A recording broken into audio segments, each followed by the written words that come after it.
Science Board, and I'd like to welcome everyone to today's Delta Independent Science Board meeting. We'll begin by introductions and declarations, and I'd like to remind everyone that when you indicate your declarations, please let us know if you've discovered a conflict or potential conflict since the last meeting. And if you do have a conflict, you'll need to recuse yourself on any item on today's agenda. So I'll call a roll. I'll begin with myself, Elizabeth Canuel, no changes. And we can go around the table. So Jay. Jay Lund, no changes. Steve Brandt, no changes. Oh, I also do declare that I will have to skedaddle for the parts of the meeting on the Delta lead scientist.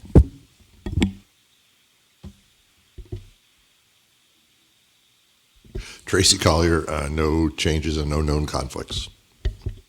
Tom Holzer, no changes and no conflicts. Joe Fernando, no changes, no conflicts. John Weens, no changes. Vince Resch, no changes, no conflicts. Okay, and we have two ISB members on the phone. Richard Norgard. Richard Norgard, no changes. No And conflicts and no changes. thank you. And Joy Zedler. Joy Zedler, no changes. Right. Thank you, everyone. So our first agenda item, actually, before we get into the agenda, I wanted to report on give my report and report on business matters. So the first item on the agenda is to, say thank you to Madison Thomas, our current Delta ISB fellow through the California Sea Grant program. Her fellowship extends until the end of February, but this will be the last Delta ISB meeting, or the last in-person meeting at least, where Madison will be present. So we'd like to begin by asking Madison to share some reflections on her fellowship and what she has learned through her work with the Delta ISB. Yeah, so I wanted to thank all of you as well for all your wonderful guidance over the past year, especially being new to the Delta system in general. I hadn't barely heard of it before starting at the Stewardship Council. I'm just really thankful I got all of your guidance this year, and it was just a great introduction, getting all of your unique perspectives, both through ISB meetings and your discussions, and also getting to help support you all with your reviews and other projects going on. And there were many this year, so there's never a dull moment. I'd say definitely got to work a lot on the non-native species review, and I really valued feeling like a member of the team and getting to review all the literature, obviously, with the Delta being one of the most invaded estuaries and also one of the most well-studied systems. There was never a lack of things to read or do for that review. So I felt like you guys made me feel like I had a valuable role in contributing to that, and I'm looking forward to reading the review when it comes out in the near future. So I'll keep updated on that. Also, I really was glad I got to be involved in the monitoring enterprise review. I thought obviously monitoring is a huge component of the system. There's so many monitoring programs going on, and just learning, I like the approach that you guys took, looking at the actual drivers behind the monitoring programs and how those all fit into the system. So I felt like those two reviews, I learned just so much about the overall structure of the Delta and how it's being monitored and looked at from many different perspectives. And then also with the water supply reliability review, even though I wasn't involved in depth in all aspects of it, because of the timing of my fellowship, I really enjoyed getting to learn, through the questionnaire responses and the interviews, getting to learn all the different perspectives on water supply in California, especially not having studied a water supply system before. Just learning the importance of balancing both like environmental and societal flows. I thought that was a really unique perspective I got to get. And I think the fact that with the ISB's role, the way you gather information by doing projects like by doing information gathering like questionnaires and surveys, and also holding so many workshops. I think that's a really unique part of the ISB in the way that you're gathering information and reaching out to different like scientists and practitioners in the Delta that not many other groups are doing. So I feel like getting to be involved in that and being present at all of the workshops this year has just been a great learning experience for me. I think, so I wouldn't have gotten the opportunity otherwise, obviously. And also, I feel like you guys have always treated me like a full-time team member, and I felt really valued in contributing to all of your different reviews. And I'm thankful that this was like my first year out of grad school, beginning of hopefully a career in natural resource management. I feel like it gave me a very strong understanding of the system and just of all these different management issues that come into play in taking care of the Delta. But I really enjoyed getting to attend the ISB meetings too and listening to all of your discussions. Just a very well-rounded board with many different backgrounds, I think, complement each other so well. So I've always enjoyed getting to attend meetings and learning from all of you guys. I'm glad I got to be on the board, or not be working for the board this year, especially before half of your terms end. I'm sure the next board will be great, but I'm especially glad I got to be involved before you all ended your terms. So I just wanted to say thank you. And I really appreciated all of you guys this year. Thank you. Yeah, thank you too. I'm glad that you have felt like a member of the team, because we very much think of the fellows as a part of our team. Yeah, you guys always made me feel like I was, so I learned a lot. Glad to hear it, and we wish you much success in the next phase of your career. Thank you. And I just wanted to say I'm really glad that we got that recorded, because that's like now the perfect advertisement for the ISB that we actually are effective and do something, because you made it sound, I think, a lot better than we might be. But it was, as everybody says, thank you so much. Exactly. We'll steal some quotes. And I just wanted to publicly thank you as well. You've done a tremendous job helping us with that invasives review.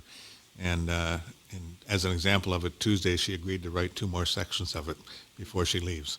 So that's just sort of the attitude she has towards this, which is really valuable. Ed, she was great with the monitoring literature that she put together for us, and thank you. And anything we could do to help you, please let us know. Actually, it's really remarkable the number of things that you were involved in over the past year. So, yes, it has been a busy year. So, Liz? Yes. She also helped with the water supply reliability. So your scope has been broad. Yes, let's thank Madison.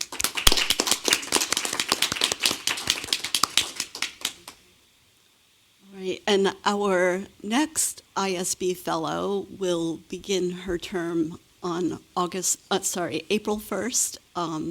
The new addition to the team will be Cheryl Patel, and one of her major projects will be to support the development of the science needs assessment. So because of this, she will be joining us this afternoon for the panel discussion that we'll be having. So I actually haven't personally met Cheryl yet, but look forward to meeting her and welcoming her to the team.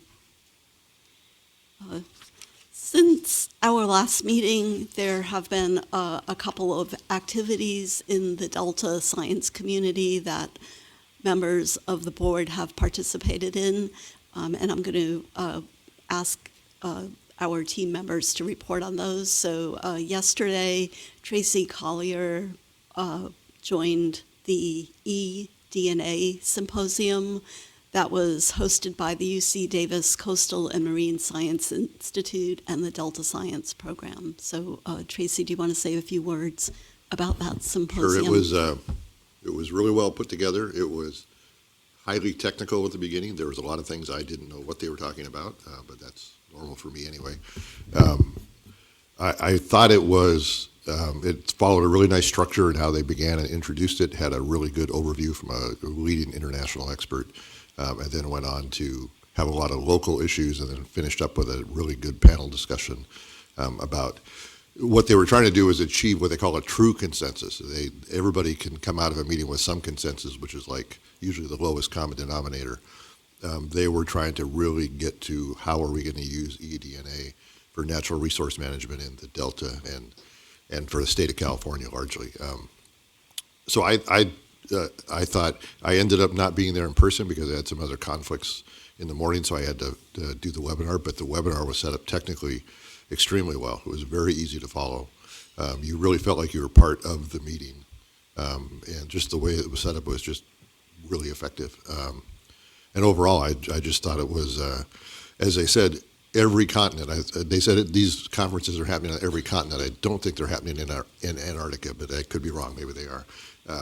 But everybody is trying to figure out what to do with this new technology. And again, Louise opened up with a statement that she is always, everybody knows she's been an eDNA skeptic, as I have been, and I think a lot of us are changed our minds. There are definite limitations to the technology, but again, one of the papers I shared with the ISB last year from Shelton et al. From the Northwest Center where I used to work, it's got its limitations, but it also has strengths that no other sampling or enumeration technologies can approach. So it's going to be something to deal with in the future and to use.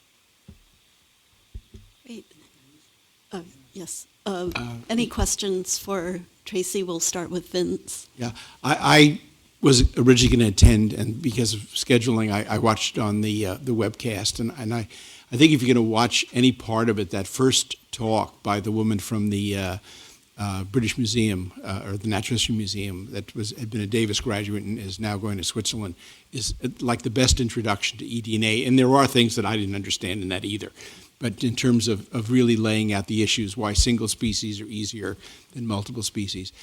But the other thing is, when I think of how much registrations, airfares, hotels cost, and I know societies use meetings to make money, but this I thought was the best example of actually how you can communicate information without having to travel. And admittedly, you missed the one-on-one face-to-face, but they even had an opportunity for questions and everything else. I thought just technically it was superb. Any other comments or questions? Yeah.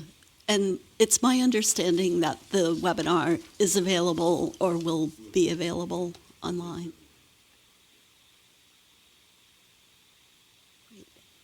All right. So the second activity to report out on is the Science Governance Workshop, which was hosted by UC Davis, and Steve Brandt attended that workshop yesterday. Yeah, thanks, Liz. The yesterday afternoon all afternoon there was a workshop on science governance, and it was co-hosted by Mark LaBelle from Davis and Tanya Heikala from Colorado University in Denver, and she's more of a policy learning expert. And of course, science governance in general has been something the board has been talking about, particularly in the context of the science needs assessment and science needs assessment workshop that we have coming up. They are at a very early stage of trying to do an assessment of science governance in the Delta, and they started out talking a little bit about Mateo's sort of network visualization that we've seen a number of times in terms of how different things are connected. There was a lot of discussion about how decision makers learn and how they may or may not use science in the learning process. There was then some discussion about science governance and what really are we talking about in terms of what actually is science. Is it the monitoring? Is it the information flow? Is it research, things like that?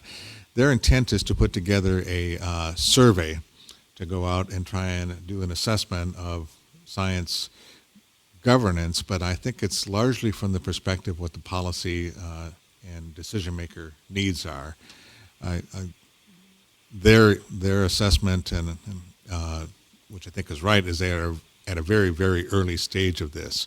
I know Karen was there as well as Amanda, so they can certainly add to this. we had a really interesting discussion after presentations about learning and science governance in general, but about what that all entails. I do think that some of the survey stuff and some of the issues they were talking about do really overlap with a lot of our monitoring enterprise work that's been done.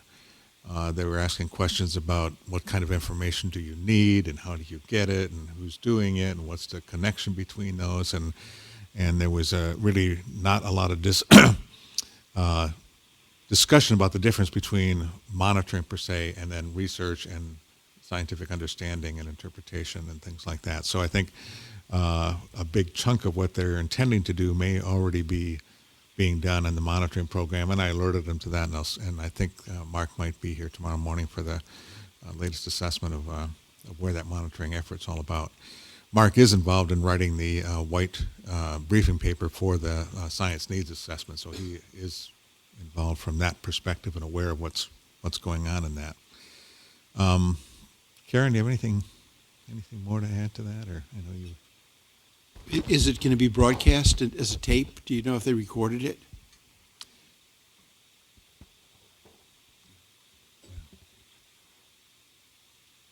There was just really just the two presentations, and then we were going to break out in breakout groups, but there was only 19 people present, so we had one large breakout group, and just spent the afternoon in at least 2 hour or more discussions and debate and stuff, which was quite interesting, I think.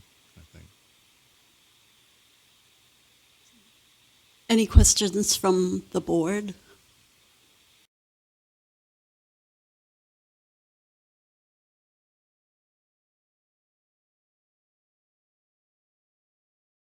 A brief overview of the agenda for today's meeting. We will start with a report from the Delta lead scientist. Then we'll move into reports from the council chair and executive officer.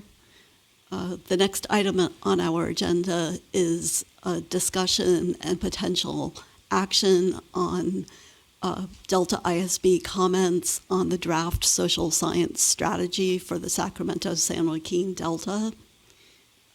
Then the Delta ISB team will provide updates and a discussion of their work and current activities. Just before lunch, we will transition into a closed session for personnel matters related to the appointment of the next Delta lead scientist, and we'll move from that closed session directly into our lunch break.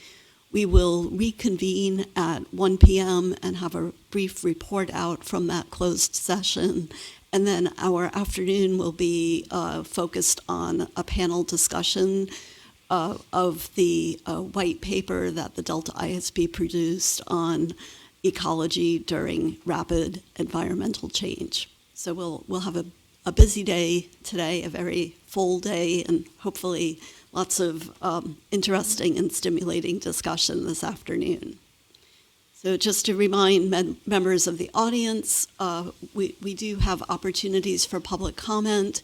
If you do have public comments, please fill out and turn in a blue slip, and we'll call you up to the presenters table. When you do come up to the presenters table, please be sure to state your name and affiliation. And just as a reminder to members of the public, we do have ISB members who are reporting, who are participating remotely, so the name and affiliation information is very helpful to them. All right, so without any more delay, we will move into the next item on our agenda, the Delta Lead Scientist report from John Callaway. Great. Thank you, Liz. So I'm going to start just with a brief update on the Delta Science Fellows. So separate from the Sea Grant Fellows, you know that we support graduate students and postdocs doing research within the Delta. And so applications for that were due in December. We had 17 applications for student and postdoc fellowships, and we're now working with Sea Grant to begin the review process for that over the next couple months. So we'll be making decisions sometime in the late spring, probably, about those upcoming fellows. And I wanted to start with that because the paper that I wanted to mention to you is on Delta smelt, critical life histories discovered in or complex life histories discovered in a critically endangered fish. This was in Nature Scientific Reports late last year.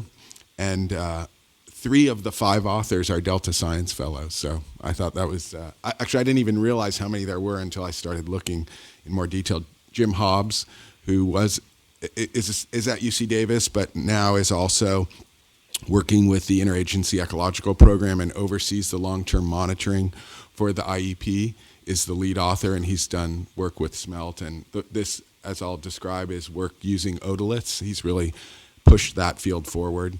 Levi Lewis, Malte Wilmus are also 2 other science fellows who are co-authors. And then one of the other co-authors is Eva Bush, who is a staff member here at the science program. So lots of connections there. So this paper, as the title says, is really about smelt life histories. What the authors did was they used isotopic analysis of otoliths to look at where the Delta smelt are spending their time. And remember, Delta smelt are an annual fish species. So they were able to look at the tiny little otolith, the ear bone from the fish, and look at strontium isotopes that are correlated with salinity and identify the salinity where these individuals are spending their time throughout their entire life history. And the question they were trying to get at was whether or not the fish, traditionally people have thought the fish are semi-anadromous, that they move, their eggs are laid in fresh water, and then they spend some time in the fresh water and then move out to brackish water for the majority of their lifespan and then move back into fresh water. So they don't migrate long distances like the salmon, but they move around within the delta. And some fish have been caught in either brackish areas or freshwater areas at a different time of year than you would expect them. And so people thought, well, maybe there are some individuals that are spending time, that have a different life history. So they looked at these otoliths from hundreds of fish and were able to follow where they were spending their time. And actually, Bob, if you could put on that slide. So what the slide shows you is some of the results. The semi-anadromous fish, 81% of the fish that they looked at did spend their time moving across the estuary or moving across the delta. 12% spend their time entirely in fresh water, and then 7% spend their time entirely in brackish water. There's no evidence that they actually lay their eggs in brackish water, so they probably are just moving at a very, very early stage into brackish water and then spending the vast majority of their lifespan there. So I think it was just an interesting paper, given the challenging state that Delta smelt are in. It gives some insight into how we might go about, where we might put our funds for restoration in terms of the different mix of habitats that they're using. Clearly, they're both still important, and clearly it's semi-anadromous fish that everyone thought was the key. It is the majority of the population, but it is important to realize that, especially like in very wet years, there's species that probably are spending all of their time entirely within fresh water. So that's the paper in a nutshell. Any questions or any comments on that? Yeah, I've got a question. What were the samples that they were using? Where did they derive the otoliths? They came from the IEP, the historic sampling. So now Delta smelt are every piece of the fish is used to try to get an understanding of their population dynamics, what's their contaminant load and other things. So over time they've been pulling out otoliths from the fish. So it was from the IEP sampling over, I think, the last decade or so. Did they do any analyses to look at the time series and whether there were changes over time? Over time. I don't think they had a big enough sample size to do that, but that definitely would be something of interest given that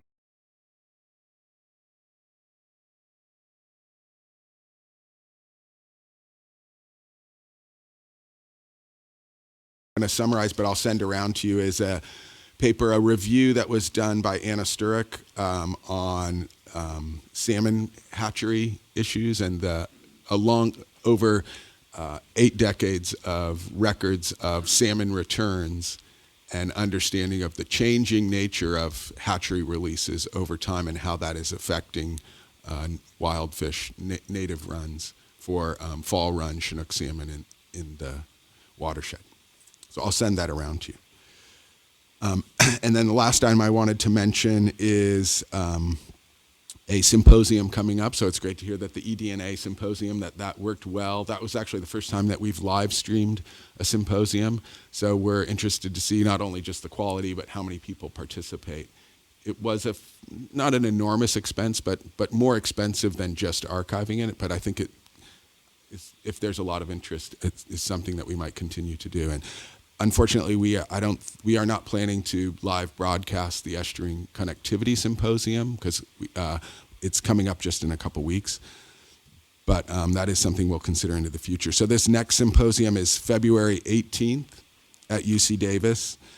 As I mentioned, the title, it's on estuarine connectivity, and there's a wide range of talks, just as sort of with the eDNA, really setting up the issue of connectivity with just some introductory talks. Matt Condall from UC Berkeley will be there, Justin Yackel from UC Merced, and Patrick Huber from UC Davis. There'll be an overview of a panel discussion on connectivity concepts with a wide range of participants from universities and agencies. And then in the afternoon, there'll be a discussion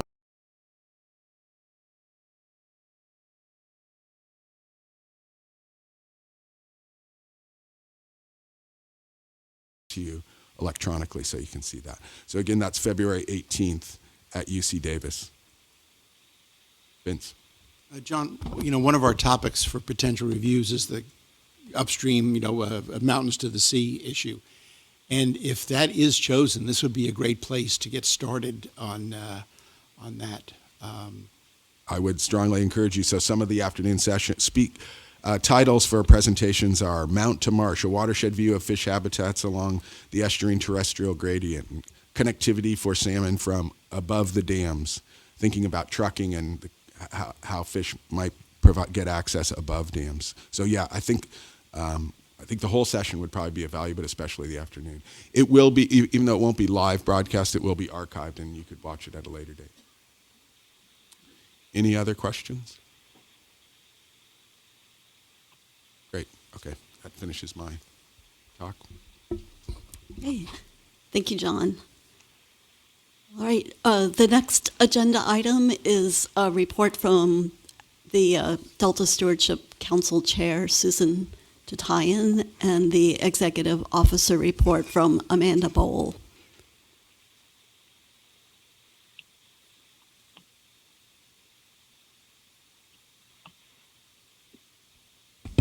Good morning. Good to see you all this morning. I am amazed that it's the end of January in the year 2020. It seemed 2019 just flew by. The council meeting, the January council meeting, went very well, and the focus of the meeting was mostly on our accomplishments during 2019, and I hope that all of you got a copy of the annual report. I won't go into detail about what's in the report, but I do invite you to read it. We were engaged in a lot of complex issues, as you would guess. We also had a presentation from the Bay Conservation and Development Commission on their Adapting to Rising Tides report. And they shared with us their methodology and their learnings. It's a good report. It is very high level. I don't think that they had the opportunity to go too deep into adaptation strategies, and I would encourage you to also read that. The only other item we the council heard a great presentation from council staff on the work plan for 2020 to 2021, and Amanda will give you more details on that. I want to share with you that on January 15, the California Department of Water Resources released their notice of preparation on the Delta Conveyance project, and that's the first step in the CEQA process. It announces the beginning of a preparation of an environmental impact report, and the notice of preparation notes that it is the current project description is a single tunnel with 2 intakes with a total diversion of 6,000 CFS, and they're anticipating that through public scoping and comments from stakeholders in public, alternatives could be developed ranging from 3,000 CFS to 7,500 CFS. And I'm telling you all this because you will, or the Independent Science Board will likely be reviewing the EIR, and I know that you had a wonderful experience reviewing the Bay Delta Conservation Plan EIR and the Waterfix EIR. So, yeah, I hope you're looking forward to the Delta Conveyance Project EIR. And our executive director, Jessica Pearson, suggested to the project leads of Delta Conveyance that a presentation to the Delta Independent Science Board would be useful once there's more detail. So that may happen possibly as early as June or July, but we'll see. And that's it for my report for today, unless you have questions. Tracy. Mr. Collier, Dr. Collier. Tracy's fine. So I'm wondering if it would be useful. We had some fairly significant, I guess you'd call it structural issues with the environmental documents for the previous iterations of a conveyance around the way that the documents were structured, making it easier, making it so that we actually could review them. I would say that it could actually be, we could have a meeting with the people that are going to be putting together the EI, the environmental documents, and give that feedback directly as they're beginning the process, because to us that was a really important aspect of especially BDCP. So not so much being reported to us as to what's being done, but us reporting, us providing the requests that we're likely to make if they aren't dealt with up front. Yeah. And I think that could help tremendously in actually giving the ISB the ability to have a fairly effective review of the environmental documents. Yeah. Excellent suggestion.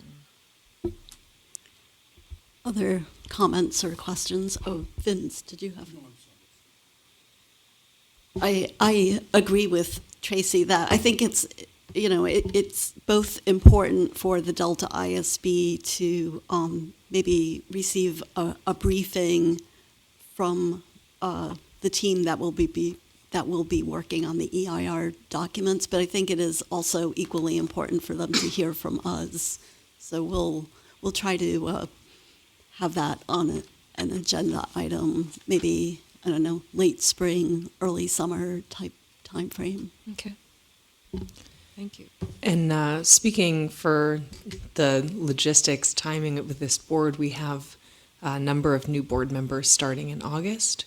And so it may make sense while we have these board members who have done extensive reviews to do the communication out to DWR of their impressions from the previous generations of related projects, but then also have a briefing for the new board sometime after August that goes over the basics of what their plan is so that that can be part of the onboarding education for those new members. Mm-hmm.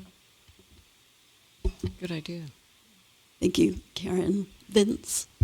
Maybe it would be good, Tracy, to actually put these in writing rather than just make an oral presentation, to basically summarize all of that was done 5 years ago.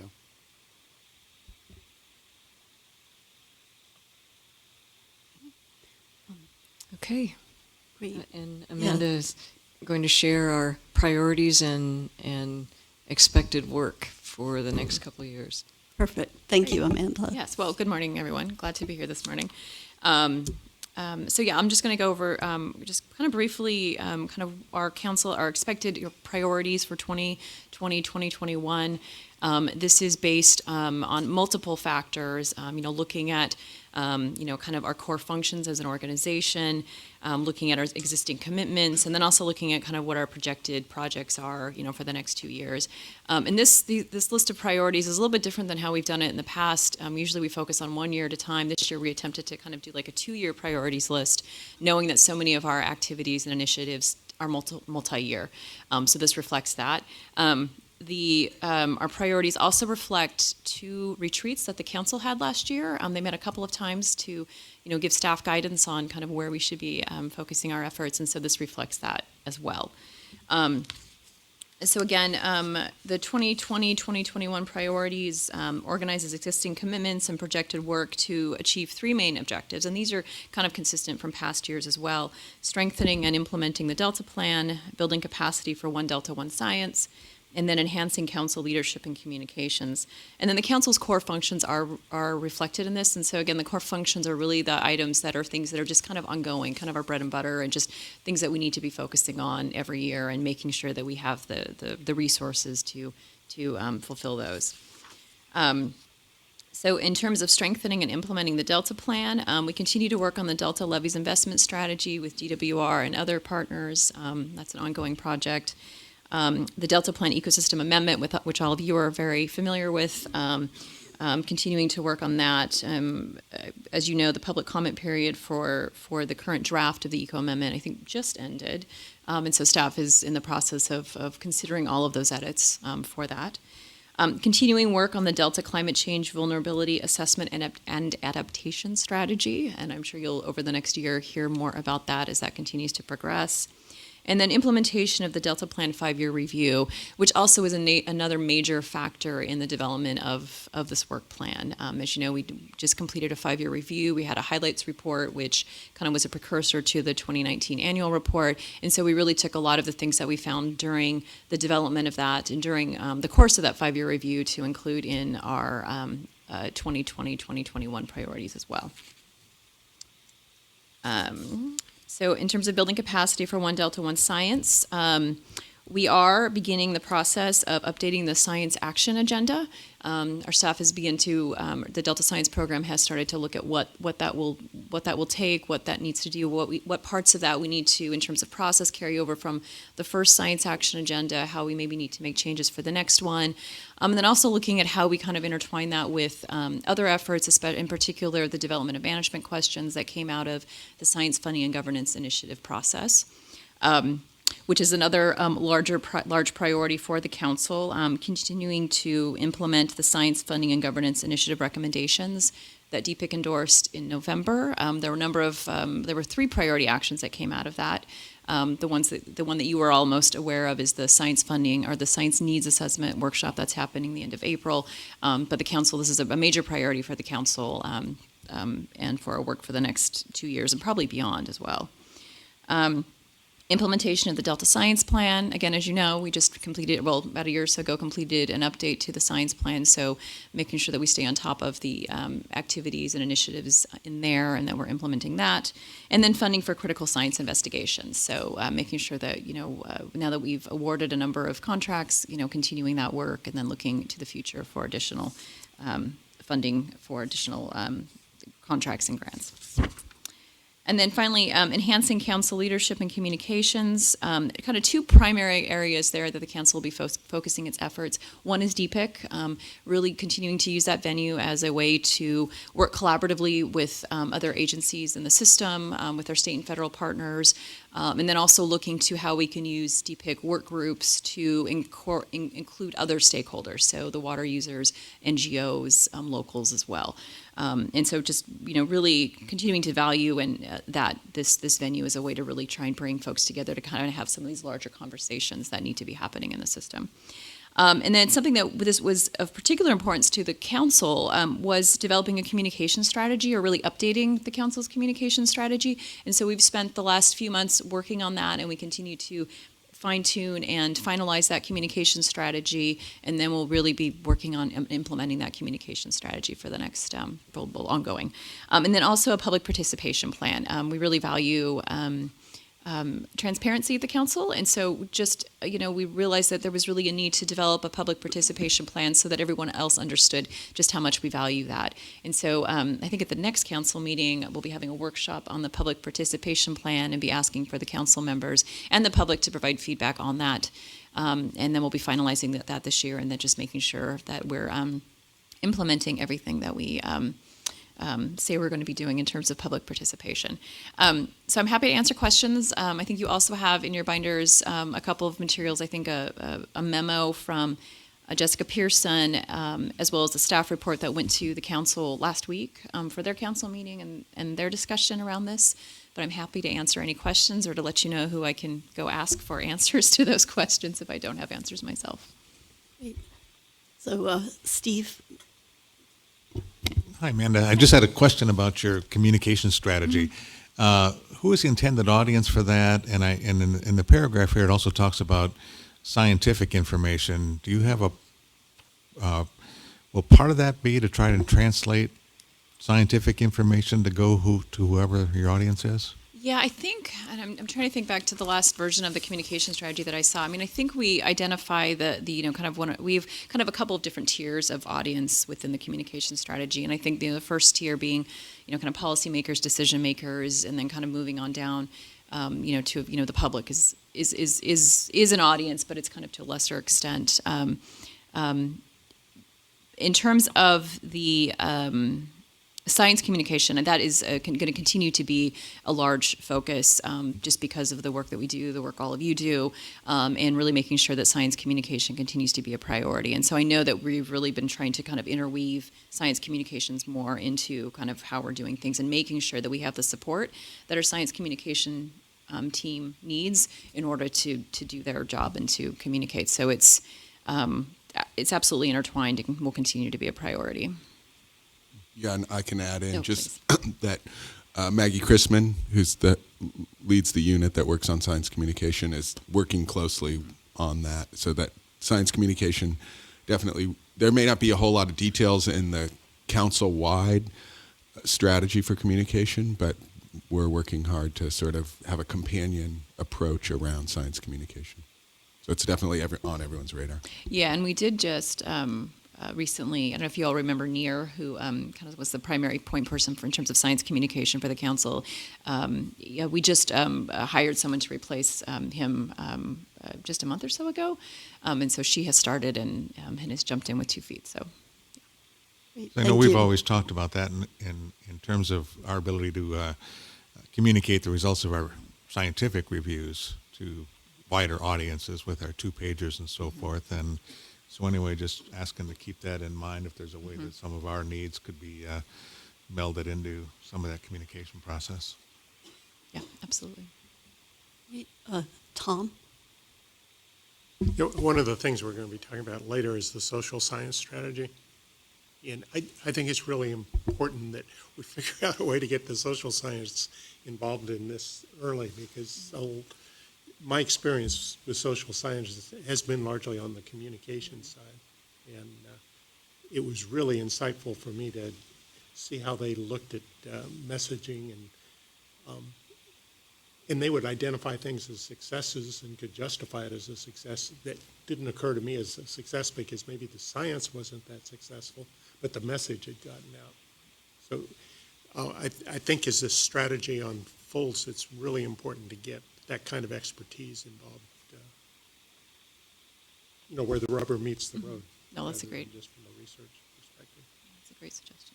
Yeah, we are. I think I've mentioned that along with Sea Grant, we're in the early stages of developing a position for a Sea Grant extension specialist on social science that will become the lead person on the science program staff. It'll be a joint position with UC and California Sea Grant and the science program. And that the announcement is being finalized now, so it should be going out relatively soon, with the hope that by the middle of the year we'll have someone on staff who will be probably like 3 to 5 years or 3 to 7 years out of their PhD. Not a super senior person, but someone with some significant experience beyond just their PhD. Other questions from the board? I think we're all set. Thank you both. That was very informative, and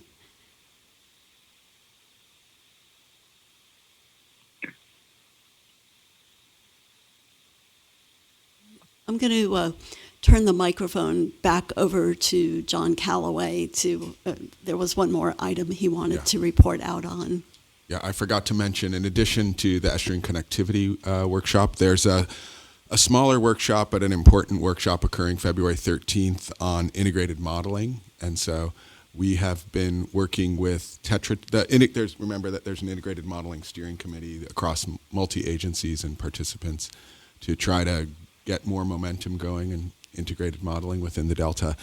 And as part of that, we contracted with Tetra Tech to develop some recommendations, to develop a report. Their report looks at past uses of integrated modeling within the Delta, some of the challenges for better implementation of integrated modeling, what best practices might be for modeling, both in terms of a technical sense and a more logistic sense, and then recommendations for a strategy. So their report is out.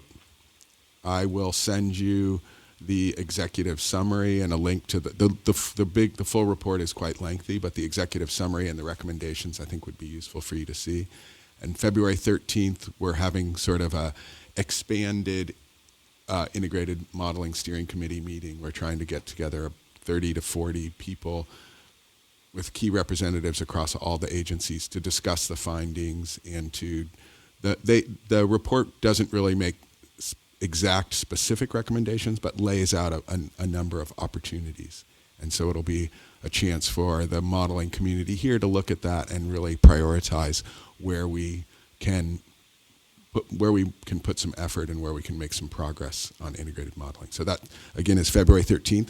If you're aware of anyone who you think that you know should really participate, let us know. We've already sent out invitations and reminders, but we can always add some people to the list if there's others who would be valuable to participate in that. We have a question from Joe.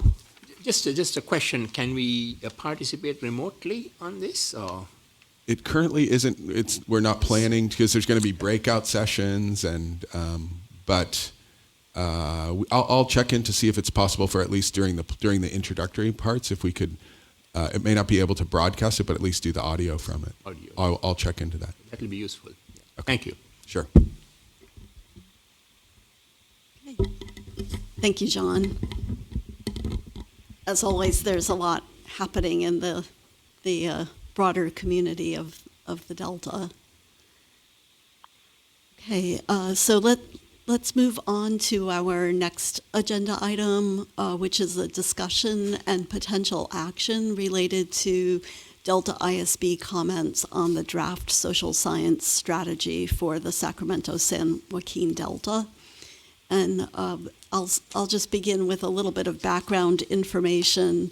The Delta Social Science Task Force, coordinated by the Delta Stewardship Council and the UC Davis Coastal and Marine Science Institute, is accepting public comments on the draft social science strategy for the Sacramento-San Joaquin Delta through tomorrow, January 31st. We're close to the due date. And at the board's meeting on January 10th, the Delta ISB agreed to submit a board response. So based on the comments from our last meeting, a draft memorandum was prepared for today's meeting, summarizing comments and feedback on the draft social science strategy. So the purpose of this discussion item in today's agenda is to consider taking action on submitting the content of the draft memorandum to the Delta Social Science Task Force following today's meeting. So we'll begin with a summary of the content of the draft memorandum given by Richard Norgard. Actually, I wasn't prepared to do that because I wasn't sure I was going to be on the phone today.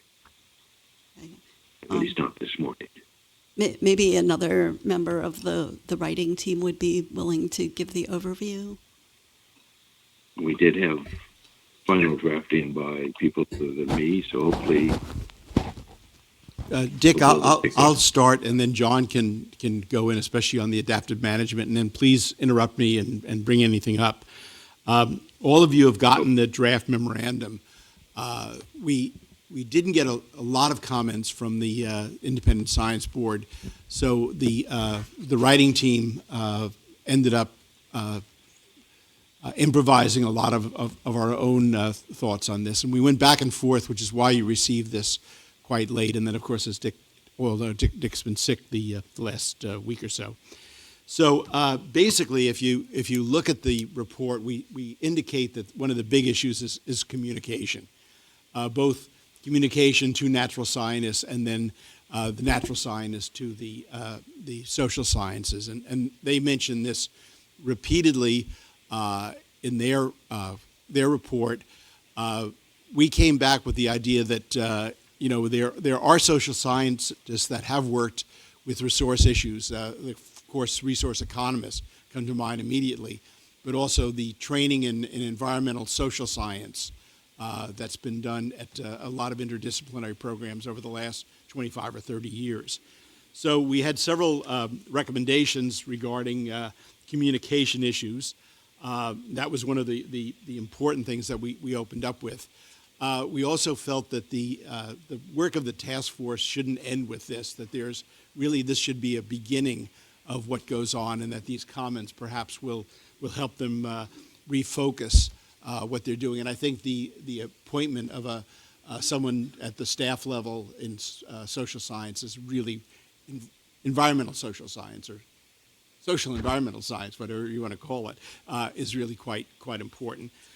There's recommendations throughout that we hope will be incorporated. We used a structure of creating observations from the report, and then having a recommendation based on that for them to consider. One of the big issues, though, of course, was adaptive management. Their idea of what adaptive management is, how it's used, is really somewhat different from the way we think about it. And John, could I ask you to comment on that a bit?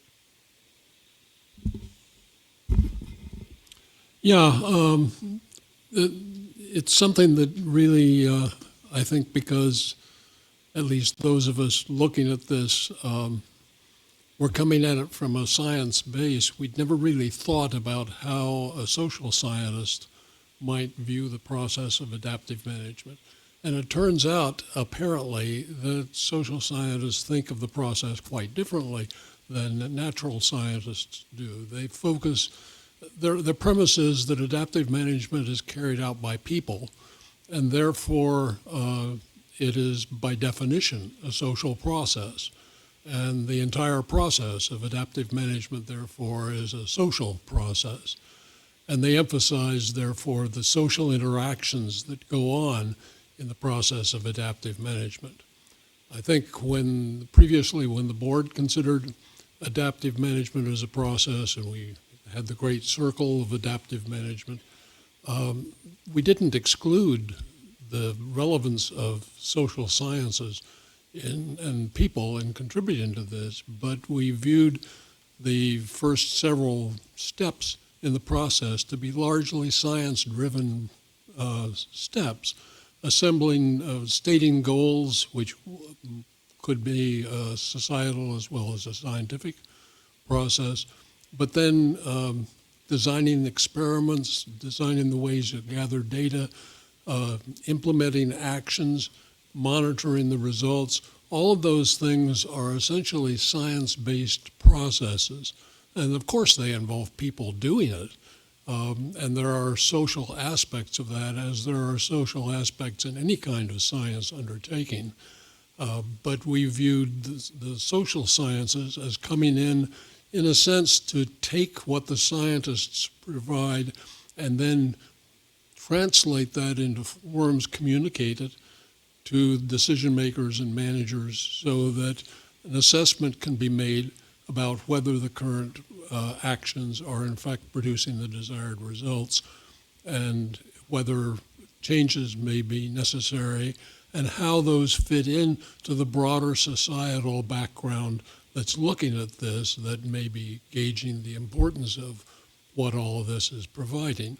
So there is a difference in perspective about what adaptive management means, and that did not, understandably, that did not emerge in the social sciences task force paper because they were thinking of it in terms of social sciences. And they made a statement that adaptive management is a social process, which is sort of a red flag statement to a natural scientist who would say, well, wait a minute, you've got to have the nuts and bolts of the scientific process in there. So I think drawing attention to that difference in perspectives and understanding that is really a key to broadening the scope and the understanding of what adaptive management really means in the Delta. And it highlights again the difficulty of the communication process, that social sciences are communicating in a sense on a different plane than natural sciences are. And in order to really bring this together, this is simply a microcosm of the difficulty of reaching an understanding of what might be involved in going forward. I think our other reaction was that there was very little evidence in the report, and again, perhaps understandably given the perspective of the social sciences, there was very little referencing to any of the literature on adaptive management, and there's a rich literature on adaptive management in the natural sciences where adaptive management really has gotten its start and been practiced.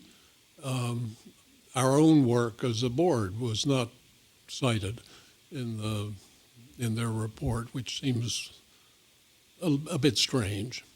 But at the very least, the treatment of adaptive management in the report was, how shall I say it, one-sided or from a particular perspective, and ignored a lot of what has been done in the Delta in the area of adaptive management.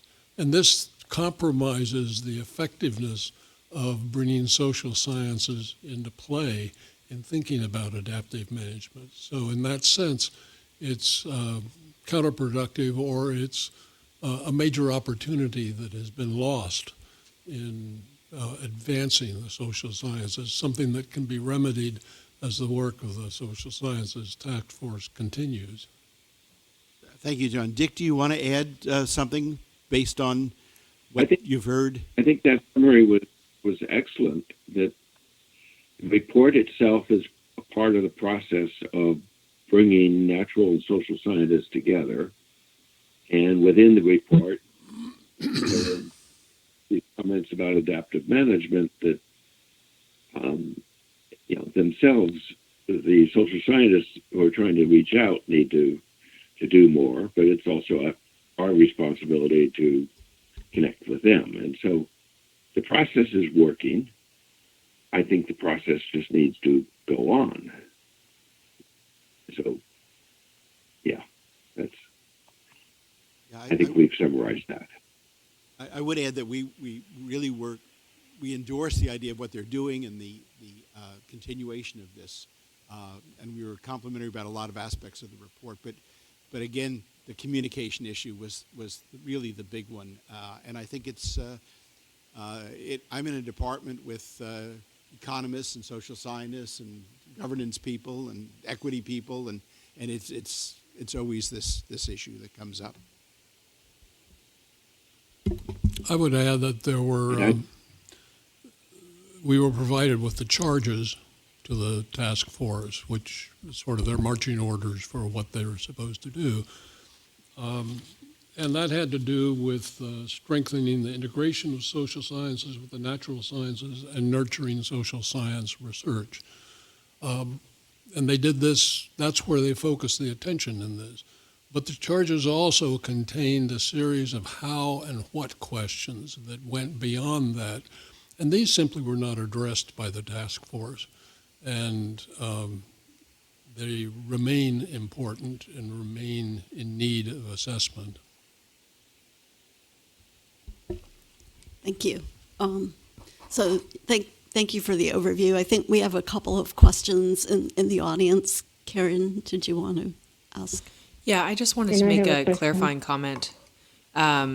So in the original outline that we got for the report, adaptive management wasn't as big an area of emphasis as it ended up being in the final report.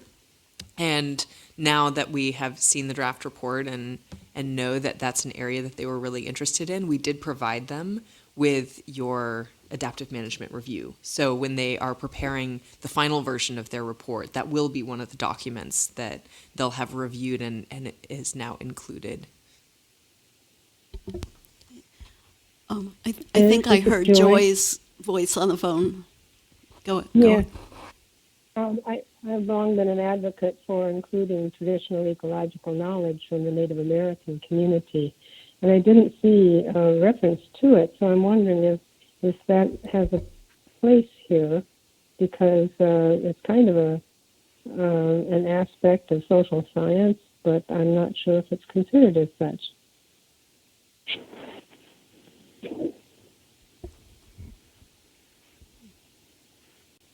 Thank you. I'm not quite sure I caught all of that, but you were acknowledging that there were no references to Native American practices and that perhaps there was an opportunity to include that in the report? Yes, because traditional ecological knowledge is a human process, and in a way it can be a part of a model for adaptive management. Okay, thank you, Joy. Joe, did you have a question?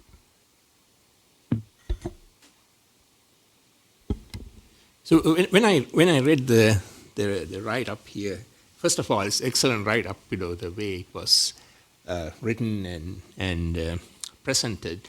I kind of felt that still it's that dichotomy between the natural scientist and also social scientists still kind of coming in, especially the writers were a little peeved that they were asking more respect, from the natural scientists. I think if you really want to get the social scientist in, that has to be not creating additional positions, but probably in the general thinking of projects and everything, that social science questions have to kind of weave into the general thinking. So when people, the natural scientists, are doing their work, they also have subconsciously, they kind of keep on looking at what can be the large, high-level questions that the social scientists might ask, so they can come and comment on that. So if you keep on having a social scientist and natural scientist working separately, this dichotomy will continue as time goes on. And this integration may still be maybe it's much better time to have, because now NSF is having social science as a science now, rather than in 1960s, it's the humanities. So you can see that they are coming into the mainstream, still that lingo and all these other things are separate, but somehow is there any way that the whole Delta enterprise, as you have mentioned in certain places, can get this social science weaved into the general thinking process, so that the social scientists can think, hey, these are the things they are doing, and then how can we contribute, and vice versa. So that kind of somehow it didn't come out from the writing, so somehow whether it can kind of seep into the document. Joe, it's due the 31st. Is there any chance you could give us some quick feedback as to how we would do that? Especially if it could be done with just sentences? how to do it, but I will give some feedback, right? Yeah.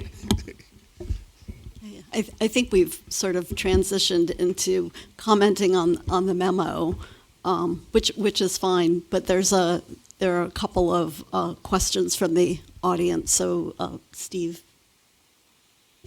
And this is a little follow-up from Joe's comments and others that, when you think about, the Millennium Report and others have talked about the primary drivers to ecosystem change, pollution, resource use, habitat alteration, invasives, and so forth. And those drivers are, in many respects, driven by human activity in one way or another. And we pointed this out in the monitoring review. We talked about monitoring of social economic drivers that drive the fundamental things that are going on in the Delta. The basic report in figures, I think 4, 5, 6, and 7 point that out. The various diagrams they have, the one they use from Puget Sound and so forth. But then when it gets down to the concrete, how this could be of value to the Delta and how social, in the broadest sense, science could be applied in that very applied way, it seems to me the recommendations don't deal with that. They kind of fall off, and their very general recommendations include more social science and so forth. But walking that through at least to a specific sorts of applications of what might be some of the primary science areas that might go into. How well can we forecast land use changes in the context of climate change or something like that, which would have direct application to the Delta, and really make it valuable.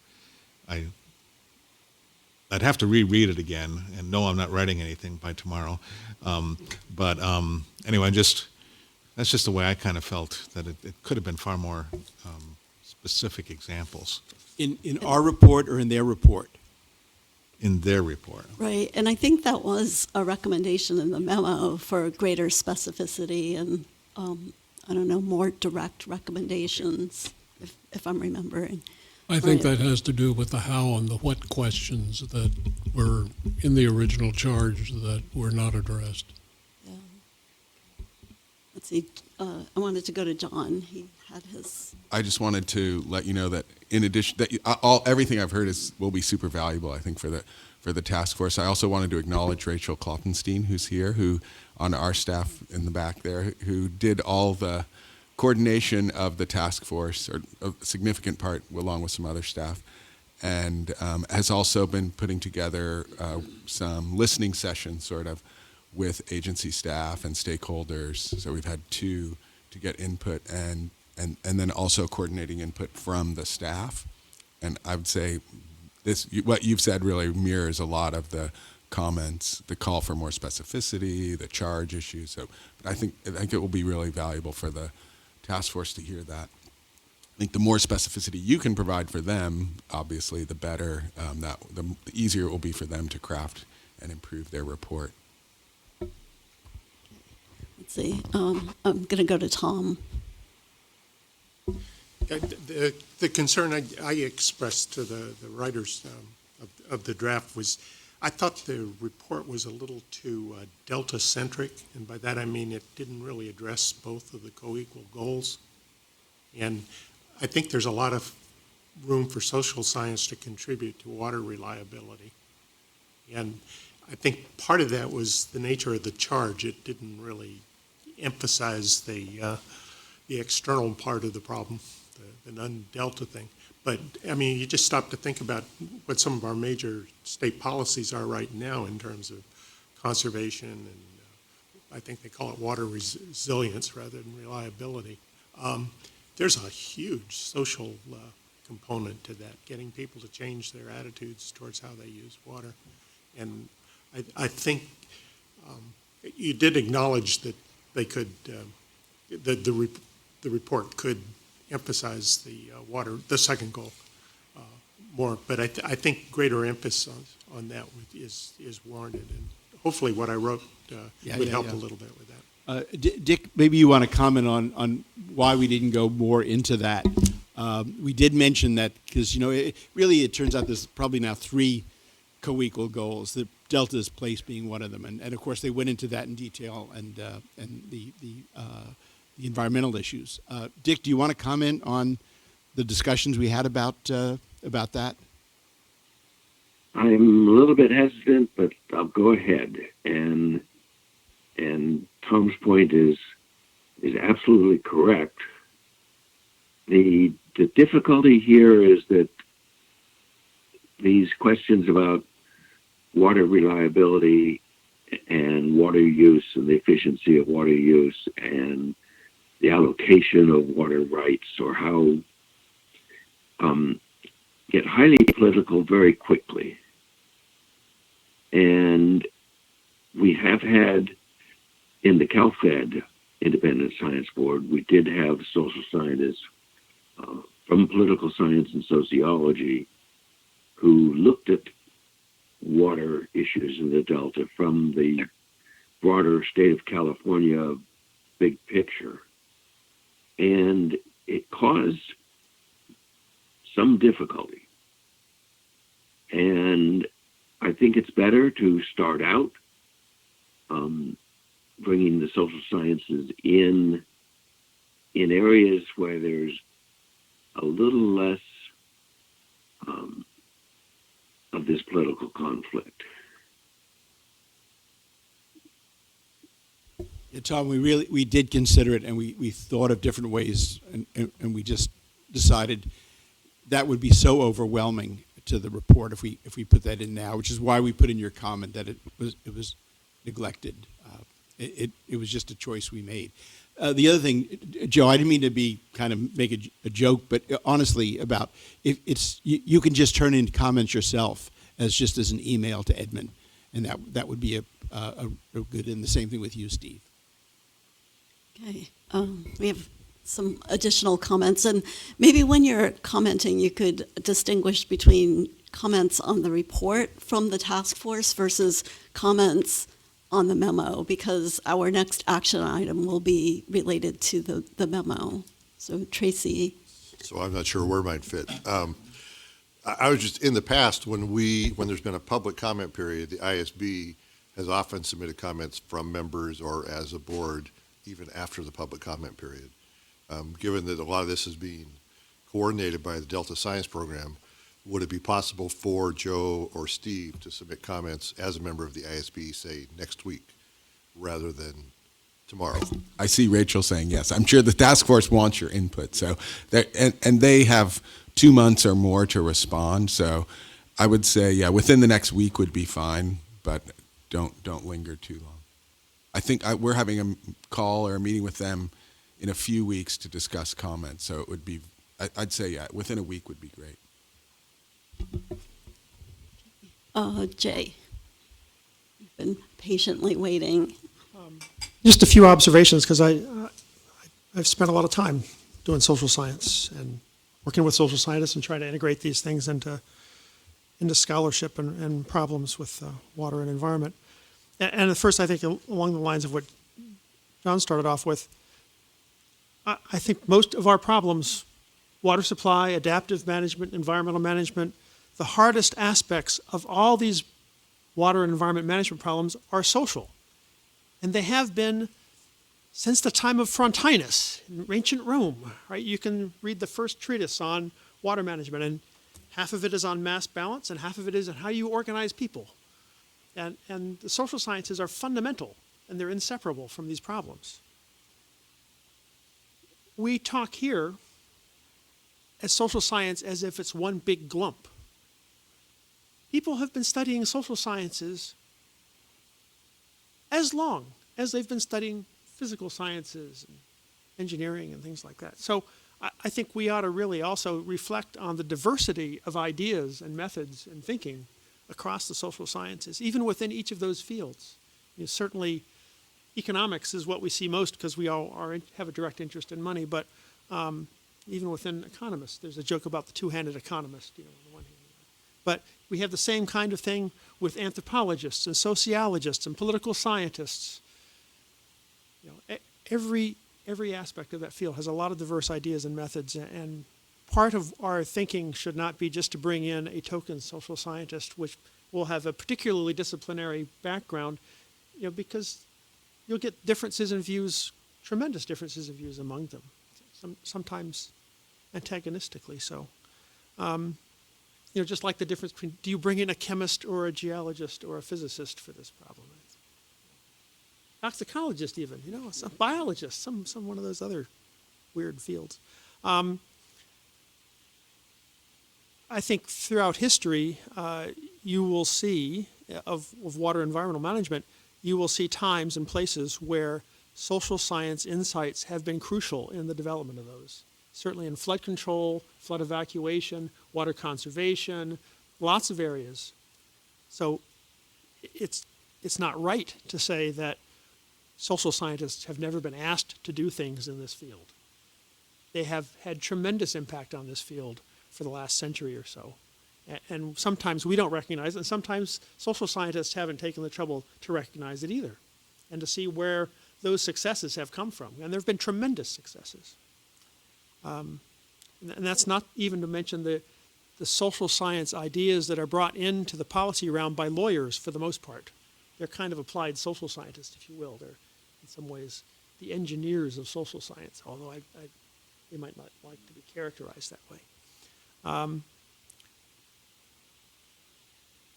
One of the problems, I think, for the Delta in our charges is how do we structure problems so that we can involve social scientists in the problem?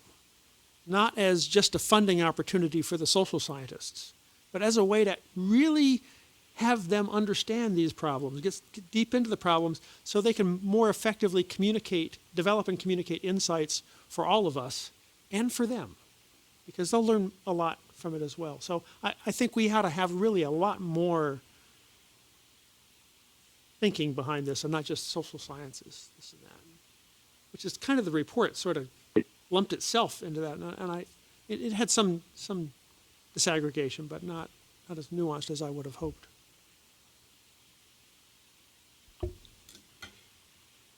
Thank you, Jay. John?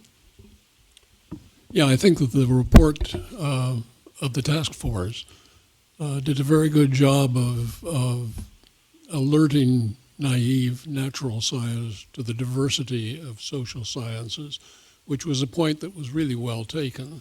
It is too easy to lump things together, and the distinctions are what are really important in this.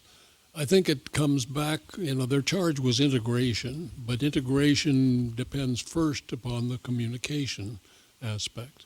And I think that the report of the task force is headed in the right direction by emphasizing get communication started so that people can talk with one another. And if they talk with one another, then at some point they'll begin to understand one another. And if they understand one another, then at some point they're going to be able to work together on common problems. But it's almost a sequential sort of thing, and you can't jump in to integration without taking care of communication. You can't work together unless you really have a common understanding of the problems. So I think the task force has really done a great job in starting us down that pathway, but we're just started. Tom, did you have a follow-up comment? Or no? Okay, so, okay, Joe. Now, when you look at the academic side of it, if you look at the recent papers, let's say from 2015, all the different deltas like Mekong, probably you know very well, and Yangtze River, all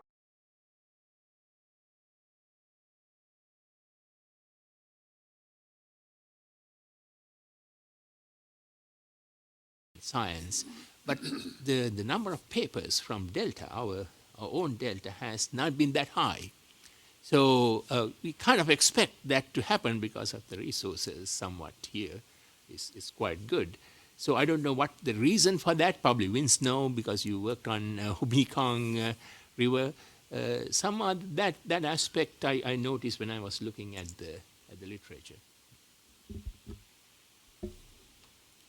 Okay, so our action today is to decide on how we want to move forward with the draft memo. And we have a couple of choices. It sounds like we have a little bit of extra time.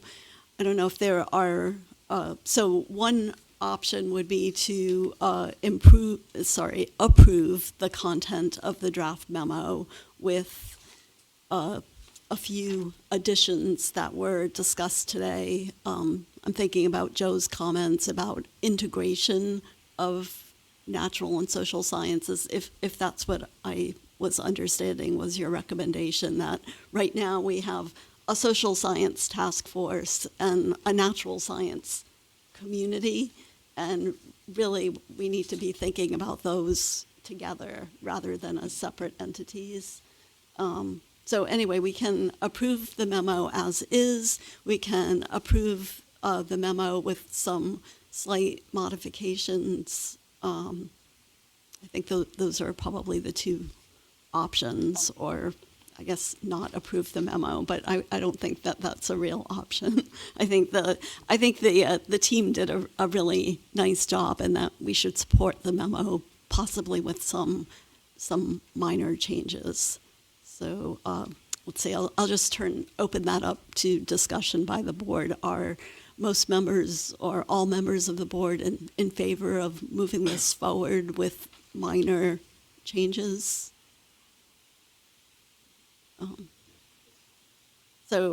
Okay, I guess, I'm going to make, well, actually, I'd like to ask someone to make a motion to basically communicate that for the record, that we're in support of advancing the current memo with minor modifications. That we move forward with minor modifications. A second? I second that. Any discussion from the board about what those modifications would be? Well, I think I've heard that we would have additional comments from Joe, potentially Steve and Jay, that the writing group would consider in a revision to be submitted by the end of next week. And anybody else. Yeah, Tracy covered it. I just want to acknowledge Joy's comment on traditional ecological knowledge. I think Tracy covered it by saying anyone else who has comments.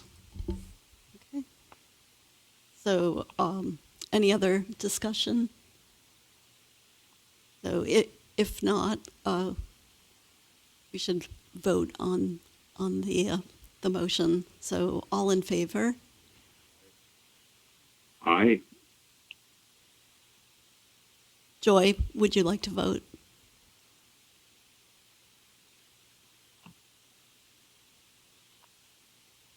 Okay. Just trying to unmute my phone. Yes, I vote yes. Okay. All right. So it's unanimous that we approve the current content with minor modifications, and we ask those who do have changes to submit those, I guess, over the next few days. I don't know. Writing team, tell me when you need the comments by Monday? Or, yeah. Yes, okay, Vince is nodding yes, just for the record. Okay, so if you do have additional comments, please provide those to Vince and members of the writing team by Monday, and they will incorporate those changes and then forward the memo on through Edmund is the best way to do that. Yes, through that's right, through Edmund. Okay, thank you, everyone. So we now have a short break in our schedule. So I'm going to call a break at 10:25, and we will commence the meeting in 10 minutes at 10:35. Thank you.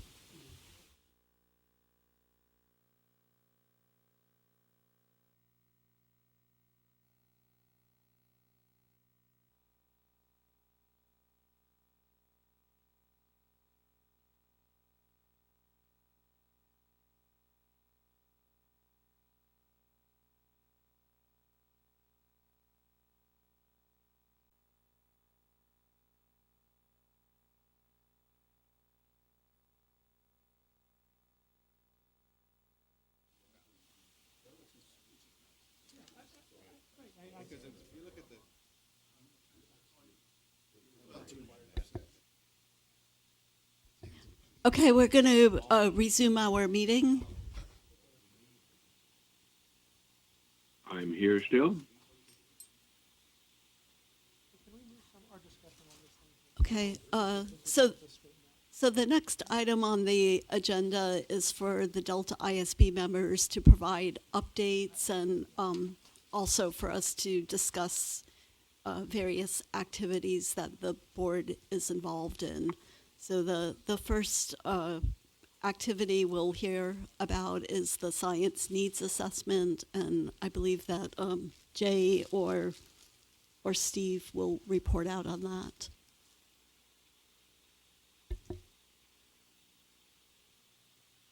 We've been having active discussion on this. I would like us to put off the discussion of this till tomorrow, if we can juggle it. Yeah, I think we have time to do that. Okay. Thank you. Sorry for the inconvenience. But we've been editing all morning. Okay, so it sounds like that process is still, you're still in the process of editing and need a little more time. Yeah, we're doing exactly that. We're writing up the briefing paper, which we've been working on actually all week, and we're working on it right now. And we want to give a version to the board for their content input. So hopefully by tomorrow morning we'll know exactly what the timeline is, but hopefully you'll get something tomorrow. And but then we can give you better guidance once we have this, but we know what's going to be in there. So Great, thank you. Okay, so the next item we'll have a report out on is the IEP review, and Vince will update us on activities with respect to that review. Thanks, Liz. At our last meeting, there was interest to have the working group, or the writing group, check in with Steve Culberson, the IEP lead scientist, and Stephanie Fung, who's in charge of the coordinators, about sharing the results of our final review at the upcoming March Iep Workshop. After a long discussion about this, we will be presenting a poster, which we have prepared, and an abstract of our recommendations. And then Steve Culberson or Stephanie Fong will convey our thanks to the audience at the conference for their assistance. Remember, we received 113 questionnaires and over 400 comments that were really very, very important in producing our questionnaire.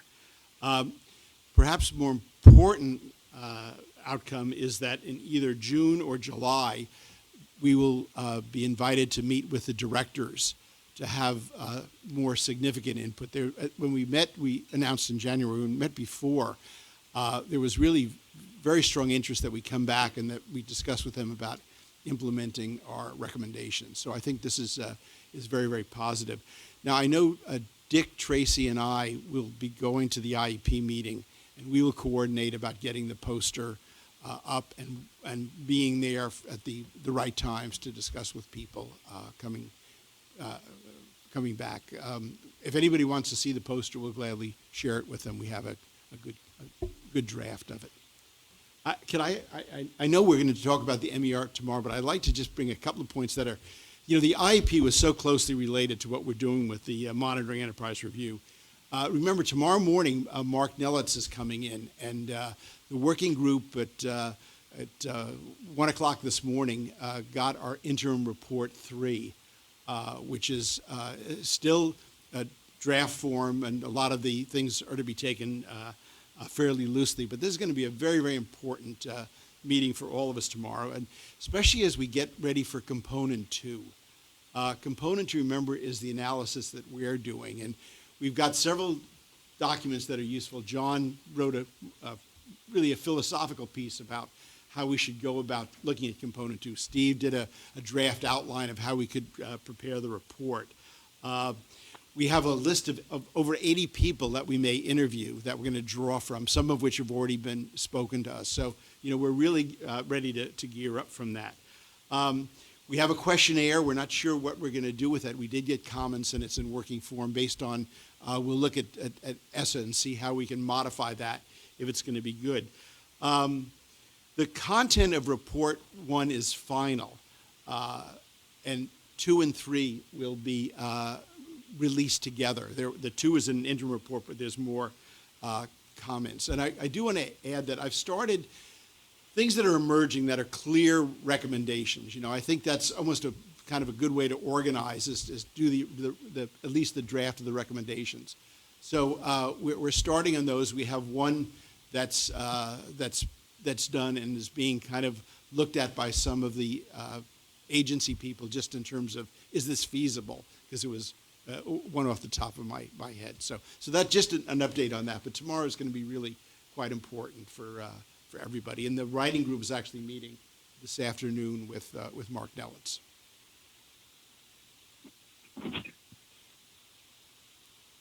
Hey. Thank you, Vince, both for the update on IEP and the, some look ahead to MER. The next activity that we'll report out on is the water supply reliability review, and Jay will give us an update on their draft report. Tom's been doing some work on this.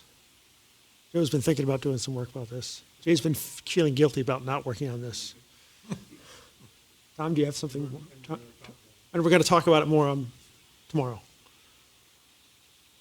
Anything else to add, my esteemed colleagues? Yeah, some sections are drafted. We're beyond 0. Yeah, could you use the mic just so that Dick and Joy can hear you?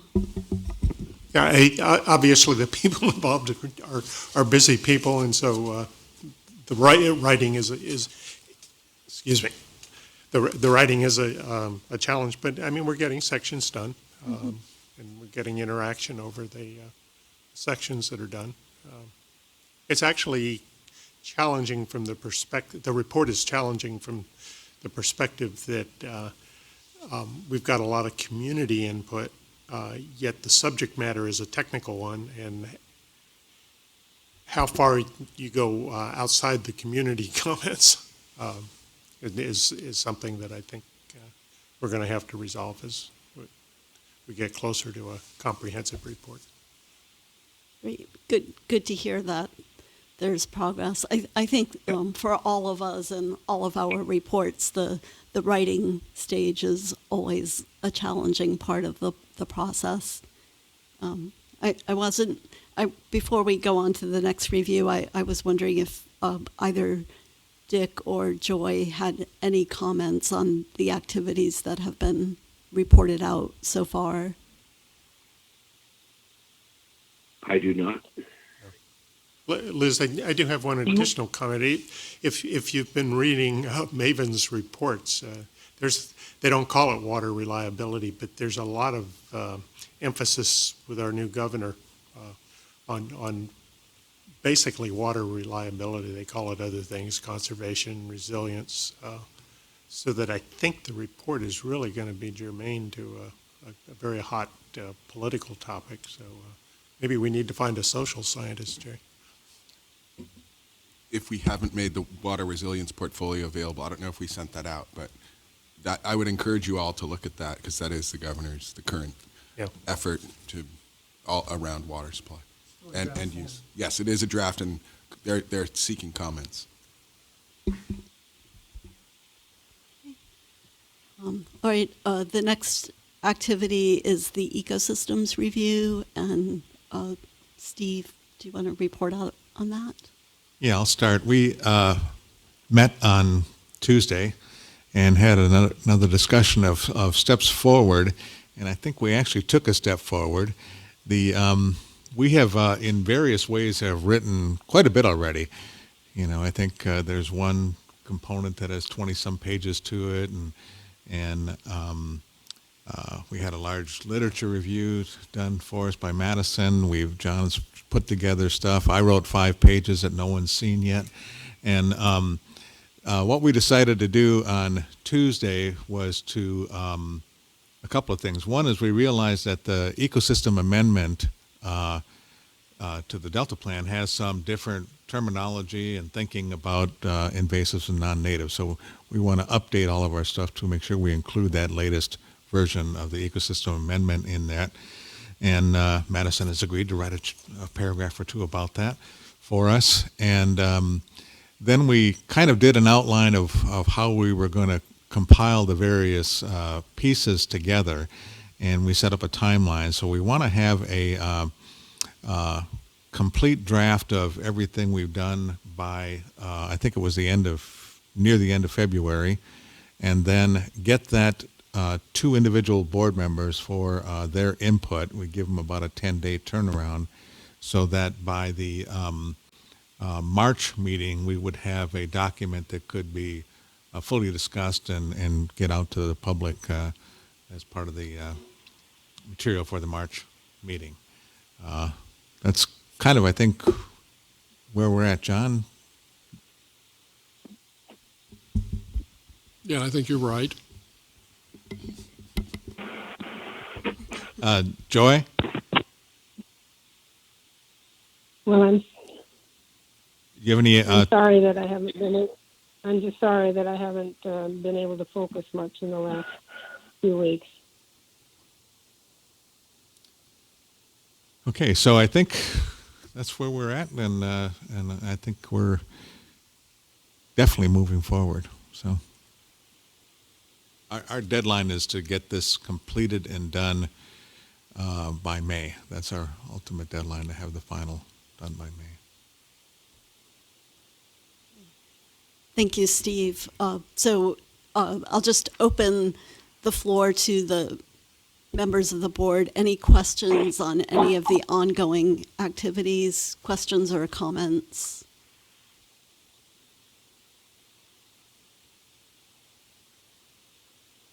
Okay. So not hearing any, I'd like to give an opportunity to the public for public comments. I guess on anything we've discussed, as well as matters that are not on the agenda but are within the subject matter jurisdiction of the Delta ISB. And are there any public comments? Yes, Tom. I realize I'm lagging here. But one of the invasive species, striped bass, I was reading recently that it might become endangered. So that it would appear we're getting to the point where we're starting to go through cycles where not only do we worry about the native species, but the invaded species. Are you going to address that issue at all? I'll let John answer this as well, but we're talking about the whole concept of a species pool that we're dealing with in the system, and that there's a constant influx of new species and other species that disappear for a variety of reasons, particularly in the context of climate change, and also talking about those that are invasive in the classic definition of invasive, meaning causing harm, is usually a component to that, to those that are, I forget what's the word that is, where there's no, John's got a conceptual diagram where there's no impact or no concern, or what's the word you use? I've forgotten. Yeah. But yes. But we're talking about naturalized invaders or naturalized non-natives. So you are addressing an issue like the striped bass one? Yeah, I think so. In a generic way. We're trying to look at the issue of invasive species, recognizing that this covers a spectrum of types of species that have various sorts of impacts. And the striped bass is a classic example of something that arguably has some combination of beneficial and detrimental impacts on it, and has been around long enough that it is by many regarded as naturalized. And those are part of the mix that we need to consider. So as Steve mentioned, we're dealing with a dynamic system in which there's a constant flux of species that are disappearing and appearing, and some of which are native elsewhere, some of which are non-natives, and trying to sort all that out and establish some guidelines for essentially prioritizing where efforts ought to be placed to deal with this problem, since you can't deal with all of them at the same time. That's sort of the overall thrust, I think, of where we're headed on this. Yeah, the word I just looked at is benign. So there are some species that come in and are more or less benign, at least from the point of view of humanity at this stage, and and others that may be sort of a beneficial need because of a variety of ways at this stage in their evaluation. So.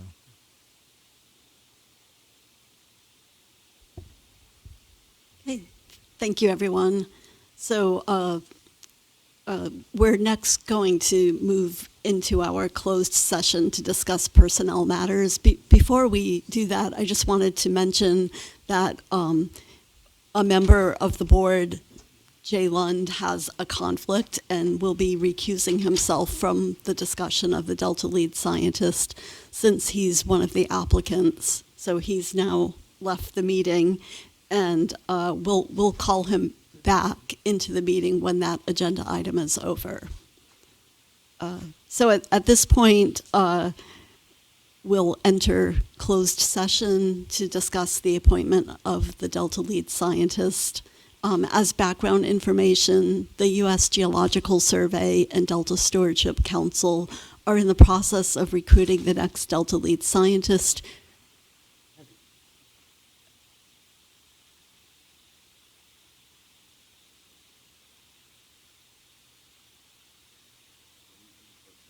No, I'm giving the prequel to that, I guess. Yes, so just to begin again, the USGS and Delta Stewardship Council are in the process of recruiting the next Delta lead scientist whose term would begin in fall of 2020. The council appoints a Delta lead scientist based upon the recommendation of the Delta ISB. 4 applicants are being considered for the appointment. The Delta lead scientist interview panel, which is an advisory committee to the Delta ISB, interviewed Dr. Jay Lund at its public meeting on Monday, January 27th, 2020. The interview process included both a public brown bag seminar and a meet and greet opportunity. The brown bag seminar was recorded and is now posted on the events page. And we have other brown bag seminars that will occur in March, and an announcement of the dates will be forthcoming in February. So the interview panel will likely be able to provide advice to the Delta ISB on who to recommend to the council at its April 7th meeting. And one thing that we've been discussing is that discussion might better be served by a in-person meeting rather than a teleconference. So before we enter into the closed session, I'd like to discuss with the board whether there are any reservations to changing the March 20th meeting to a teleconference and making the April 7th meeting an in-person meeting. So I don't know if you want to take a few minutes to look at your calendars, but it's April the 7th, and it's a Tuesday, so it's a sort of an unusual meeting. We typically meet on Thursday or Thursdays and Fridays, but I think the scheduling on Tuesday maybe was because of the Easter holiday that comes later that week. So we just, Steve and Tracy and myself just felt that discussion would be better served as an in-person meeting rather than as a teleconference. So let's see, Vince. if we do have it in April, or when we do have it in April, can we also schedule a chance to work on some of these reviews? And it would be a good time, for example, for the Monitoring Enterprise Review to do some interviews with people. Yeah, I think that would be fine. I mean, we can, it would be a full meeting, so the meeting would not only be focused on the Delta lead scientists. We just wanted to make sure that that part was done in person, or to try to facilitate it being done in person. But we can add other side meetings. So in March, which might now be an optional face-to-face sort of thing, were we scheduled to have a significant monitoring thing done in March? Yes, at that meeting, SS should be presenting all their final reports, but that could be done remotely. But those of you guys who are going to the IEP workshop can be our in-person hosts, so there'll be a bigger audience, but that's the plan right now. Would it be better to move that to April 7th? Well, I was going to just say, if they're not done, rather than having yet another one where there's gaps, if we could move it to April, that would be better if Mark's available. Unfortunately, ESSA's contract ends on March 31st, but we can check in on their progress for more information. So we wouldn't be able to do it in April because their contract would have ended by then. Okay. But we'll check in on the progress and learn more later tomorrow. Right. So I know some members of the board were planning to attend the IEP workshop in March, and that Friday meeting follows the IEP. So it's sort of the goal is that anyone who's in town for the IEP meeting could meet in person here in Sacramento, and others of us who will be remote can phone in for that meeting. And then in April, we would have an in-person meeting here in Sacramento for everyone. So does that seem acceptable to everybody, John? Yeah, I probably will not be able to attend an in-person April meeting. Okay. Could you phone in? I could probably phone in. Okay.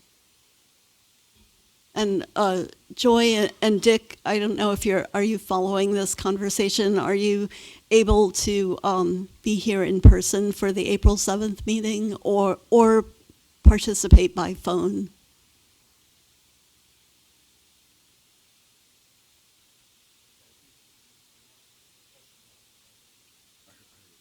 Oh, okay. All right, well, maybe we can follow up with them. Is there anybody in the room who can't participate either by phone or in person on April 7th? Okay, so I think we'll go ahead with that schedule. Okay, so with that discussion item, we'll now enter closed session. Oh, yes, sorry. Back now to the 20th meeting. Is that going to be then now a full day or a half a day, or since it's not going to be face-to-face? Well, we will have the presentation by ESSA. Yeah, I think at this point it'll be a half day, ESSA's presentation and status updates. And any major items we can possibly move to April. It's only going to be a few weeks apart because the meetings were packed in together because of the IEP workshop. Yeah, and part I'm asking because of the invasives thing, not that we want another 2 weeks reprieve from our deadline, but I think the invasive one, we do want to have a major discussion and better face-to-face probably. And is ESSA scheduled to come down here for the March meeting, or is it going to be, was it always planned to be remote? It was going to be in person, but we'll coordinate that. Because if he is coming down, those of us that are in the writing group may want to try to, well, some of us will make, okay. Yeah, we can coordinate logistics as we get closer to the event, as we know where the ESSA reports are. Well, I wasn't planning on being here for IEP, but I could come in person for MER workshop.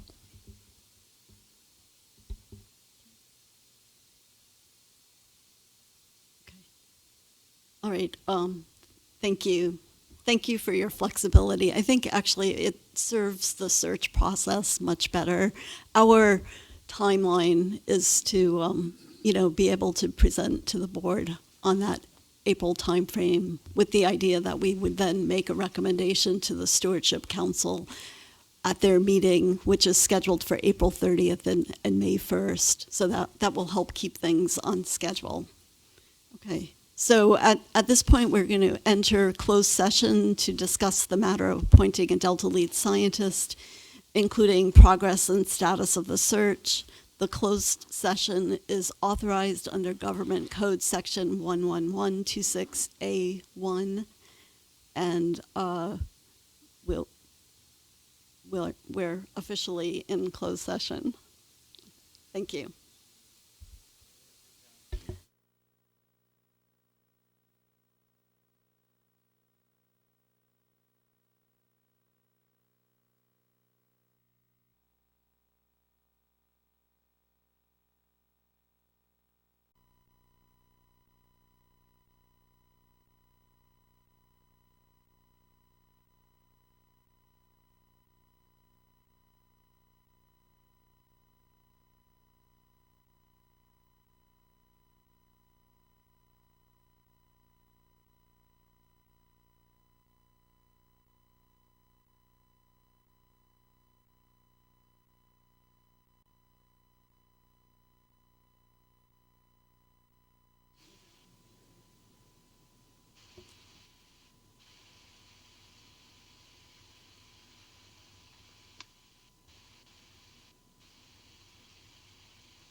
Great. All right. Well, welcome to the afternoon portion of the Delta ISB meeting. I'm going to begin by reporting out on our closed session. And during the closed session, we discussed next steps for appointing the Delta lead scientist. Basically, we had a general discussion about process and the candidates, and no action was taken out of that meeting.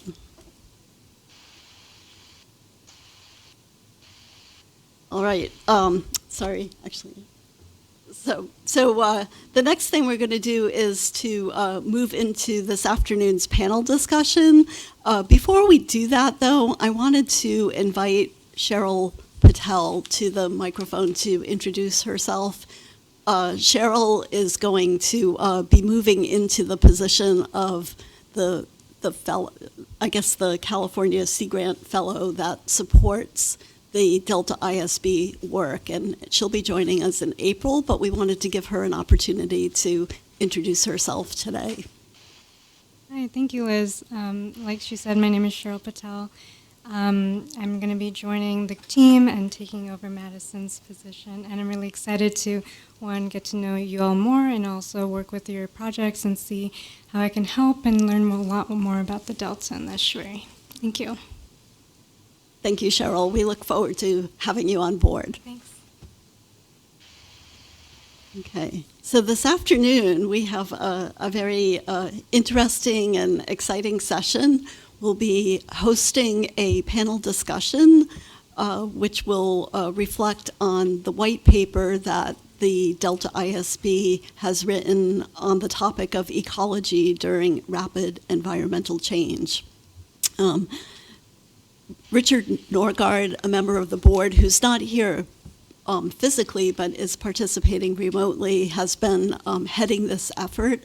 And I'm going to turn things over to him to provide an overview of the event, to give us a little bit of background information for how the event came about and what the expected or desired outcome for today's discussion will be. So I'll turn things over to Dick. Okay. And I'd like to welcome the panelists to the modest room used by the Delta Stewardship Council, the Science Program, and the Independent Science Board. This is a place where information is shared, considerable learning is instigated, and some of the decisions are made that are critical to management of much of California's water in the Delta. The Independent Science Board is charged by the California Legislature to assure that the science in support of adaptive management in the Delta is the best available. The Delta science that is done meets this criterion, but the board has long been concerned that too much of the science is undertaken to meet past legislative mandates and current management crises, and too little is being done to understand the future and inform future legislation and management. Looking forward has become more and more important in the Anthropocene, hence this project. The discussion paper or white paper began our process of scoping out this issue. This panel discussion is our next step. Each of you was invited to provide input to the project for somewhat different reasons, and each of you has delivered important complementary information, useful insights, and ways of framing and synthesizing the issues that are very helpful. Your written commentary expands on our efforts very nicely, further documenting that our approaches to the future. Let me say no more except that this project would not have been possible without the support of the Delta Science Program and its staff, in particular the good work of Edmund Yu. I made the initial contacts with the panelists, but Edmund and others in the science program have made this event possible. So with that, I turn it over to Tracy Collier. Oh, thank you, Dick. I think what I'm going to do is introduce the panel, and then we're going to have a panel discussion where each panelist, there are four here, 2 online. Each panelist will give a summation of their comments on our white paper for 10 minutes. Then we'll have a 10-minute Q&A discussion with the ISB members to discuss what they've told us. I'm not going to go into lengthy detail on the panelists because we provided the profiles of each of the people, and it always has driven me nuts when you take 10 minutes of your time when you could be talking about people's past achievements. So the panelists and the order they're going to go are Jeff Mount will go first, and Jeff is a former member of the ISB, PPIC, very well known to most people in the region. Similarly for Sam Luoma, first lead scientist for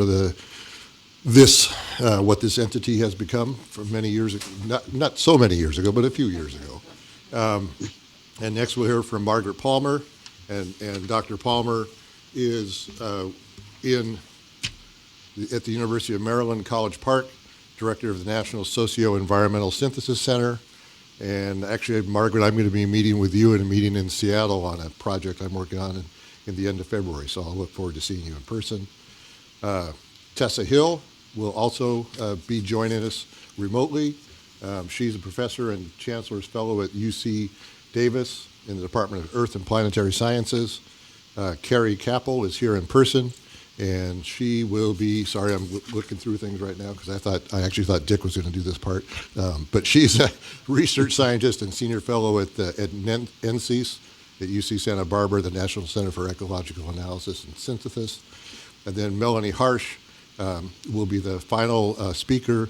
She's currently serving under contract at NOAA Fisheries with a very rich background in trying to combine some of the human and science aspects of natural resource management, and I look forward to hearing from her. And then finally, we provided the written comments from each of these panelists, and that's available on the table outside if you didn't already grab it. Dr. Erica Zavalita has also provided written comments, but she will not be part of this panel discussion, but her comments are available. Any questions from anybody on the board about the process, or questions from the panelists about the process before we just get started? So I think we'll begin with Jeff Mount. So Jeff, my main job is to moderate because we knew that with Dick not being here in person, him being able to always hear reliably everything that's going on is something that might be problematic. But Dick, if you hear something that really bugs you or really makes you happy, you should feel free to jump in. Otherwise, I'll do my best to moderate people and keep them to their 20 minutes, 10 presentation and 10 Q&A, but we can be flexible. So 10 minutes. Yeah, got it. Go, Jeff. Thanks, members of the Independent Science Board. It's nice to be back to visit with you. I was here in the very beginning with Sam, so very, Wasn't really all that long ago, but it was a cooler and wetter climate. That's the one thing I do remember about all of that. I'm going to be uncharacteristically brief for those who know me, because there are a number of people on the panel who know a lot more about this subject than I do. And so I want to keep my comments fairly direct and taken from the point of view of somebody who's worked in the Delta for many years. And in thinking about what you were trying to achieve with that paper, that discussion paper, and what I found to be an important, I don't call it an omission, but something that you all ought to consider. And it was interesting as I wrote that and then turned around and read what the rest of you wrote and thought, well, okay, I think you're going to find a panel that's in really broad agreement.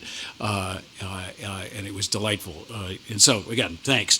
At the outset, let me say really quickly, I understand and support and agree with the premise that ecological change is taking place very quickly. We have abundant evidence of that, and that science is struggling to keep up with it.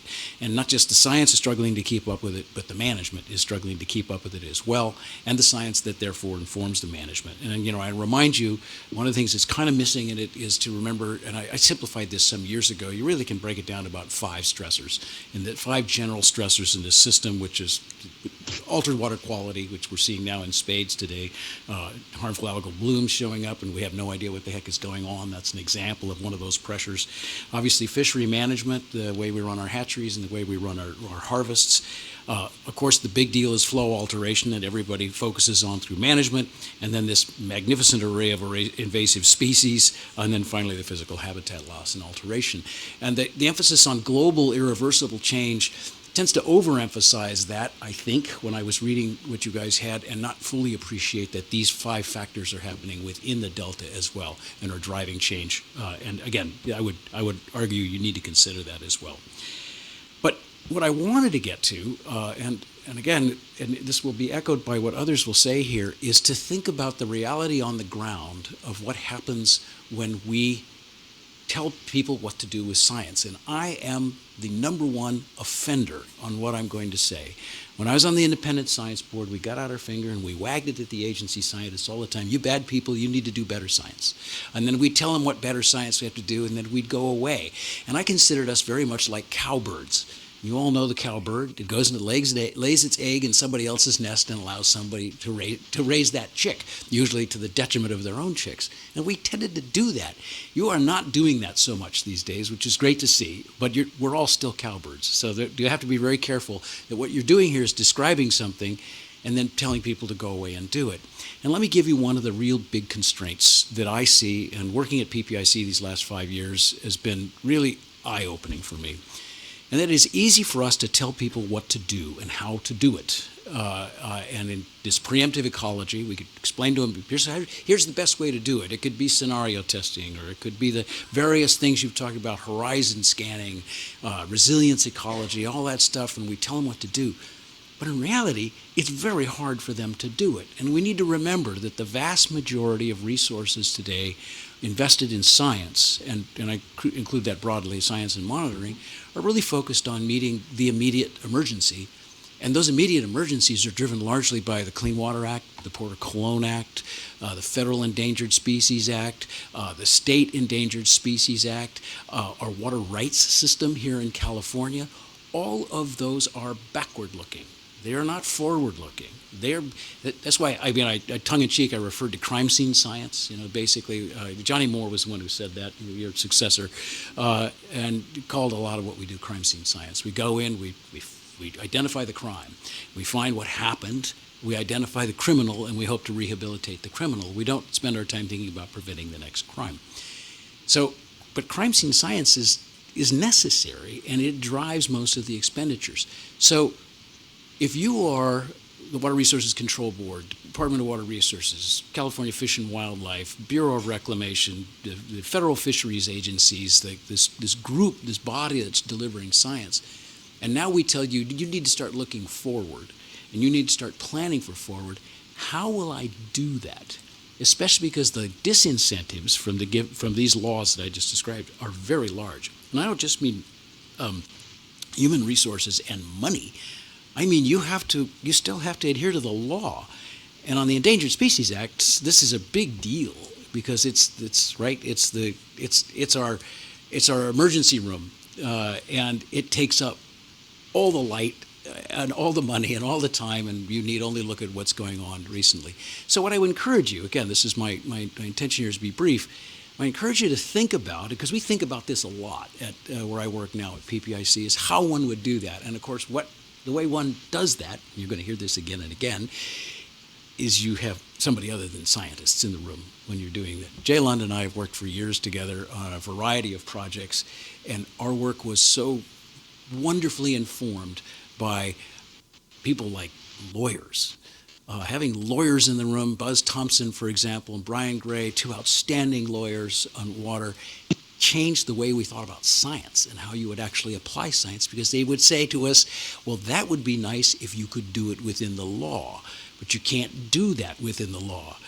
How would we do it within the law? Well, here's how you do it within the law. Or we had Ellen Hannock and Jay, who, as an economist, who would say, well, that's really nice if you had an infinite amount of money, but how would you do it and collect the money to actually do this? So balancing the law and you guys just looked at a wonderful big long report about including the social sciences in your thinking, which was far more elaborate than the kind of stuff I'm talking about. But I got to tell you, having economists and lawyers on your team is maddening, but incredibly valuable, because it constrains your thinking. And so that's the main point I wanted to get at as you go forward thinking about this preemptive ecology. I would encourage you to not just say you all go out and do this, but come up with how you would do it, how you would translate that, and you're going to hear more about that in a little bit, to action, and what the constraints are likely to be on the ground. And let me make one final comment. We did this at PPIC. In 2018, Jay's a co-author on this. We did reforms needed to handle droughts of the future. 30 co-authors were involved, and the way we did it is we did scenario testing. And what we did is we took 2012 to 2016, which is a whopping big drought, and our thesis is it's drought that's driving most of the changes in biology in this system, and also management, tests and management, and we used that as a scenario test. And from that, we then did some modeling to look out into the future, took that as a scenario, got all these 30 people involved who had been co-authors on multiple earlier papers to basically test these scenarios. So I would encourage you to look at that as kind of a quick way to do it. And that's less than 10 minutes. That's pretty good. That's your spiel. Okay. Hey, so Dick, I'm going to propose a change. See if this is okay with you. I've been through too many of these panel discussions where we heard from each person. We do a question and answer, and we ask many of the same questions that we're going to ask of subsequent panelists. I'd like you to, after each person speaks, if this is okay with you, you're the boss, so you tell me if I'm wrong, give a brief comment or a question to that person. But I'd then like to move on to the next person and reserve time for an open discussion with the ISB and all the panelists, rather than trying to do it one at a time, because if you're the fifth or sixth panelist in that progression, everybody's pretty much said what they're going to say, and you feel kind of left over. So I'm just, what's your thought on that, Dr. Norgard? I'm ready to pin Jeff down a little bit, because which camera am I looking at to look at you, Dick? That camera's got you. We identify where the best available science is being done, and we're frustrated and trying to identify just what that means in this case. I think that we will be producing a report which will be shaking things up a little bit, and we will also be, relying on the Delta Stewardship Council to step in and intervene and try to get better legislation going in the future. We are prepared to meet with legislators and their staff as necessary, but we do not legislate new legislation. This is a chicken and egg problem, but we're going to start the process and kick it along.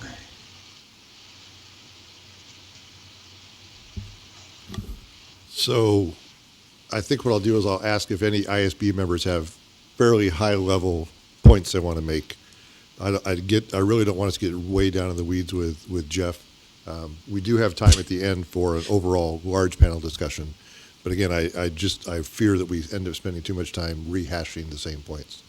So I would look to and you can respond to Dick if you like, Jeff, and then we'll go to other board members. Oh, I want to make sure and we leave plenty of time to hear from the smart people down the table here. So, I mean, so Dick, I agree.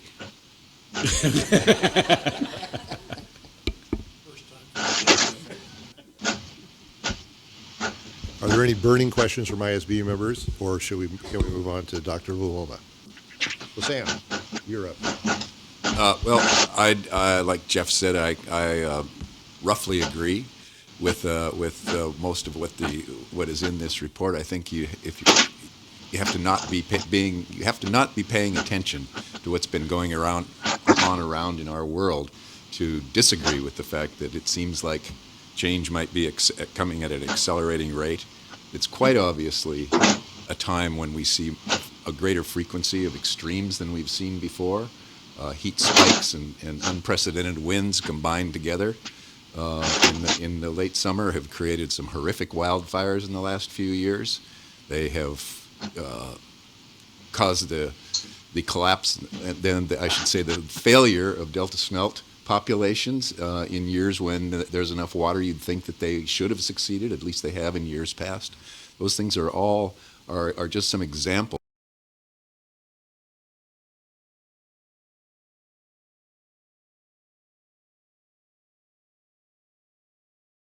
The documented one. It's obviously Delta smelt is an important subject, and the question is, can we adapt? There are a couple things unsaid, like Jeff mentioned in this paper. What we're looking at, as Jeff also mentioned, is climate change piled on top of environmental perturbations that we have not completely dealt with. We've actually had successes in dealing with a number of aspects of human disturbance of our environment, but not fully, only partially. And accelerating rates of climate change on top of that exacerbates the problem we're looking at. And there are a couple other aspects too that are probably everybody here knows but weren't said in the paper that make this even more difficult problem than we're talking about. Water scarcity is a reality in California. With scarcity comes conflict. I think we're in a time today when we might be reverting back to a period of conflict. In a period of severe conflict, we can lose a decade, we have in the past, of scientific accomplishment at the rate at which we need it to go. So this is a challenge that we can't ignore and we have to deal with. So conflict management is as important a part of what we're talking about as is anything we can talk about scientifically, because we have all the great ideas amongst scientists of how we talk together, how we work together. But if some people don't want to play, if some people want to change the rules and roll back what we've accomplished so far, it makes it pretty darn difficult to do some of the things that we're talking about. So managing that conflict has been and will continue to be one of the challenges that go with this. There are also distractions that come with conflict. As I described, litigation is a distraction, as I just described. We also have in this state, and I've said this many times probably to less effect than it should have, a lack of priority and investment in these problems. California's got a $3 trillion economy. This year, in analyzing the amount of money we spend on science, on the science of climate, water, and things like that, I think the sum per year came up to 100 million, and people have said, whoa, that's a lot of money. Well, excuse me, 0.003% of the California economy on a subject that has implications for wide sectors of that economy. That's not a lot of money. And squeezing more science out of that little pittance, an embarrassing investment, is something that we just have to make a better case for new money, for additional money, and how we go forward with that. And we have, and I think we'll hear more about this from the rest of the panel, too, we have within our own science disincentives to do the kind of work that we're doing. There are disincentives in the university. When I was getting my PhD, people got in an argument in my committee whether I was doing science or not. I was working on mercury cycling, and one of my professors said, that's not science, it's environment. Well, that's a disincentive, and those are pretty much under some control, but there are other disincentives to young people in terms of collaboration, in terms of communication. So finding a way to move around those things. is another challenge we face. So this is all kind of a dismal picture, but I don't really believe in leaving with a dismal picture and just saying doom and we have to deal with it. I think there are positive things we can think about. So the science must produce results, the board has said, faster. We got to get better at prediction, and we should think about how we do preemptions. How do we do this? And I think the board's paper has illustrated some tools that are new tools, resilience thinking, horizon scanning, etc., that are obviously positive things that we can do. There's also the mention of Jane Lubchenco's suggestion that we have to focus on the most pressing problems of the day. That's not the first time environmental science has been asked to produce things faster and focus on today's problems rather than tomorrow's. Matter of fact, that's crime scene science, as I love that phrase. I think we actually have to think beyond that. So what I would like to suggest, just as probably a wild suggestion that will,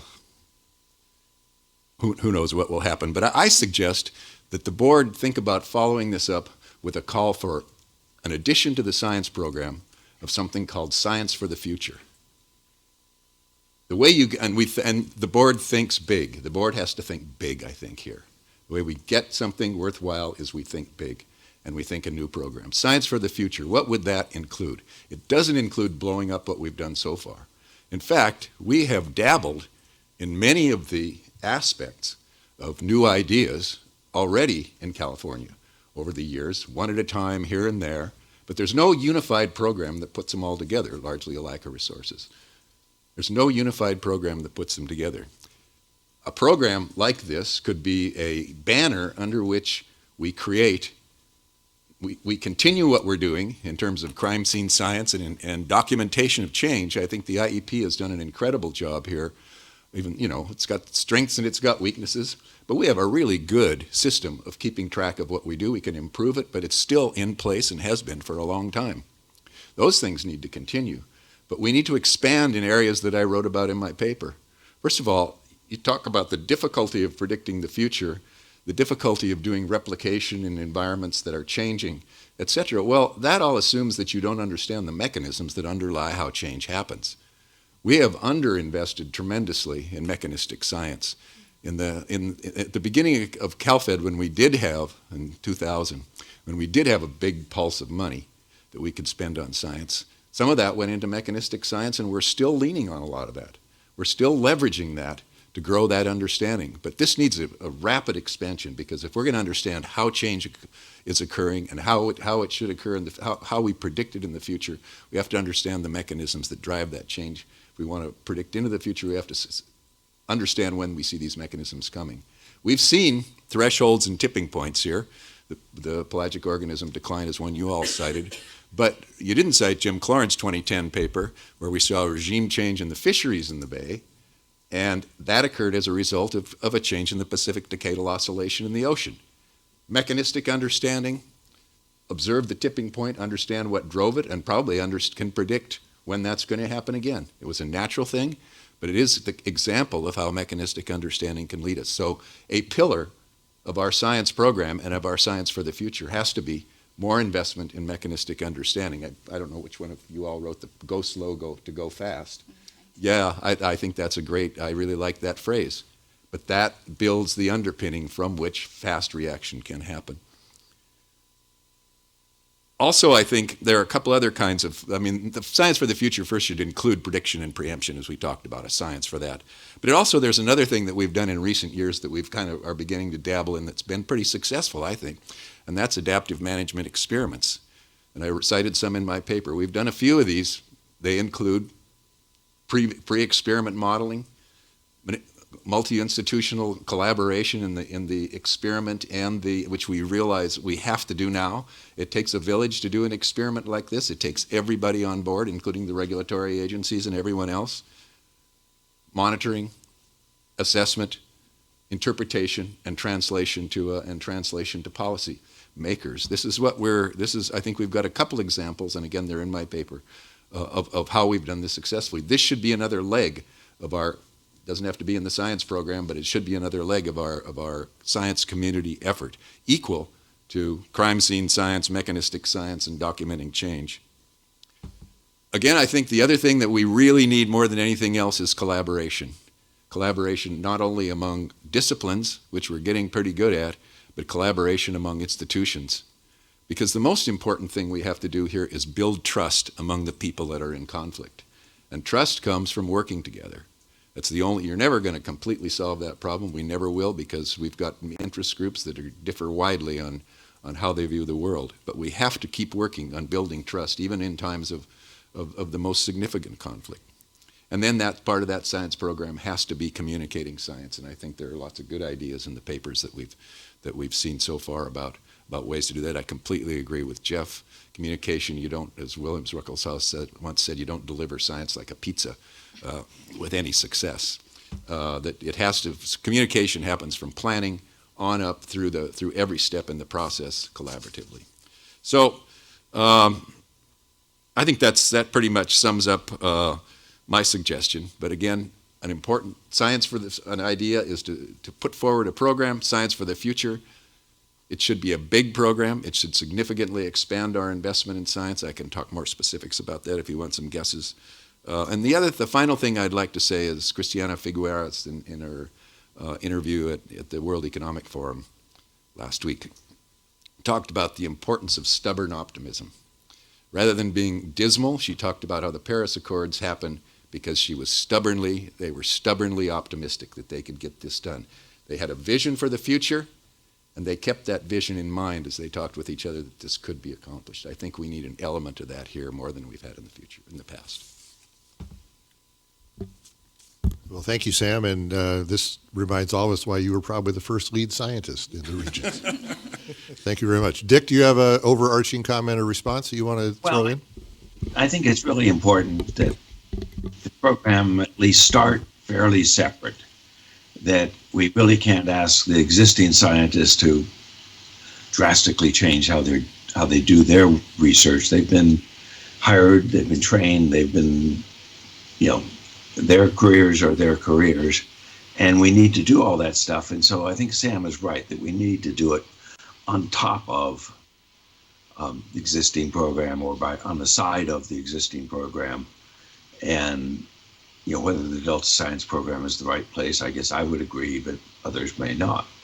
I think the other thing that worries me is, while we have to keep stressing our mechanistic understanding, we're living in a world with increasing uncertainty.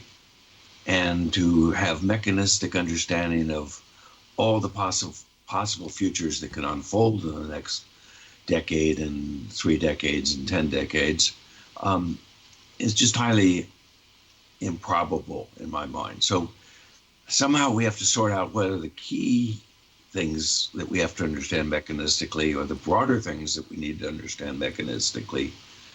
While at the same time, I think the message is we need to embrace uncertainty and be prepared to respond as the future unfolds better than we do now. And a couple of the panelists have also brought up that we need to reduce the human drivers. And that was a part of the original paper, or one of the early versions of this white paper, and it got phased out. But I think it needs to come back in, that as a state, we need to be reducing some of those environmental drivers that are within the state. But we'll elaborate more on that as everything unfolds. Okay, thanks, Dick. Then are there high-level comments from the board members for Sam? Comments or questions? And I'll just ask one. It's not really high-level, but I'm interested. So what number were you talking about for the science for the future? That would take a little bit, but I think, realistically, when you have dealt with a pulse of money like I have, there can be too much because you just can't deal with it. And there can never be too much, of course, but in reality there is. But I honestly think that if we doubled the size of the investment in science, if we continued $100 million going for documentation and crime scene science, and built the other legs with another $100 million over a 10-year period, that's $1 billion in 10 years. But if we did that and did it with the right kind of, as John knows, you'd need a substantially bigger staff than you have now to run such a thing and run it well. But I honestly think that would make a huge difference in a decade. And if it doesn't, but we should take responsibility. We should tell the policy leaders, we'll look at what we've accomplished in 10 years, and you can get rid of this if it's not working. But give us 10 years of this kind of thing and see what we can deliver. Thanks, Sam. Joe? So thank you very much, both Jeff and Sam, for the enlightening comments. I have a comment. Now, we always talk about this science enterprise, crime scene science, all those things, and need for big science. So yesterday, Edmund, he kind of circulated a paper, a very nice paper by Zoe Doubleday and Sean Connell about shining a brighter light on solution science in ecology, and it says that they went through 40 top ecology journals and could not find any big science issue they tackled for past so many years. So these are all small-scale sciences. You do intense small-scale sciences. But as Sam mentioned, that you need a kind of integrated, large, big science issues. So that should come from the people who develop science plans for the Delta enterprise. So that means you basically cannot hand out these little grants to people and ask them to do big science because they are not going to integrate. So as you know, that Advanced Project Research Agency, DARPA, what they do is they basically come up with a big problem and hand over a bunch of money to a group of people saying, go and do this and come back with the results. And if 3 years, if you are not progressing well, you're out. So if you want to handle that level of impact, maybe in addition to a small-scale single investigator science, you have to have challenges put onto the community with a pot of money and saying, hey, this pot of money goes to big science. Get together, come up with a plan. You can fight among yourselves, but finally we need some good solutions. So maybe that is a way we might want to think. Yeah, so you're saying basically the DARPA approach, which has been really effective, yes. And it gets people to work because there's a lot of money involved. Jay? Sam, who would run this pot of money? Science for the Future. Would you take that $100 million and give $10 million to each agency, or would there be some sort of an overarching entity that would sort of build a confluence among those agencies? As you know, this CalFed started with the first formula, where there was money for CalFed, and the money went for the restoration program and science. Both of them poured into the pot of money that we used. Then the money gradually filtered to the agencies. I'm not saying that I think the agencies have their $100 million mostly. They're the most of the science that's done now, or much of the science outside of what you guys have done with the foundations and things like that. I honestly think a pot in some sort of entity, you've talked about joint, whatever, those kind of approach, a pot of money that you point to each set of these problems. I really like this idea of the DARPA approach, but I think that has to be a separate pot of competitive money, not necessarily directed from the top down. Use today's 100 to direct from the top down. Thanks, Sam. And I think, again, we're starting to hear ideas about, well, what are we going to do about it? And we're all agreeing it's an issue, and we're going to talk some about whether the issue is framed correctly or not. And the big question is going to be, what are we going to do about it? What can we do about it? What's feasible? And we're getting that out there. So that's where I think a lot of our discussion will go. I'd like now to go to Margaret online. If you could give your summary of your comments to us, and then we'll have some comments from Dick and high-level comments from the board. Thanks. Sure. Let me know if you can't hear me clearly. Hopefully you can. Boy, I could make a lot of comments based on what's been said already. Some really interesting and provocative things. I'm just going to have to say at the outset that I'm reminded of, based on the most recent discussion there, reminded of Audre Lorde saying, you can't dismantle the master's house using the master's tools. I'm not convinced that putting a lot more money in this, the science program will actually take care of or meet the needs that are really needed out there. I think fundamentally the process that's being used to prioritize what's done and to develop an integrative program of science needs to change fundamentally. And we can talk about later maybe what that might mean. But let me return just briefly to some of my more specific comments. I should say I do agree with the premise of the paper. I do think that a different approach is used that has to be much more future-oriented. I also want to preface my comments by saying I do not have the history with the program that certainly, Sam and Jeff and many of you have. So some of my comment may be off base for not knowing enough details about what has been done and how you've been thinking historically. I think that one of the most fundamental issues is and this relates to my original comment, rethinking how the science priorities are determined based on a process in which the priorities are co-developed with those who know most about the management structure, the drivers that involved. So this may mean politicians.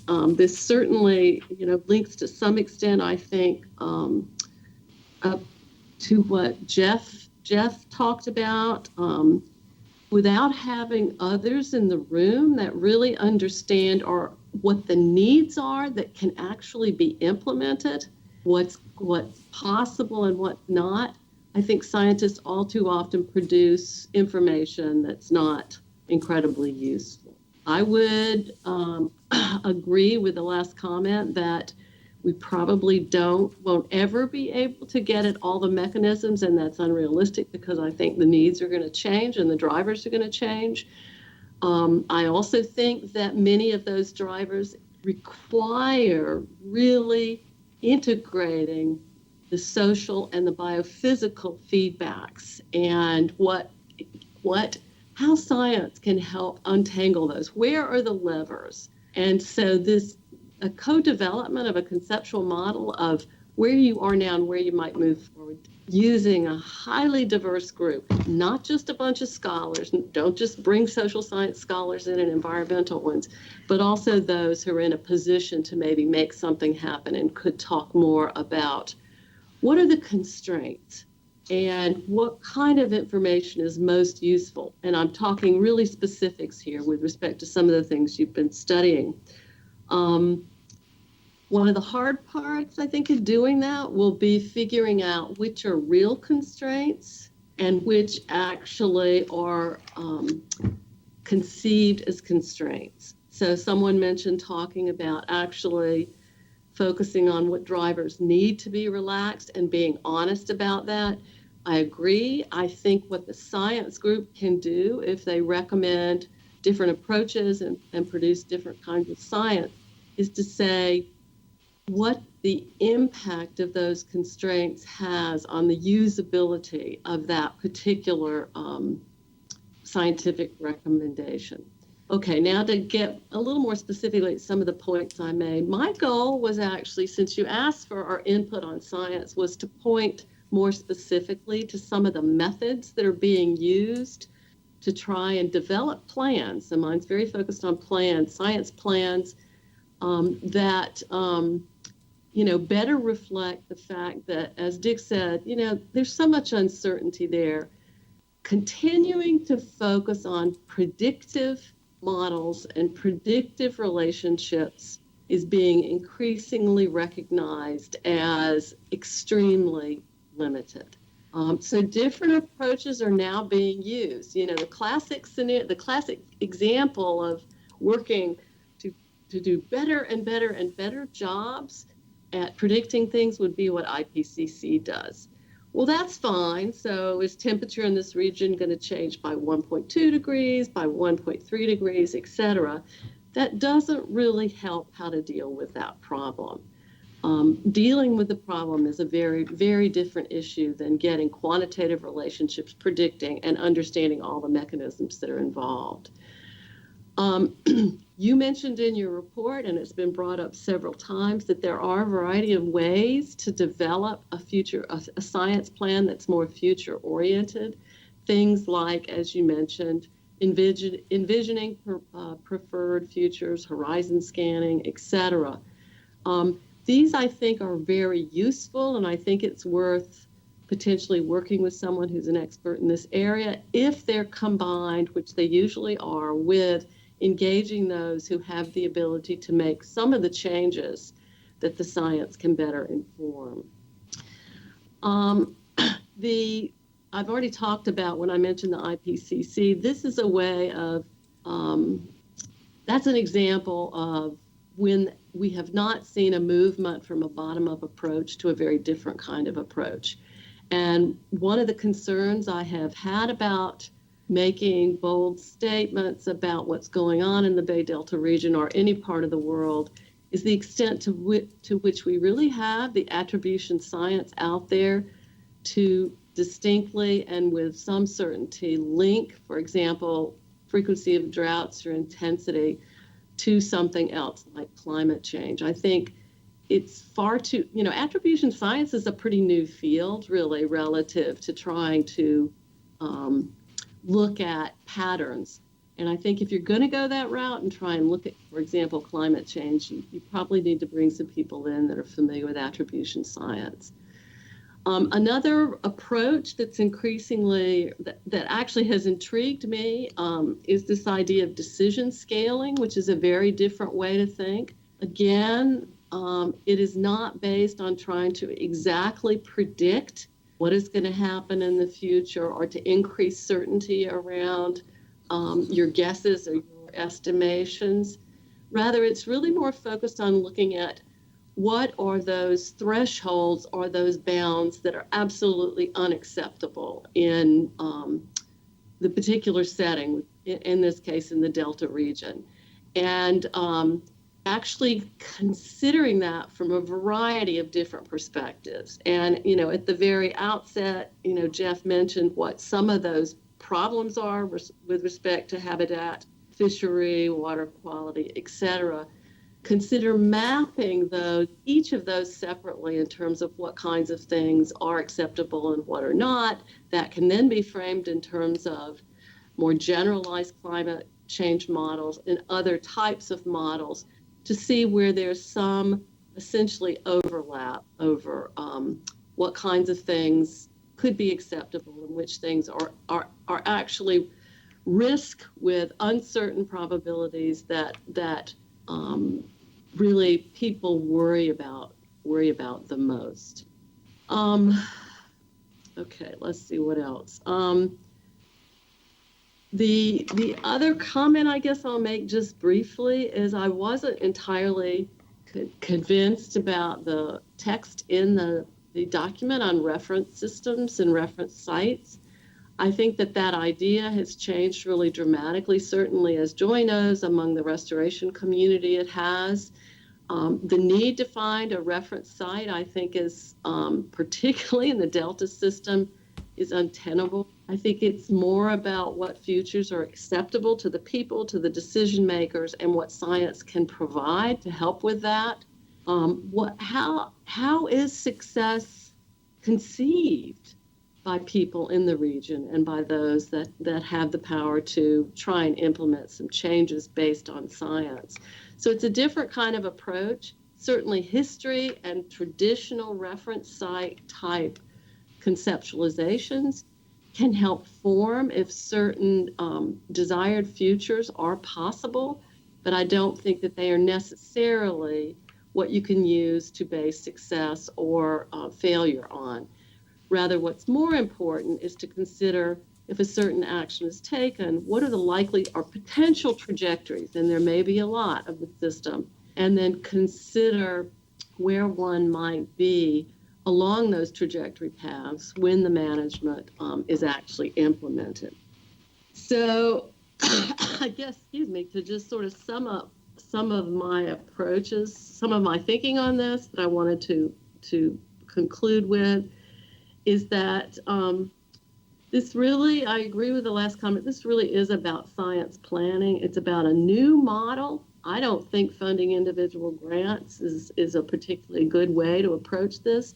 I think developing a team that can help guide the process, that may be bringing in different people over time to develop an overall plan, may be far likely to lead to a sort of a more futuristic thinking about what is being done. Let's see.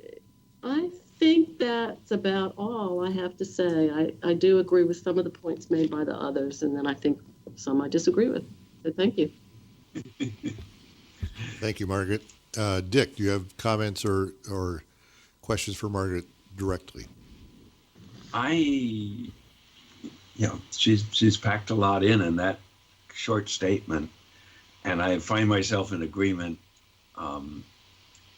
I too am not convinced that big science will solve this big problem. It seems to me we need some really ingenious science, and how we're going to get that is not clear.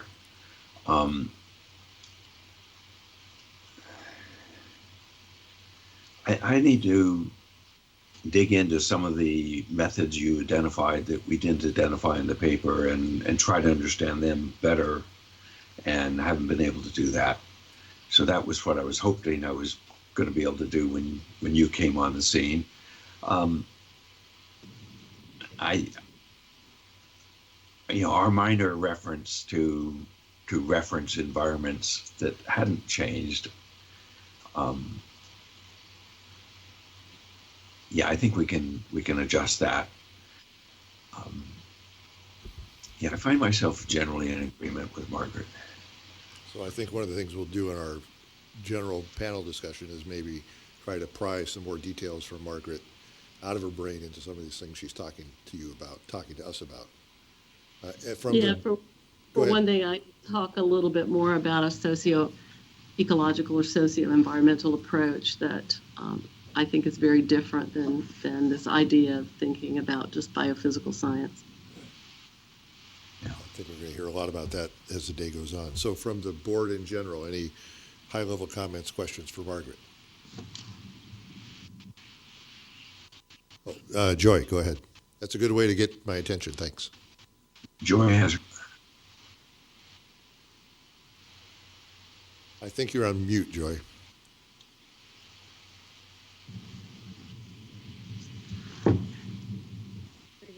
I think the fact that the Delta has the greatest number of invasive species of any estuary and has such a huge modification to its basic hydrology with levees and drainage of most of the area for agriculture kind of opens up the possibilities for me, because it suggests there's no wrong thing that can be certain. There are so many opportunities, and there's hardly much that is pristine that would be affected. So, do you agree with that? I agree with that.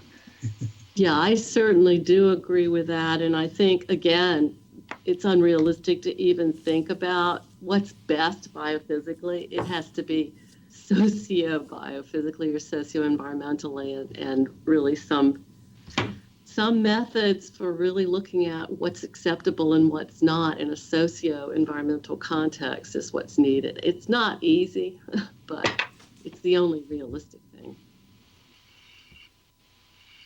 Okay, thanks, Joy and Margaret. Any comments from the board again? If not, we'll go on to Tessa Hill, who's queued up her video to save. She was saving on bandwidth before, so she's been watching us, but we couldn't see her, but now we can see her. And she, again, to remind you, she's from UC Davis, and she's out at the Bodega Marine Lab on the coast. Tessa? Hi, thank you so much for inviting me to this discussion. Can you all hear me okay? Yep. Okay. I might go back off because it's definitely improving the streaming on my end to be able to hear all of you, but I really appreciate being part of this. I've been enjoying the discussion so far, and I would also consider myself an outsider to this system. I don't work in the Delta, but I do work in the nearby coast and ocean, so have sort of a perspective that comes from looking at these same kind of problems in that realm. I'm still here. I just turned my video off. I made a couple of main points in my comments that I thought I would just sort of reiterate here, in part because a lot of them are beginning to synergistically work with other panelists' comments. So it's sort of nice to hear some various points of agreement. I think that the paper is really interesting and really important. And one of the things I'm excited to see more of is a stronger statement of the needs and goals of why a discussion paper like this is needed and who's going to use it, and what the goals are in terms of writing it and getting it out there in the world. We heard this a little bit from Jeff earlier, but I really think that we need to talk a little bit more about the physical and ecological context and changes that are of concern, because I think it's one thing to talk about these really big global problems, but in order to drive them down to management and decision-making and science that's relevant for the Delta, I think we sort of need to know more about that, like what's happening in the Delta, what's of concern. And like I said, I think Jeff listed off several of these before, but I think I'd like to hear more and learn more about that. I also, I really appreciated sort of the forward-looking vision of like ways that we can approach this scientifically, and I think that's been one of the best parts of this discussion so far, so I'll come back to that. But I would say in terms of the text of the paper, it should be very forward-looking. I'm not sure that we are bound to reiterate all the reasons why things were done the way they were in the past, because I think all of you are sort of putting forth a vision of where we need to go from here on out. And then also, this has come up multiple times in this discussion, but we really need to acknowledge the coupled human ecological systems that are at work here, including in decision-making and how decisions are made and why they haven't been made in the past. And I'll probably come back to that in just a second. I wanted to just highlight a couple of things I'm hearing in this discussion, and like sort of synergies and things that have made me think about the paper is very focused on irreversible change. But I think the main problem for all of us working on this is not that it's irreversible, it's that it's happening on timescales that are not a good match with management and decision making, in that the changes are happening incredibly rapidly, but are going to have a very long-term impact. And it's actually hard to think about ways that we manage and protect and conserve environments in the context of those kinds of changes. That's why I think it's really important to sort of set the stage of what we know and what are the gaps in what we know, and what are the management options, and where can science actually insert into that and inform some of those gaps. So as we start thinking about science for the future, I think it should be driven by both what we already know, but what do we not know, and what do we critically need to know in order to do this better? I touched on this a minute ago, but I think acknowledging the role that human decision-making has made in this is important. And I think it's very easy to blame this all on the scientific process, the reason why we haven't made more progress. And I am definitely one that's commonly highly critical of the scientific process, so I'm not defending it. But I also think that some of the challenges we are facing today in terms of biodiversity and climate change and associated challenges are in part because we have not grappled with why these decisions have been so hard to make. And I think you let us humans off the hook a little bit in this paper. And so I think I want to put us back on the hook a little bit for those decisions. Many scientists are doing work like this. I would say more and more over time.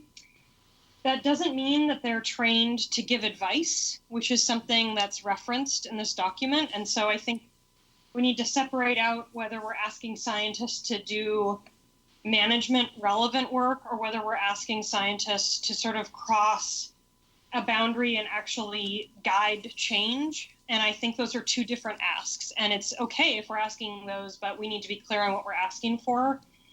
And several of the previous panelists discussed challenges to this work, which I also wanted to bring up. And that is that resources are very limited for this forward-looking science. This kind of work is really disincentivized in university settings. And so we have some pretty significant institutional change that has to occur in academic settings to support what you are trying to do. And I just want to echo what Jeff said, which is that it really requires collaboration across fields, and that includes natural and social scientists, but also law, policy, and management, and getting all of those people in the same room to talk about how this work is done. I guess the last thing I'll say is that I think there's an opportunity here for this document to sort of advocate or push a little bit harder. And maybe that's advocating in investing in the kind of science that will inform these decisions. But also I'd like to see it advocate for the consideration of impacts on vulnerable human communities and the incorporation of knowledge from communities who have been living in this system for a very long time. And academic science often ignores those perspectives. And I also think there's a real place for regional and local action on these issues, and we miss an opportunity if we write it off as like, these are really global problems and there isn't a way for us to solve them. I'd rather sort of challenge us to think about what are the ways that we can support those solutions, even if they're at a local or regional level. I loved the reference to stubborn optimism and Christiana Figueres' quote about stubborn optimism. And I think I'm just going to push that one step further and say that it's also going to require stubborn courage. Some of this work that you are all doing, peering into the future, going slow to go fast, facing the realities of the decisions that we have in front of us and what we know and what we don't know, it's courageous work, and it's work that needs to be done. And so I would say, let's do the stubborn optimism and pair it with some courage at the same time. And I think I'll stop there. Thanks so much, Tessa. Dick, you've just been called courageous. How do you respond? I'm ready. I'm more stubbornly hopeful, stubbornly optimistic, but hope is what keeps me going. I am a little concerned about stubborn optimism in that you're usually optimistic around a plan or around a course of action. And in a very uncertain world, we could be optimistically going on one course and optimistically proposing one course. Until we get that optimism focused or unfocused to the range of possibilities that will unfold and how we need to be prepared for the range of possibilities. And then I'll be a stubborn optimist, I guess. I agree with much of what you said, and your comments were very helpful on how to make this paper more powerful and effective, and the issues of who are we actually speaking to or are before us as we speak now.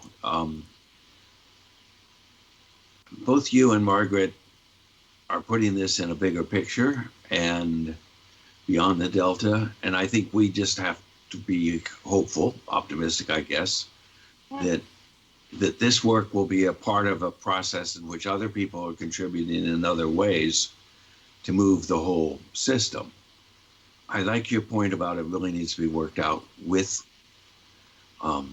people as Sam pointed out, in California water, we have major conflicts which make working it out with the people, so to speak, increasingly, or not increasingly, but just very difficult. But I do think we need a new water contract, not in the sense of the State Water Board, but in the sense of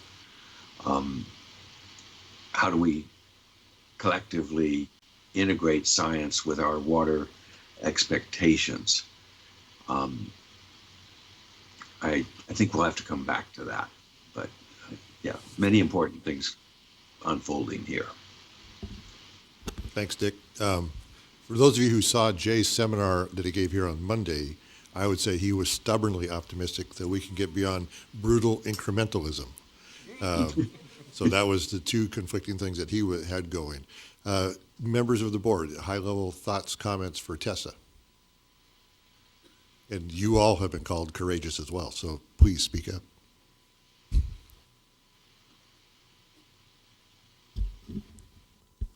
Okay, we're withholding our discussion. We will go on to Carrie Capel, again coming from UC Santa Barbara NCEAS, and please let us hear it. Thank you.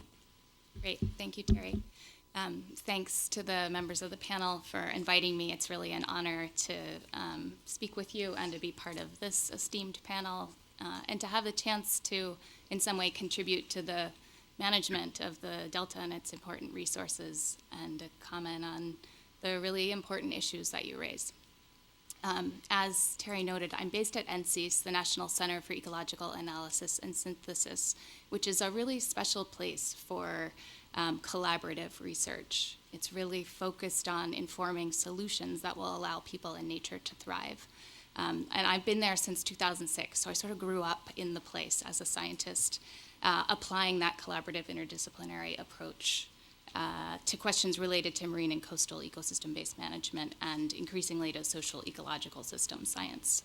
I'm a marine biologist by training, but I'm a team science facilitator by choice these days, so that makes me a little bit of an oddball.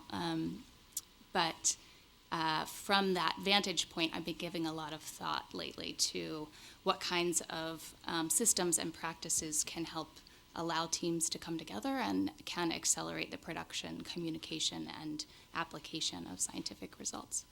So my remarks are informed by that perspective as someone who's operating and has always operated a little bit outside the academic norm, and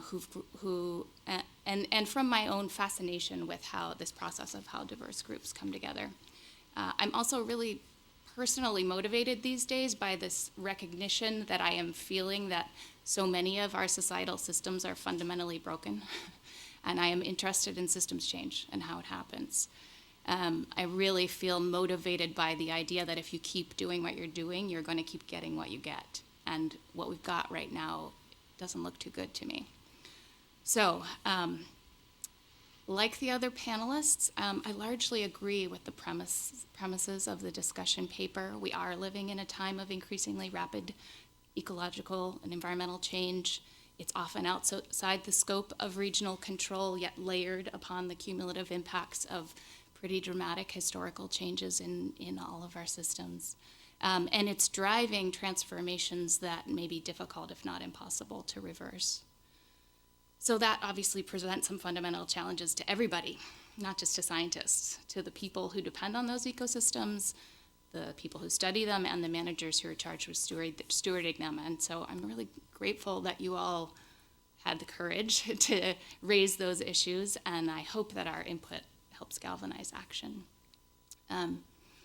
I want to assert at the outset that I don't think that what we seek is only a preemptive ecology, but rather a preemptive system science that really seeks to understand the coupled human and biophysical dimensions of the Delta, including its management. So right in your title, you can signal the shift that's required. That kind of social ecological system science has to draw upon tools from across the natural and social science disciplines, including but definitely not limited to ecology. And as other panelists have recognized, that science will be necessary but not sufficient to address the challenges that have been raised. So I think the Delta Science program is already moving in the right direction, but further efforts toward a more integrated approach and a more diversified portfolio of both research projects and researchers could help to accelerate progress. As Tessa said, understanding your goals in the discussion paper would help me as we go forward with this.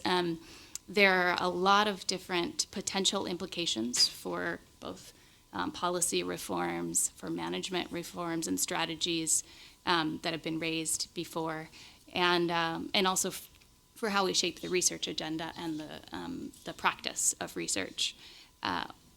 I spent the last 5 or 6 years leading a large multi-institution project called the Ocean Tipping Points Project, which attempted to develop practical tools and approaches for the application of resilient science to management. And it really was an experiment in co-creating research with managers. And we did have lawyers and economists and policy folks in the room with us, both in an advisory capacity and in some cases directly involved in the research. And those advisors in particular played a really important role in what Meg Caldwell called serving us rough justice and making really clear how this was going to hit the ground and what the constraints were for decision makers and how we should be how we should be framing our research to be most useful. So a few lessons learned from that project. One, I think there's broad scope for the use of thresholds in U.S. environmental policy, but quantitative thresholds are really underutilized in many realms of environmental management. Second, I think those thresholds and tipping points the science shows are a regular feature of ecosystems, and at least some subset of those are sufficiently fundamental that we could expect that they would hold, even as environmental change accelerates. As Margaret said, we do need to consider those thresholds to help define what's acceptable, what we think of as a safe operating space for management. Third, with increasing variability and more extreme events, we're more and more likely to cross those important thresholds and experience tipping points. Early warning indicators, I mentioned in my response, hold some potential promise to help us anticipate tipping points, but I would say the evidence for these is still out, and I can't wholeheartedly endorse the approach. It has yet to be fully proven, but I'd be happy to talk more about that research. One of the key takeaways for us in this work was just the importance of really investing in understanding the ways that people are influenced by crossing these thresholds and also contribute to crossing them. And because the consequences of crossing tipping points aren't borne evenly. They will be borne differently by different stakeholders, and there may be winners and losers, which means if we're going to set goals and evaluate different strategies to take us towards those goals, we have to have methods that allow us to understand people's preferences and to evaluate the trade-offs associated with one path or another. So again, I'd be happy to talk more about the potential methods that are available for doing that kind of work. Finally, I want to, in this tipping points realm, I want to underscore the value of mechanistic understanding. I think we really found that while the concepts of resilient science apply broadly, there's no substitute for knowing your ecosystem from both the human and natural dimensions. So we still need that basic science. And this is where I commented it's a matter of going slow to go fast. In the face of rapid change and high uncertainty about future dynamics, though, of course, the mechanistic understanding will sometimes break down. It has its limits. We found in our work that scenario analysis and risk assessments could be nice complementary tools for helping stakeholders and managers and scientists together explore potential future conditions and decide how to manage risk. Other panelists have highlighted the need for social ecological system science, as have I, and I think we all recognize that there are people doing this work, but it's underfunded, and we also could use more training and more support, more systems for enabling that approach. That could mean elevating the human dimension and more integrated approaches in the research priorities that the program sets through the Delta Science Plan and through your grant making, or in a bold new Science of the Future program. If you look at the most recently funded Delta Science projects, very few of them are taking that kind of interdisciplinary approach to address questions that are at the intersection of human and natural dimensions. I think ideally it would also mean investing in democratizing the research process and finding ways to engage more deeply with the human communities who interact with the Delta, which Tessa also elevated. There are a lot of potential tools out there for that, including community fora, citizen science, and more participatory research drawing on methods that many social scientists are employing today. All of those could provide really valuable pathways for the values and the observations of the local community to feed into how you understand and manage the Delta. There are a number of skills and capacities that we need to cultivate in the research community to build our capacity for preemptive science, including cross-training in these kinds of methods and more interdisciplinary fluency and flexibility. It may also mean that we recognize and support people who play the critical role of bridging disciplines, spanning boundaries between organizations or between different departments, and really weaving and translating science. That some of those things may be beyond the scope of the Delta Science program, but there may be creative ways to experiment and develop parts of the solution here, for example, through partnerships that would enhance the Delta Science Fellowship program with additional training and mentorship or exchange opportunities so that young scientists are cultivating these skills. There also could be opportunities to foster communities of practice around preemptive, solutions-oriented science and create more opportunities for meaningful exchange between policymakers, managers, and researchers. In my experience in NC's working groups and also from the literature, I know that emphasize that the diverse perspectives tend to lead to better solutions. We can do better at creating structures that allow those diverse perspectives to come together. Co-creation with end users, whether it be the managers or other sectors who depend on the Delta from the outset, I think is really important. And it's not easy, but getting that perspective at the beginning of a research project really is a way to reduce wasting time and money. There's so much that science is intended for application to management, but misses the mark because it wasn't informed from the outset by the real needs of managers. And I think there's a dance there of meeting, as a researcher, meeting those managers where they are and helping to address their immediate needs, and also thinking ahead to the future and needs that might be beyond that day-to-day crisis. Similarly, we really found in our work that process wasn't just one way. It wasn't us leading them. It was also managers really opening our eyes to novel questions that led to all kinds of interesting scientific paths that we might not have uncovered otherwise. So how can we create rapid feedback cycles that let managers feed questions to researchers and researchers feed results to managers more quickly? So we better align those timescales of research and decision-making with the pace of change. I think open science practices might be one tool set for that. These are really intended to democratize science. So real-time open access data streams, faster sharing of results, and better transparency and reproducibility. Those should be standards that we're applying to this new science of the future. Several people underlined the importance of solutions-based science, and I will underline it again with a highlighter. There's a lot of good work now being done around evidence-based science, and I think we can continue to push this frontier, really investing in understanding what interventions work on the ground and why, and also understanding what collaborative approaches work and why. As we're trying to change the system of science, let's be self-reflective about that as well. The Science for Nature and People partnership at NCEAS might be one example that could be useful in that regard. So I will wrap up by just saying I wanted to thank Sam and Tessa for bringing in the ideas of stubborn optimism and stubborn courage.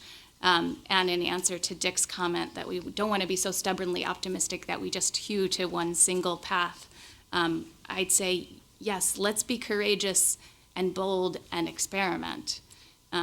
The last question I posed in my response was, what's the lightest weight rapid prototype you could set in motion to learn quickly about the system and inform the next steps? Some of your science funding could be oriented in that direction. And we can set up systems to support researchers and managers to experiment more boldly and learn more rapidly about the system. And then just my last comment on in the direction of being bold. You may have been surprised by my reference to grief at the end of my my written response, and I think many of us think that emotions have no place in public discourse. But I hold that in part it's our fear and our grief which keeps us from looking clear-eyed at the challenges, and which keeps us doing what we're doing and getting what we're getting. So I don't know how the council will take up that comment, but it's certainly an important theme that I see coming up in the groups that I work with. Thanks very much. A lot of things to think about. If you had been here earlier today when we were talking about our review of a draft social science strategy for the Delta, you would have seen a lot of the discomfort we have. We're trying to be as open as we can about that, but we're still just not communicating really well. And Melanie's going to talk next about a lot about bringing the human dimension more into it. I have some other comments, but I'll wait. Dick, do you have any overarching comments for Carrie and her presentation, why we keep doing what we're doing and getting what we're getting? Well, I think Carrie has written a beautiful commentary, a comprehensive commentary, passionate, and she clearly has a vision of science and society that is not as balkanized as the one we're in. A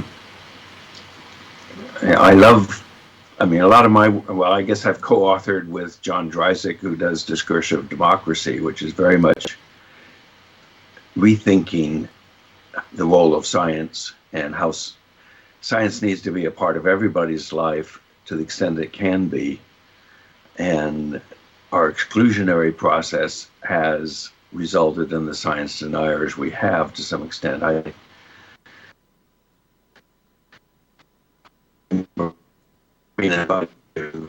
Right after Trump was elected, and I switched the topic of my talk to this role of science in society and how do we get to where we are, and it is not working. So we really do need to be bold.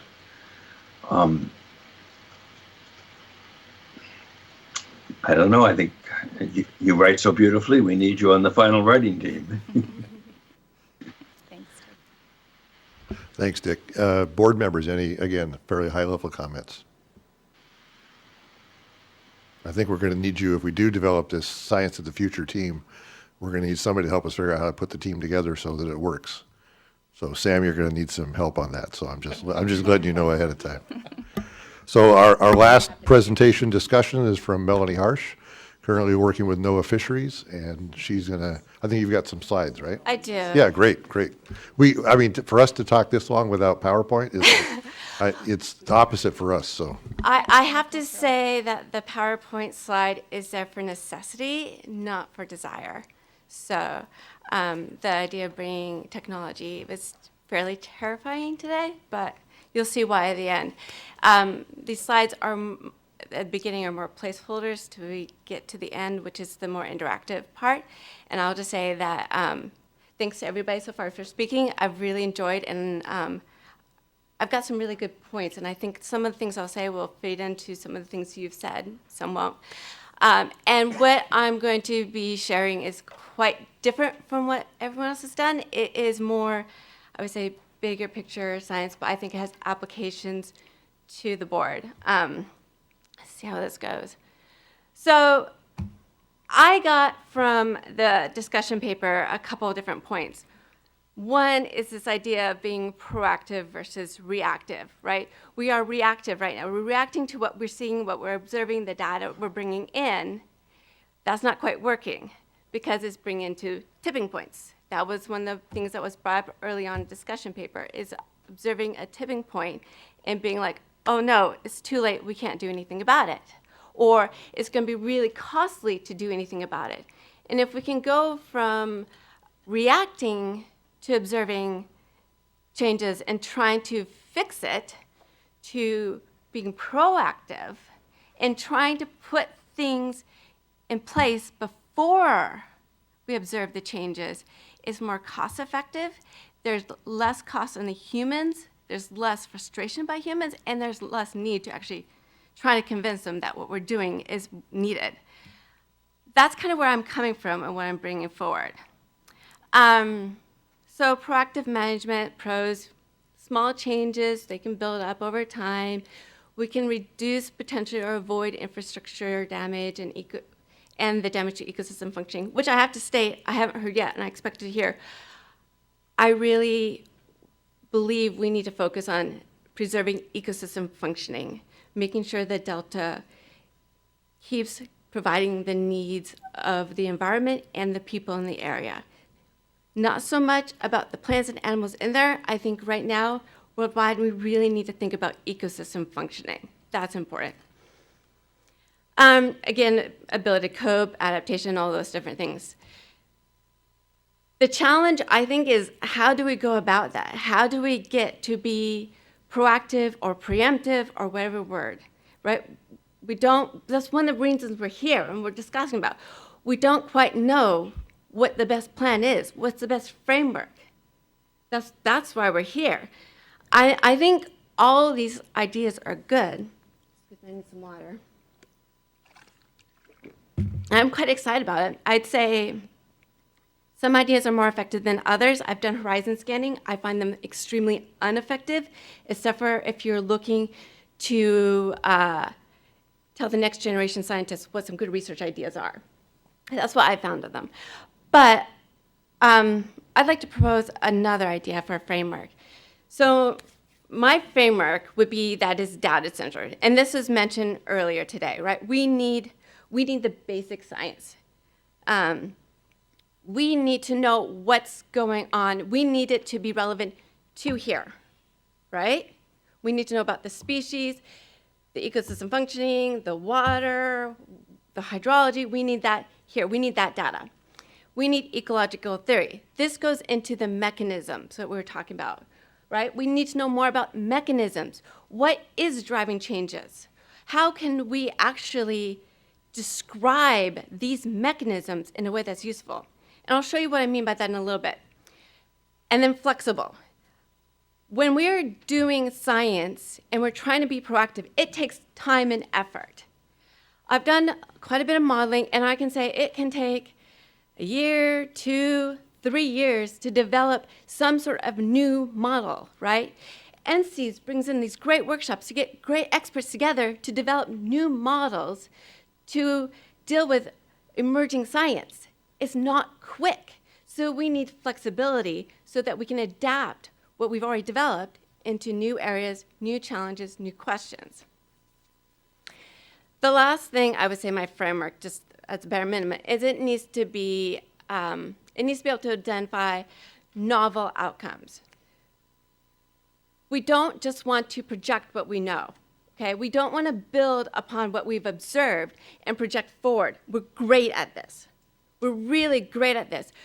But what we're seeing right now is unprecedented changes that we don't quite know what's going to happen. Hence, tipping points. We can't predict tipping points. It is hard to predict tipping points when, if we go back to this figure, this is a great figure, by the way. This one. See that arrow going up and down? That's the idea with climate change. What we know about tipping points is based off the figure to the left, right? We've got this big challenge, some sort of thing that they have to really get over. But what climate change is doing is decreasing how hard it is to get to that tipping point. Well, what exactly is decreasing? What stressors are causing the tipping point and making it easier to get to the tipping point? We don't know, and that's the challenge. So here's the tipping point. So my solution, one idea I have, is mathematical models. Bear with me. They are very flexible, or can be. They can be grounded in applied mathematical models. Let's just applied mathematical models, not theoretical, applied mathematical models. They can be grounded in ecological theory. They can incorporate data.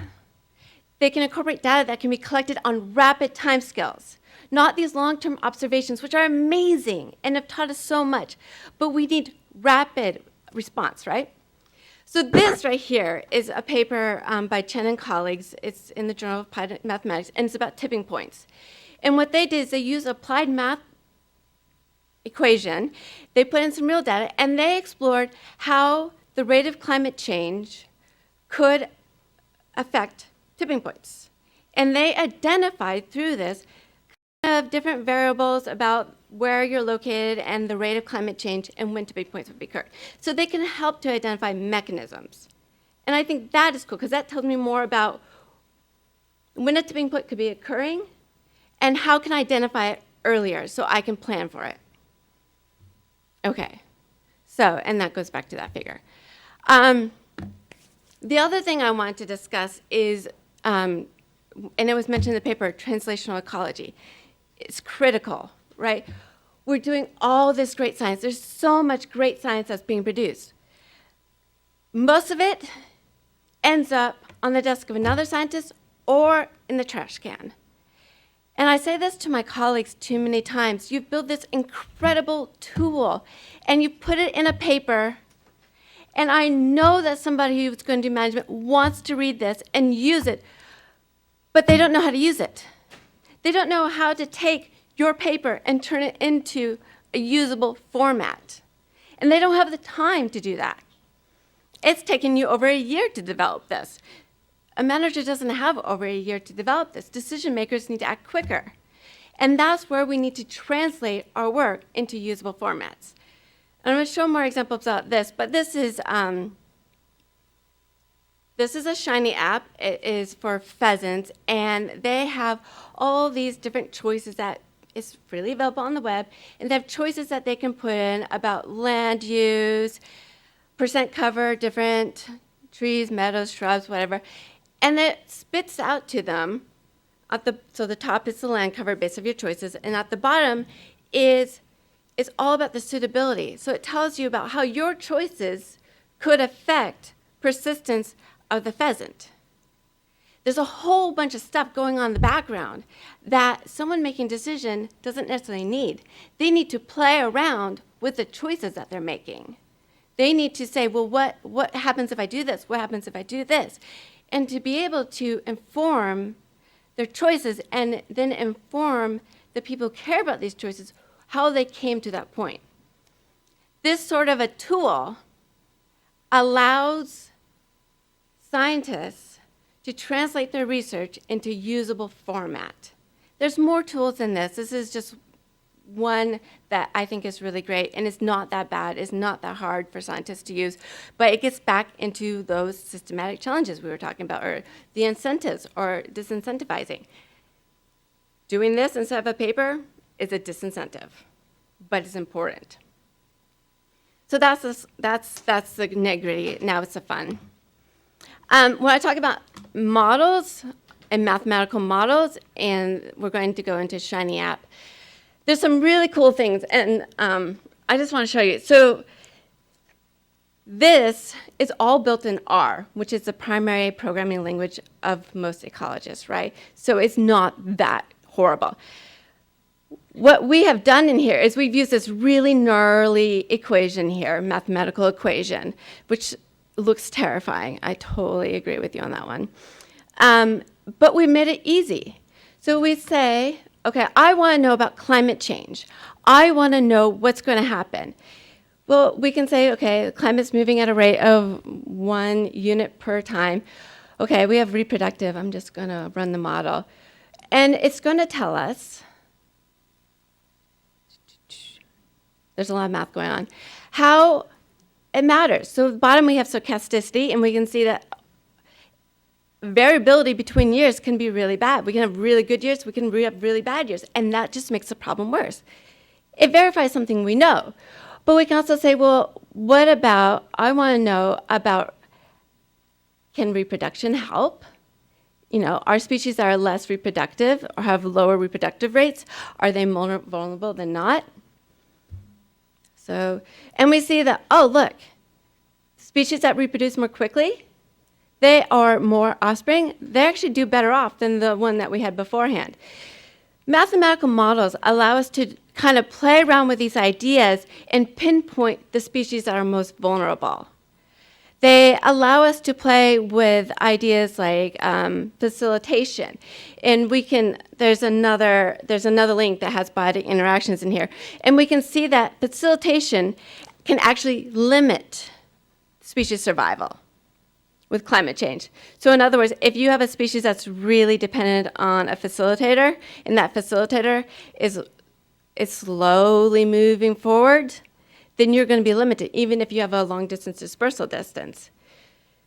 So this is just an example here, but there's lots of other examples. And we can, from this example, we've thrown in lots of different ideas. You can put in phenology, you put in the Lee effects, all sorts of things that allow you to see impacts that we hadn't seen. From these models, we saw that there are some evolutionary impacts of climate change.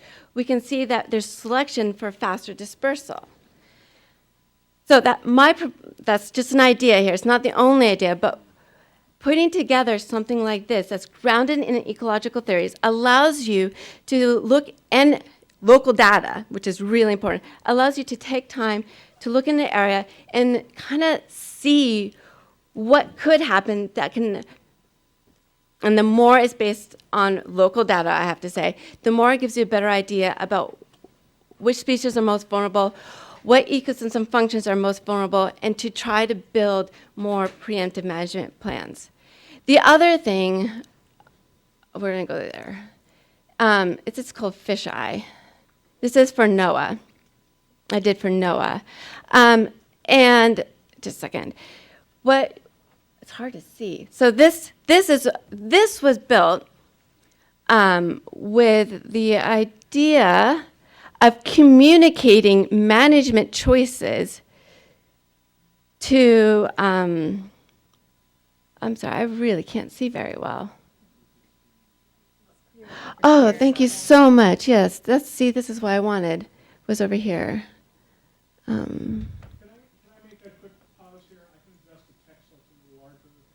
You know what? It's fine. Well, I mean, I'm not too worried. Yeah, go for it. So this is another Shiny app that uses data. This was built to kind of address a catch-share program that was fairly controversial on the West Coast.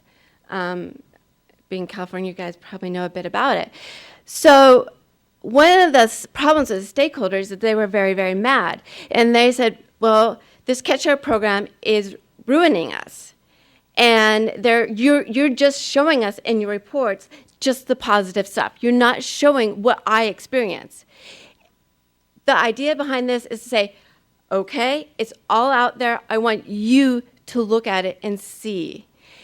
And what it shows is that, so places like California, not so much of impact. Places like Oregon has been a benefit. Washington has been a bit more benefit.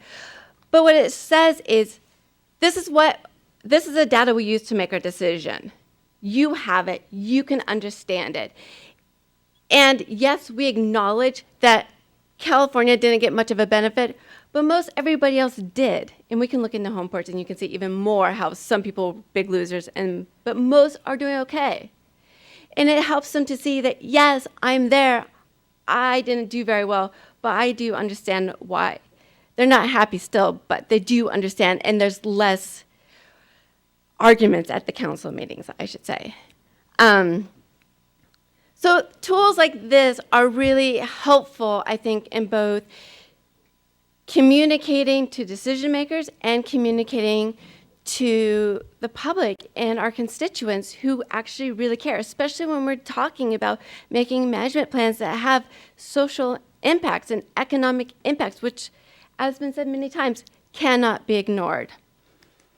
So I guess my concluding mark is that I would say we need to think about some of these big picture solutions and how we're actually going to implement it. And I think that Carrie is really good to be here because NCEAS is a great organization, and we need something like that where we bring in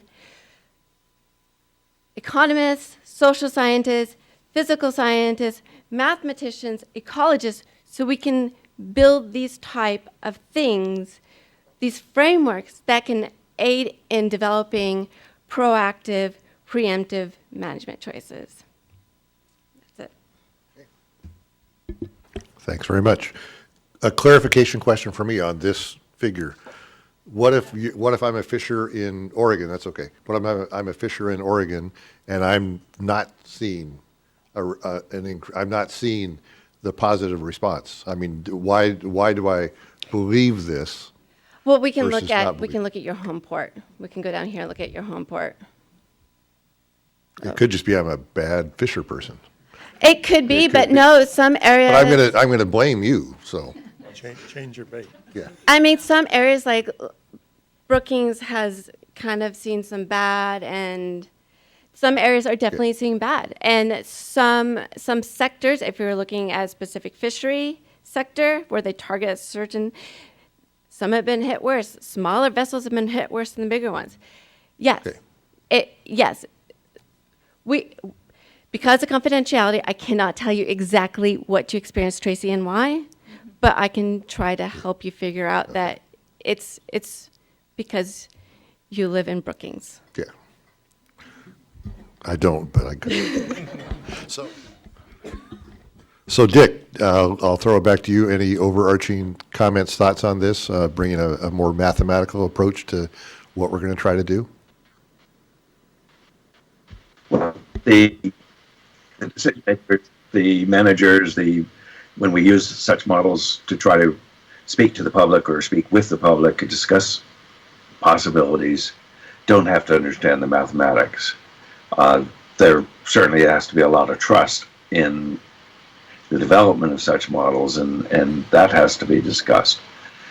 I think this is plausible. I think a lot of our problem is that as a society, we need to spend a lot more time talking with each other, trying to understand what's going on. And it's not just within the science community that we have to bridge the natural and the unnatural sciences. It's that to get public understanding, we also need to make this bridge. And this is just going to take tremendous amounts of time. I don't see a way to get people to spend that much time. I don't see ways to get managers to spend that much time given the work they're already trying to do. So this is just another sort of phase change we have to go through as to become some sort of a learning society and work together on it. I do have hope that would have less energy and material consumption than the society we have. So, I like it. I'm hopeful, but I'm not optimistic. No, I was just about to say you're dismayed, but you're stubbornly optimistic. But now you just contradicted me. Joe, go ahead. Thank you for your very energetic discussion. So you pointed out two important things. One is that the tipping points, the emergent phenomena, which we haven't seen before. The second one is the data-centric. You use the data to the extent possible. The third one is applied mathematical approach, where you develop mathematical models. So to get a tipping point from the mathematical models, the current available data will not do because we don't have the phenomena in the data. So that will give you cause-effect relationships currently we have. So if you look at the big picture, going back to the chaos theory, which was invented, you have something and then suddenly it exploded. At that time, what the whole thing was, and it is very fundamental, that it is not a linear phenomenon. It suddenly goes nonlinear. But we don't have nonlinear relationships established for most of the environmental phenomena. So when Lorentz first came up with the chaos theory, it was applied to atmospheric convection. You heat something from below, it's keep on going, and then he basically knew that there's a phenomena stabilize this convection.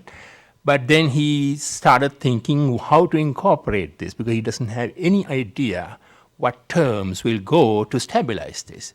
So after so much thinking, he basically put very simple few terms, but nonlinear terms, which may not be realistic. Still today, it's not proved realistic. And then that nonlinearity gave that tipping point, which he had, the chaos. So I think one thing, if people want to do this type of tipping points, they have to think about nonlinearities, which basically comes from the multiplication of different phenomena to varying degrees, which is missing now. So I think somebody should get into that, but you need deep thinkers. As Dick pointed out, probably a normal practitioner cannot do this. They don't have time to do it, and they are not trained to do it. So there should be a group of people who are thinking about environmental applied mathematical problems, as you mentioned, and come up with this type of mathematical descriptions of the phenomena that may arise due to interactions. And we don't have data, but some people can sit down and think and come up with, like Lawrence did. Yeah, I mean, there are, NCS isn't the only one. There are other organizations that are having working groups, and they're bringing experts in from other areas, right, to create solutions for complex problems. You know, new ways to using hierarchical Bayesian modeling to address climate change, questions about there that we don't know how to do, and new ways of how do we use historical data in a formative way. Bringing people together from diverse backgrounds is really important to getting new ideas and solving these complex problems. It's one of the important starting points in my opinion. You know, exactly what you're saying, these nonlinear interactions, we haven't been dealing with them. We haven't been dealing with these really complex interactions in our environment. It's fairly recently that we've been doing experiments that don't just isolate one thing, right? The environment, it does not work in isolation, and that's experimentation. Adding in the complexity of the real world is hard. And figuring out what's going to happen when we add in those complexities, and then you throw in, you know, biotic interactions, and then you throw climate change into it. It's just, it can be mind-boggling, right? And that's, if we're going to change from just reacting, we need to be able to figure out, well, what are we managing for? What can we target for? And we need to bring in really great brains together to solve the problems, together to create. I really think we need some sort of, there's some good mathematical models. We can expand upon them. They are flexible. That's one of the reasons I like them. Flexibility is key. We've got to build upon what we have. We don't have time to just keep developing new and new and new. We've got to be able to work. I mean, the moving habitat model I showed was based on invasion ecology, right? And we adapted it for climate change. It's been adapted for overfishing. That's what I mean by flexibility. We can take what we have, put new brains on it, new ideas, and expand what it is. But it is going to require work. Go ahead, Tom, and then Jay. This might be a little lengthy, but it hopefully won't be rambling. I wanted to start with a little story. About, I want to say maybe 15 years ago, the universities in Southern California got together and proposed that they were going to develop a what they called the master model. And what it was it was enabled one to quantify the earthquake hazard in Southern California. Some of you may be familiar with it. At the time, it was treated, I think, with a lot of ridicule by many of my colleagues because it just seemed outrageous because it seemed like a bridge too far. And but what it enabled them to do, let me say it's been successful. And what it enabled them to do was to get fairly specific about the shaking hazard in Southern California. And they sort of marched their way through it. It sort of organized the science. And it occurred to me, and this is what I want to challenge you with, whether or not this might be a plausible thing for you to think about. Because each one of you, as you spoke, I thought you were putting a piece of it together. Jeff talked about the 5 stressors you want to know in the Delta. Well, that's sort of your goal to get there. Sam, you talked about future science. Well, this organizes that science because it tells you what to do. You talked about the need to get managers involved. Their oversight committee had local officials, non-scientists involved because they wanted to make sure they stayed on track. You sort of described some of the modeling they might do. Margaret talked about it in terms of it being a conceptual model. This is a quantitative model that would work, and it certainly requires stubborn optimism. So it ties all of you guys together.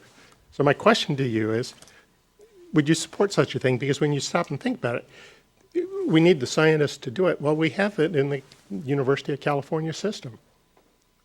So to propose a large increase in funding, it's not like it's for us, it's to benefit the educational system because you'll not only enable the work, but you'll train a lot of specialists in the process who can then go out and apply this stuff. So my question to you guys is, and don't answer it real quick, think about it. Would you support such a thing? A master model for the Delta, and conceivably it could even be for the water supply system in California. DWR has I'll call it a simple model, Jay, but let's put real money into it and let's go for it. So, and before people start answering that, I think, because that's the discussion we want to have, I think, and Dick, I think where we want to go with the panel discussion after this is really, we've gotten a lot of really good ideas about pieces and ways in which to go forward and to address the pressing concerns that are identified in the white paper. And we want to have a discussion about what would that look like? Because one of the criticisms, or one of the comments that almost everybody made was, well, you've laid out some really good things here. What are you going to do with it? And that's what I think we want to talk about now is what are we going to do with it? And so, Dick, I want to ask you first, and then Jay and Vince both have questions and comments. Do you want to give... I'm going to defer to Margaret. I'm sorry, what? Margaret has been shaking her hand. We can't see her here, so... Okay. The last 10 minutes. Okay, well, that's something we can't see. Okay, so Margaret, you have a comment, and then I want to ask Liz, do we want to take a short break and then come back to the discussion, or do we have the energy we want to keep going right now? I'm good either way, so. I think let's Dick. hear from Margaret, Jay, and Vince, and then take a break, and then try to convene Reform. Okay, sounds good. another session. Yeah, at some point, we'll have a vote on the master model. Yes, that'll be the end. Okay, I'll hold you to it. So I guess I'm up. So thanks. Yeah, I've been dying to speak because there's so much going on, and I actually think I'm going to bring this broader. It's not just a super specific comment, but I have to just respond to a few things. First of all, this idea that environmental scientists and others, social scientists, haven't been using nonlinear approaches is totally wrong. It's very common now. I was just in a meeting at USDA with a project I'm focused on where we talked about convergent cross-mapping, which really lets you take an approach to understand causality that goes way beyond correlation and that takes a nonlinear approach. So that's out there. And more generally, so I'm going to take a little bit of an exception to some of the things Melanie said, just in the broadest sense. And that is, I think if we think that mathematical models are going to solve our problems, they're just not. And I know that's not exactly what she was saying. That's an oversimplification. I did like a lot of what she presented. But what it goes back to, and again, I think there was a misunderstanding about me focusing on conceptual models. This is very much about what Carrie was focused on. She and I are on the exact same page. I direct the National Socio-Environmental Synthesis Center, which is similar now to what NCES was. NCES was founded based on just looking at ecological systems, and I was super involved, chair of the board, and I love that center. But we actually really pushed that, as did Carrie, the first step is to develop co-develop with decision makers, economists, lawyers, etc., an understanding of what the primary components are of the system, what some of the big picture linkages are between those in terms of drivers, and to the extent you can, mechanisms at a real broad scale. And that has to be done, and it has to be negotiated with those people long before you get into looking at developing a quantitative model, which can be done. I mean, I provided a great example based on the Baltic cod collapse and how mathematical models could reproduce the reason, using only biophysical dynamics, the reason for the collapse. What it couldn't do was explain why, what the triggers were, where lever points were. It was only when, in this case, a physicist who was part of the group brought in a new approach that allowed the team to use qualitative data that was informed, and I say data, it's information that was informed by lots of engagement, some of it based on one meeting with them, so it doesn't require a long-term commitment necessarily, to understand the policies, the way that the fishers were thinking, the way they responded to different kinds of policies or different even perceptions of what was going on. So I really strongly believe getting outside this idea that we need some giant mathematical model, which the Chesapeake Bay has, let me tell you, but it isn't something co-developed with the managers. It's not something that focuses on the social dynamics. And despite what you might hear, it's not actually working all that well. I'll stop there. I guess I'm pretty charged about this issue, and I'm happy to say more, as I suspect that Carrie would be too. Thanks.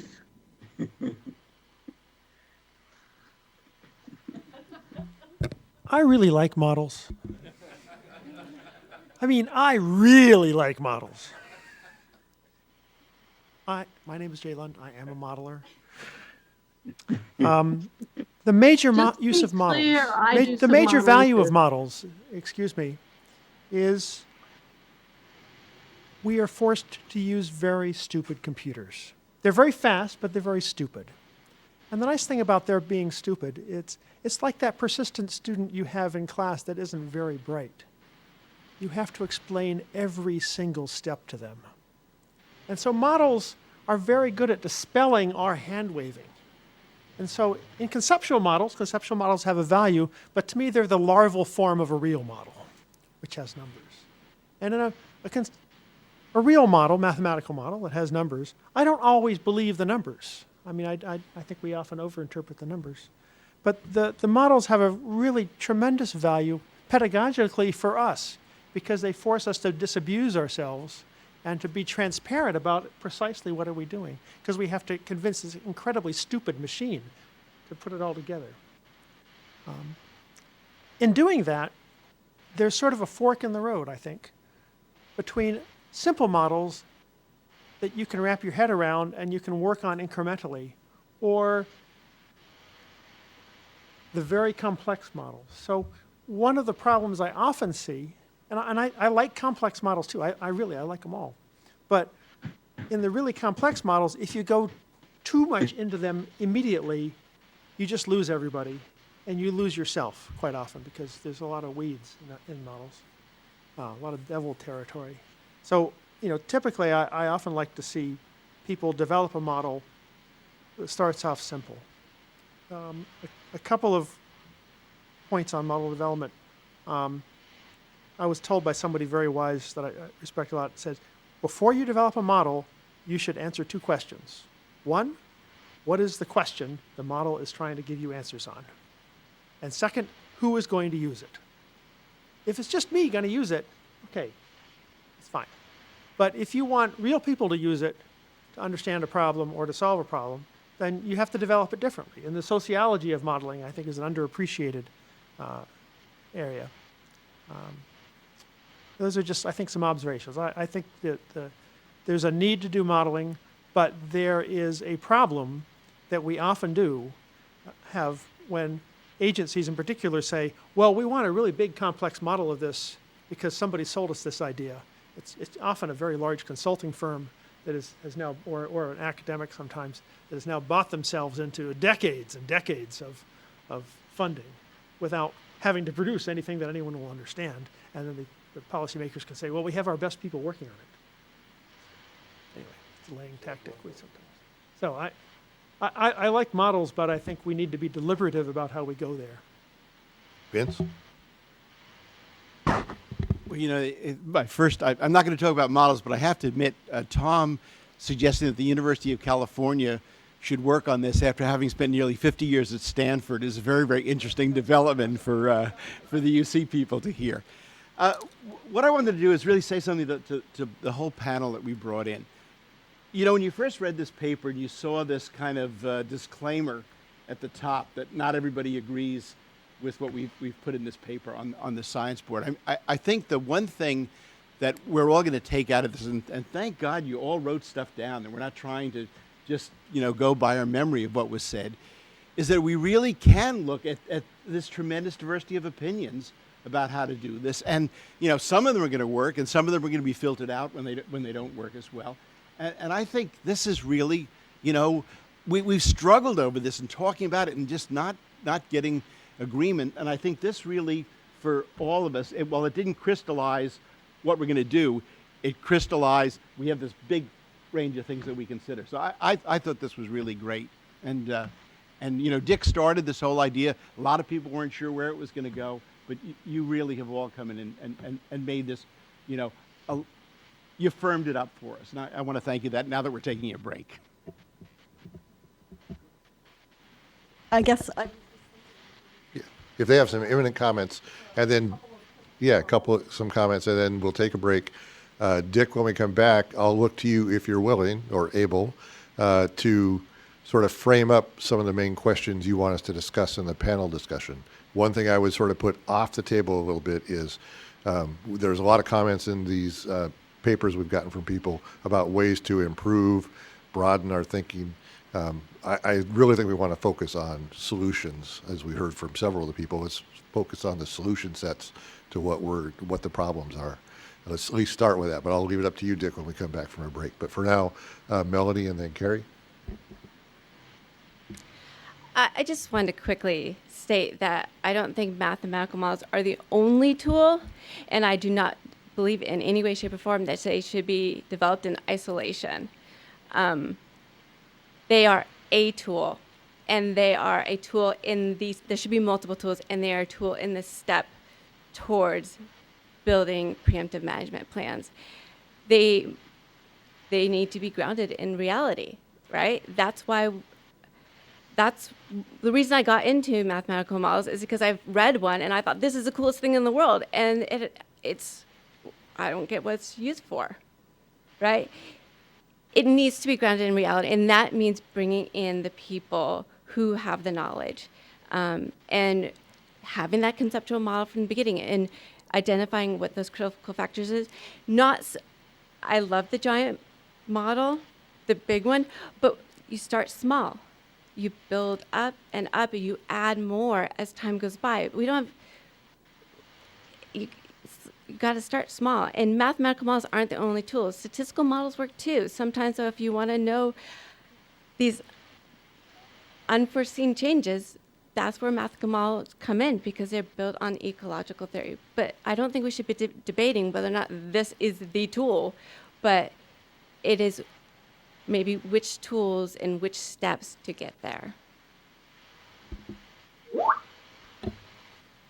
Yeah, I'd agree with that and agree with Margaret's comments too. One addition I would make maybe to complement the discussion on models is the power of multi-model inference as an approach. So rather than seeking the single model to unite them all, developing multiple models of varying complexity that can be to use to yield different insights about the problem and to see the areas where they agree and where they diverge, and that helps to reveal additional questions and hypotheses for testing. And those, what they're calling MICE models, the intermediate complexity models, are maybe ones that are feeling particularly promising for the decision making, but the full range and and using them in a complementary multi-model way, I think, is helpful. Okay. So I think this is a good time to take a break.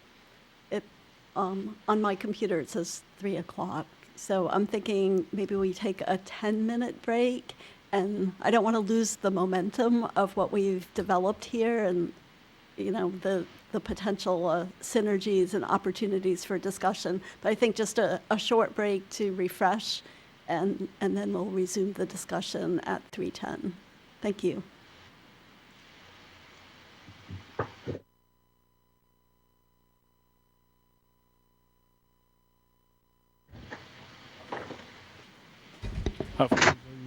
For those of you who aren't still on Skype, please stay on the line with us so we don't have to reconnect. That'd be great.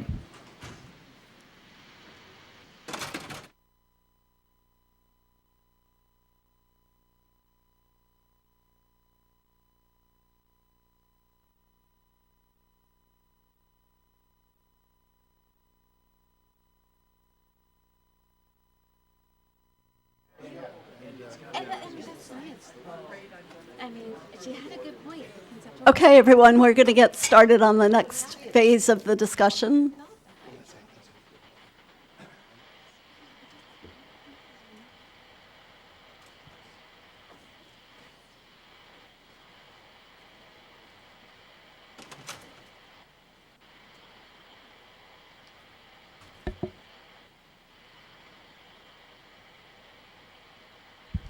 Oh, I'm supposed to go. Okay, I thought Madam Chair was going to say we had officially begun. Yeah, sorry. So we're going to go into a general panel discussion now. I've asked the AV folks to put the videos up on the screen of Dick and Margaret and Tessa. So, and Tessa, I know you're muted your video for bandwidth, but we want to leave that up there so that if you want to say something, you can raise your hand and I can see you and we'll call on you.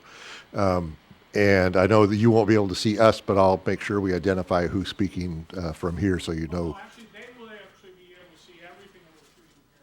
Oh, well then no problem. Okay, you guys can see fine. Okay. So we'll leave you guys up there so that we can see when you want to jump in. I also wanted to say that as we go through this discussion, all the panelists should be considered equivalent participants. It's not like the board's going to talk and ask you questions. There's an awful lot of ideas being floated around. A lot of things that have similarities, some things that are contradictory. We as a board and as a smaller writing group have a ton of input right now, for which we thank you so much for the great ideas that we will be working on. But with this next section, let's try and get even more granular if we can, more ideas, more specificity about options for what we might do to again, solution sets for this problem that we're all in agreement on is a big problem for the Delta, certainly, but also for science writ large. So, Dick, I'm going to ask you to give any overview as reflections on what you've heard so far. I'm going to ask John Weens, who's going to be doing the wrap-up. And so, John, I'm going to ask you if you have anything you want to add after Dick talks, and then we'll just start talking. And what we do in here is you just put up your little thing if you want to talk. But be careful because sometimes they fall over like that. And if it's by your microphone, it's really loud. And then people on screen, just raise your hand and we'll see that. So, Dick, it's up to you to kick it off. Tracy, you know I'm really bad at following instructions. I know, but I thought I'd give it a try. Yeah, well, I'll try also. But the board has limited power, let's say, but there may be ways we can work with this information that we have and get a message out and change, augment. I think augment is the important, augment deltas. But a lot of what we've been talking about today is augmenting Delta science in the context of citizen science, in the context of participatory work that really does add another dimension. And then we've talked about coupled human natural systems or socio-ecological systems, which also takes more effort.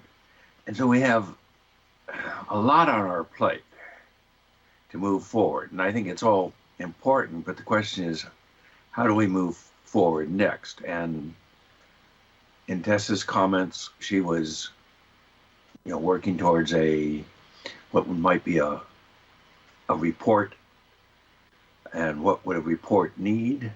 But we could be writing a report that would be going to Delta agency directors. We can be writing a report for academic journals as well. We can be writing a report that goes out to the public, maybe in a glossy document as to how things have to change. And maybe we need to do all those things, which is really scary because we don't have the capacity to take it on. So I guess we're asking, what can we do that's plausible given our own bandwidth? Okay, thanks, Dick. So he wants us to focus on what's plausible. A couple of the panelists said that one of the things to do is get a bunch of really smart people together, try to figure this out. For the sake of this discussion, let's assume that the 10 ISB members and the 6 panelists, that we are the really smart people. So now that we're in the public eye, how would we approach this? What would we do? John, do you have any, I'm going to ask you, or Dick's asked you already to do a wrap-up at the end. Do you want to do any framing before we open up this can of big worms? Well, like Dick, I'm not very good at following directions. There are a great many points that you've made, both in your papers and in your comments today, and I've carefully jotted them all down or highlighted them. And I'm not going to repeat them now. They're something we'll mull over as we figure out where to take this next, which is what we really ought to be discussing. But I do want to raise a couple of points. And I don't know whether this is because I'm older than most of the people on this board and therefore even more of a curmudgeon than they are. But I think that what instigated this whole exercise was not just the recognition that things were changing very rapidly, but that because they were changing very rapidly and changing in uncertain ways, taking ecological and social systems in new directions into uncharted terrain, that the way we think about doing science itself, not just ecology, but the whole scientific enterprise in a sense, may need to change in the way it approaches things. And as all of you have pointed out, that change involves not just scientists changing how they think and do things, but changing it in the context of the social context, the political context, and the legal context in which it all operates. I think that the problem is that, you've called attention to mechanisms. And I agree entirely that ecology framed on a mechanistic understanding is stronger than one that isn't framed on a mechanistic understanding. But there's an underlying assumption that the mechanisms somehow are going to still work in ecological systems or in natural systems. And I'm not sure that that's a valid assumption. Yes, they may not work in the linear way we've thought of them, they may not work in the nonlinear way that we've thought of them, because nonlinearity is simply another way of expressing things in a nonlinear fashion rather than a linear fashion. But there may be nonlinearities in nonlinearities. So I think we need to be careful in terms of how we expand or how we champion mechanistic thinking, to recognize that we may be entering new terrain in which the systems that we're studying don't operate by the same rules that we've been thinking of in the past. And that has profound implications for how we structure science, how we interpret cause-effect. It also relates to the notion of pulling together groups of experts, whether they're experts in a single discipline or experts in multiple disciplines, to think about these issues, because experts are people who have really mastered the art of conventional thinking in a particular framework.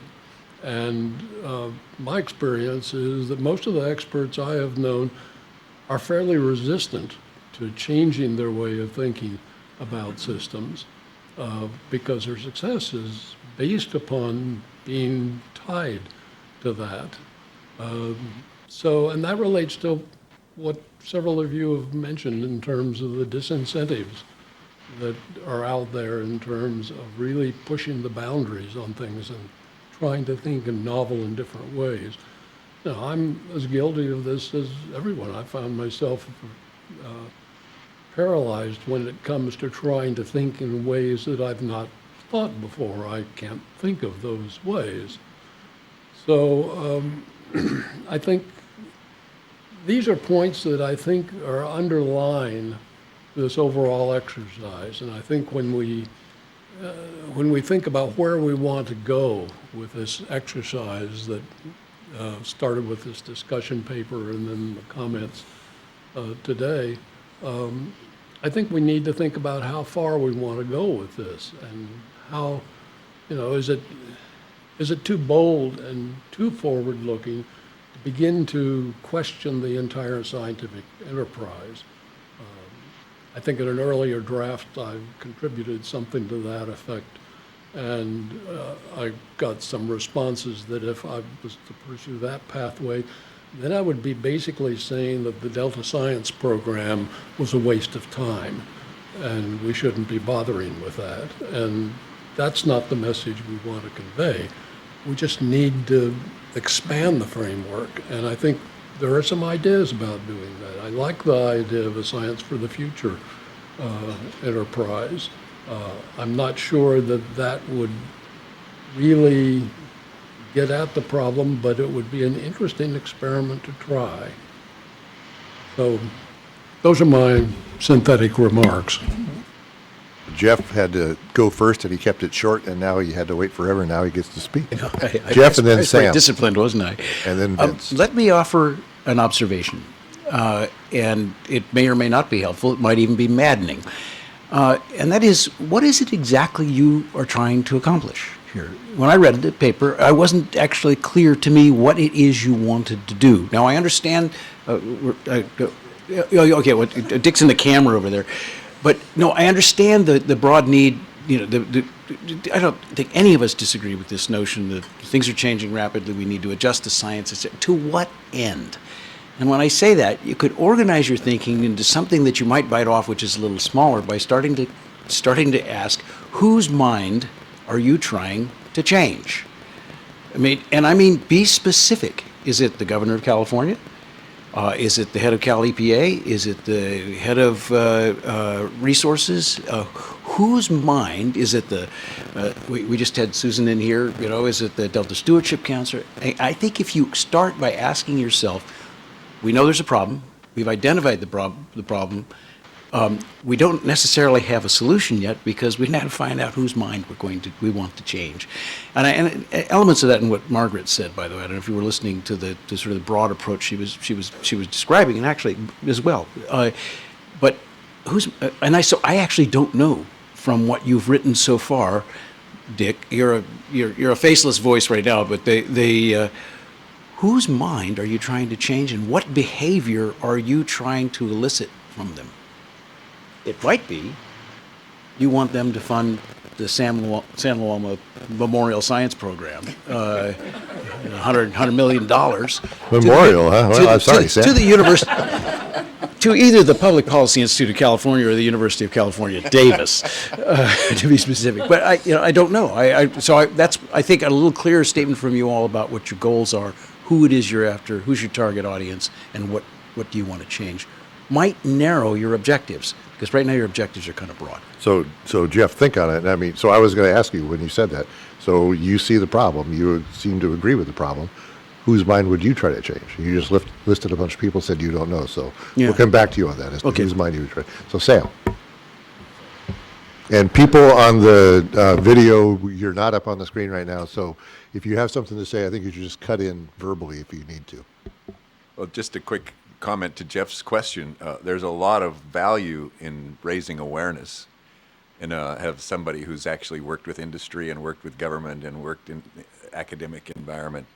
There's a lot of value to raising awareness, and I think this paper, in my mind, would be, I sent it to, I hope it's okay, just to a colleague privately who works in industry, and I said, people should be aware that this is the future they're looking at. So there's value in that by itself.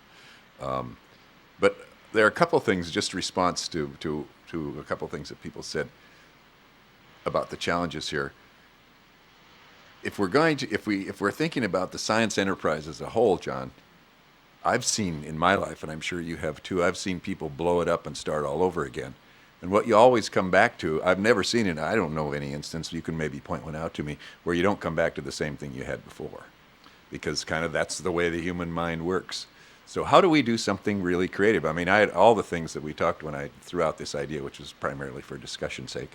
The ideas that people were talking about in that context are great. I mean, I think we've got to keep our minds open as to how this creates and keep it flexible so it can move forward. Mechanisms might change. Mechanisms might be different. Maybe there are different mechanisms that will come into play. Maybe they'll be nonlinear. But we can't restrict ourselves to just things that work with the existing knowledge. It's not enough.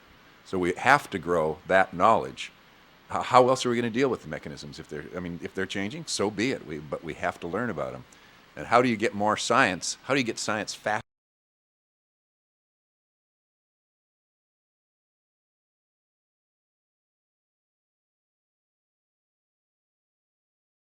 More and do more. How you do that, we can argue about. I'd like to comment, if I may. This is Margaret. So a couple of things, and I really appreciate what Sam just said. I think first, we don't want to throw out science. We don't want to throw out mathematical modeling. All those things are important. It's a matter first of how we define science. And what I was trying to convey in my essay was it is, for the kinds of problems we're talking about, it is really viewed as something very different than our traditional approach. And I know I may sound like I'm repeating myself, but starting with a process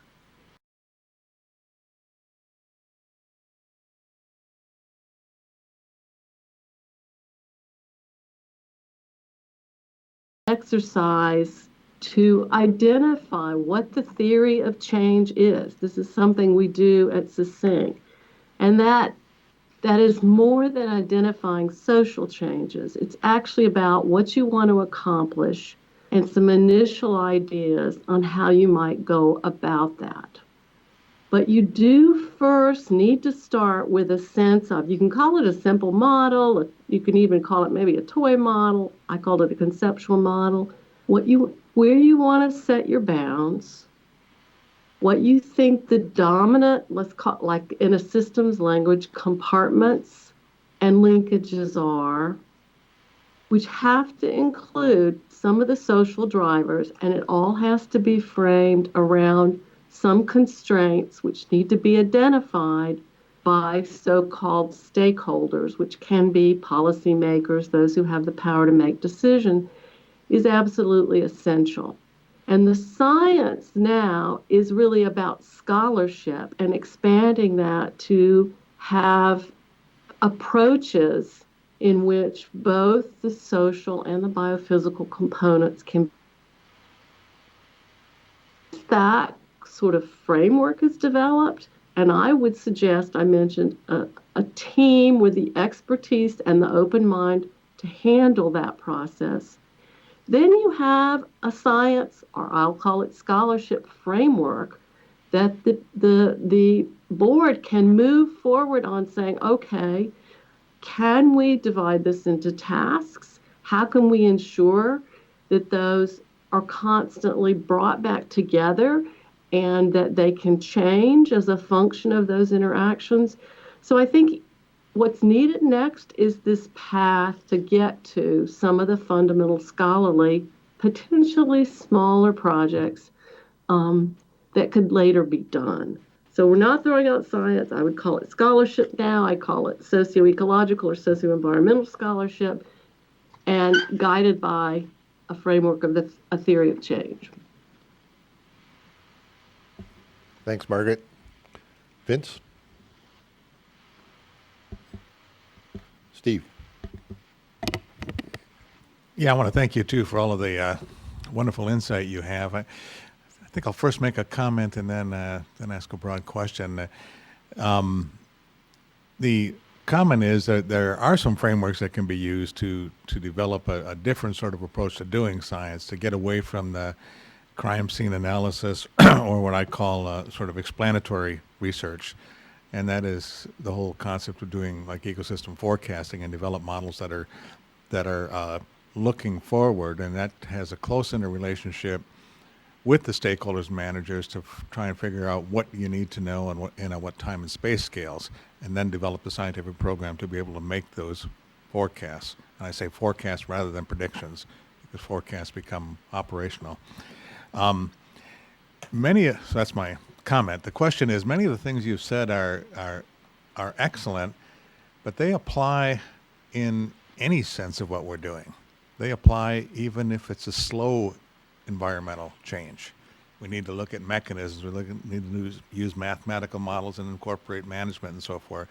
So I guess the question is, what is really needed under a rapid environmental change? Because one could argue, and many of us have, mechanistic research is far more valuable to management. It's far more valuable to management even if the ecosystem is changing slowly. We do know our science is also evolving rapidly. Our ability to take observations has improved tremendously at time and space scales, and our ability to model the system has improved extremely quickly over the last decade or so. So anyway, what is unique about the rapid environmental change? What things apply specifically to that problem? That's a question for the panel. Yeah. Yeah, so I'm just going to make a quick comment because I don't want to dominate. People have other ideas. But I guess I would say what applies is that using a fundamentally different approach in which you're not just, so I talked about a systems model and components and so forth, but that should be tailored around using some of the methods that assume uncertainty is so high you can't necessarily make predictions and you can't necessarily follow one path. Somebody mentioned having multiple approaches, potentially multiple models, conceptually and beyond that. There definitely are, actually, I think a member of your science panel talked about, or maybe, I don't know which part of your organization he belonged to. His last name is Schwartz, but he talked about using decision scaling specifically on the Delta area. I personally think decision scaling is still a little too close to the traditional way we've been doing science, but there are other ways to think about it that focus on, for example, management that doesn't lock you into a particular pathway. And it's a very different kind of approach than what we've been talking about. And it's very much based on first identifying what the desired outcome is, what the future might be, what's possible, not sort of a bottom-up approach of modeling the whole system initially. You may later try and do some models to understand how you can accomplish a plan that doesn't lock you into something because you don't know what's going to happen. Carrie? And then Jay. Yeah, I just want to underline something in what Margaret just said. I think that kind of flexibility and responsiveness is necessary on the side of management. And as Jeff pointed out, a lot of our existing laws and mandates don't actually provide for that kind of pursuit of multiple objectives or multiple alternatives or more preemptive management strategies, so that's an important roadblock to us taking this kind of approach, and it's not on the science side. But the other piece that I think that that kind of approach requires is close interaction between the managers and the scientists. They have to both be in the room conceiving of the research if you're going to do science that's relevant to evaluating those different options and being nimble and flexible and able to explore the implications for the system of different potential scenarios, it just underlines one of the things that has been a theme through this panel, which is a different way of operating for most scientists. And so you're pointing on and I'll go to Jay and then to Melanie. There are constraints on the science side too, that, if you're going to do a research project, if you're in academia, you've got to have enough funding to support that graduate student through to get their degree. And maybe that's not going to work. And so you have to be able to think outside that box as well. So. Yeah, Jay. and a graduate student getting their degree might not be fast enough for the kind of problems Exactly, we're talking yeah, about. Yeah, these are really good points. I guess I'm uncomfortable with the notion that modeling is incompatible with flexibility in management. I see it just the opposite. It's very hard to be flexible if you don't have models to let you make mistakes virtually before you try them in the field. You can move a lot faster with modeling and more deliberatively, and you can develop a lot more flexible portfolios of solutions that are much more adaptable if you structure it that way. And that gets to my main point, which is we talk here a lot about science and understanding the problems and understanding particular solutions, but I think with the rapidly changing conditions, and it's not just climate, I think it's a bunch of other things as well, I think that has some implications not only for the science in the normal sense that we think of it, but also maybe the science of how one would structure solutions given uncertainties and given rates of change. And there's certainly some literature on this, certainly in different parts of operations research talk about this and conventional problems, because it's not a new problem, really, in a fundamental sense. But I haven't heard people talk about that so much, and wondering how folks think that fits into our mandate as science boards and science programs, about developing scientifically promising solutions. So let's hear from Melanie, and then let's see who wants to respond to Jay's question. Yeah, I'm not sure I'm going to respond to you, Jay. I just want to quickly on the whole adaptive management idea, which Carrie and Margaret were talking about. Developing metrics that we can monitor the changes or monitor management plans, see if it's effective, and be able to routinely monitor those metrics, some sort of performance metrics, to see if the management plan is working, and then being able to quickly adapt to changes if those aren't. That's an important part of this whole flexibility with management, is monitoring some sort of metric you're monitoring, and then being able to say, this isn't working, let's try again, rather than being stuck.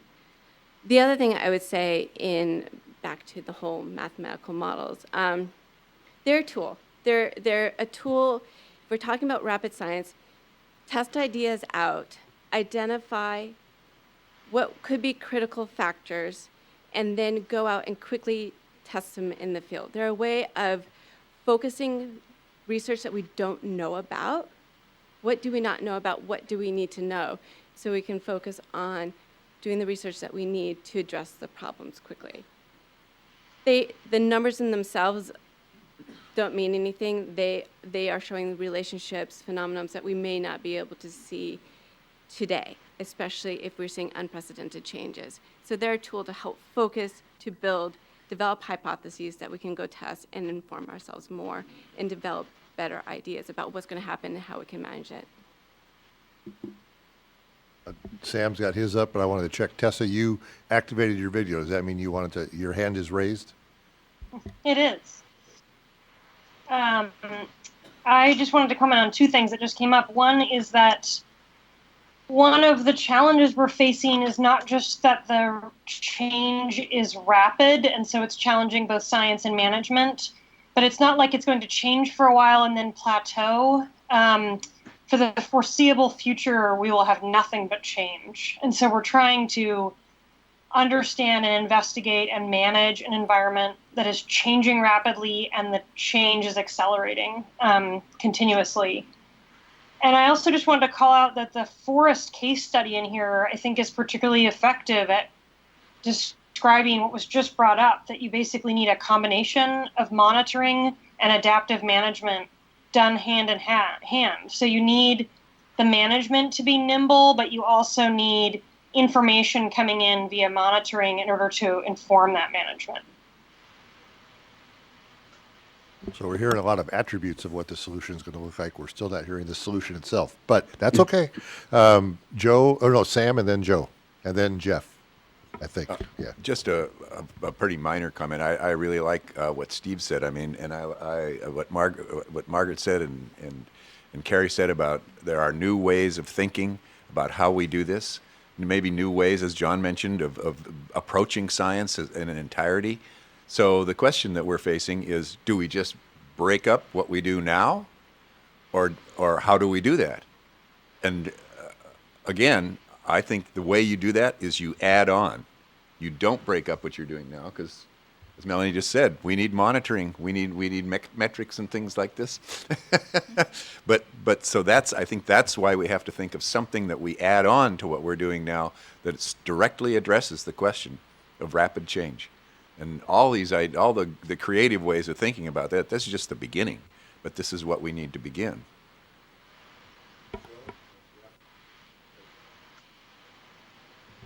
So just to add what Melanie was saying, that you have this complex model. Actually, Jay was alluding to huge complex model, take hours and hours on supercomputers, and it's very difficult to deal with. And the atmospheric science community, which they have to deal with biological, radiological, chemical warfare, and the approach they have taken. So what they do is, like places like Los Alamos, they have these large models running, and they know that this cannot be used in conjunction with this time scale you want. So what they use is that these large models, they keep on learning and building up dumbed down models they call parsimonious models that can be applied and get answers in minutes. So that may not be the perfect solution. The numbers are not 100% right. And Sam, you pointed out, a rough solution is better than completely wrong solution. So that's the approach they are using. So, I mean, all these models are required for the advancement of understanding, but then from those things you learn and develop some simpler models to get quick answers in a rapid time scale. So that might be one model to think about. Jeff? So I feel like I came here with a mission, and that was to kind of ground the work that you do in the actual decisions that have to be made. And so I'm going to stay on that mission. Right now, as we speak, and this may or may not happen, so who knows? But the governor's folks are negotiating with the water user community and the environmental community on the divvying up of the Delta. And they're using incredibly precise numbers, and they're determining what happens in an above normal year, below normal year, dry years, critically dry years, exactly how many thousands of acre feet are going to flow out of the Delta, how much they're going to spend on habitat, how much they're going to spend on science. We're not in the room. None of us are in the room here. So there is a scale of decision making, and both spatial and temporal scale of decision making, that we are completely disconnected from. And that, I'm looking at you, John, sorry, one might argue is I don't want to throw it all out, okay? What I do want to do is make what we do much more effective at at guiding that. And here's why. Jay knows this well because he knows the history of this system well, and he and I've worked on this. But the last time they did a water quality control plan for this delta was 1996, I believe. And this is, of course, when the federal government came in and said, your previous plan is not acceptable to us, you're going to have to do another one. And this is really the beginning of CalFit. And the one they did before that was 1980, I believe, or 84, somewhere in the early 80s. That locked in place management of the delta, with one exception, and I'll get to that in a second. I mean, and that includes things like X2 and all the stuff we worry about for decades. So these events that go on, which are negotiated solutions, politically negotiated solutions, and science is hardly in the room for all of that. And so what we get is the leavings of it, and then we're supposed to do the best job we can of managing what they have created within the box, where I don't think we would like to do that. I mean, we would like to be in the room at the beginning saying, well, that's a nice idea. You're not going to like the outcome. The answer is tough. It's a political decision. The layer that goes on top of that is the federal ESA and the biological opinions, and how the biological opinions drive so much of investments in science and everything else, and it's all reactive. It has got nothing to do with preemptive ecology here. It's all reactive, and it's all reactive. And the notion of adaptive management and all of that is truly, well, the species are continuing to decline. What do we do, right? I mean, how do we adapt to that? But we have an agreement. We have a biological agreement, which the last one was 2008, 2009, and as you know, we just revised that, and that's going to be litigated endlessly, almost certainly.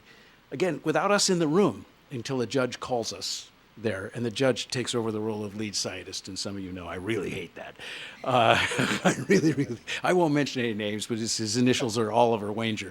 But it's, so I think your more fundamental challenge, and I'm looking at you, Dick, because you're up on the screen, your big fundamental challenge is not adaptive management, it's to get into the room where these decisions are made and have your lead scientist, John, sitting there in the endless meetings, the plenaries and all of that stuff, and saying, you know, those are nice things you people are saying, but it's not supported by science, and you haven't put together the science to support it.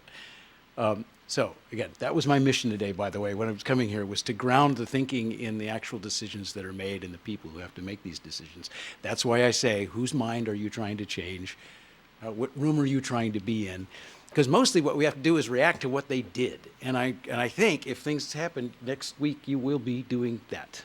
I mean, there's a 50-50 chance it actually happens. But it might be the governor announces an agreement, a voluntary agreement for the Delta, which will lock in place for 15 years these decisions that none of us play a part in.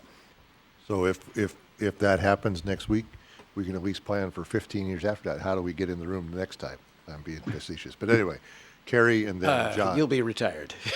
I am retired. Oh, sorry. or dead. Yeah, I think that's absolutely right. And it just makes me think, it just emphasizes again the silos that we've been operating in and the different cultures of those silos.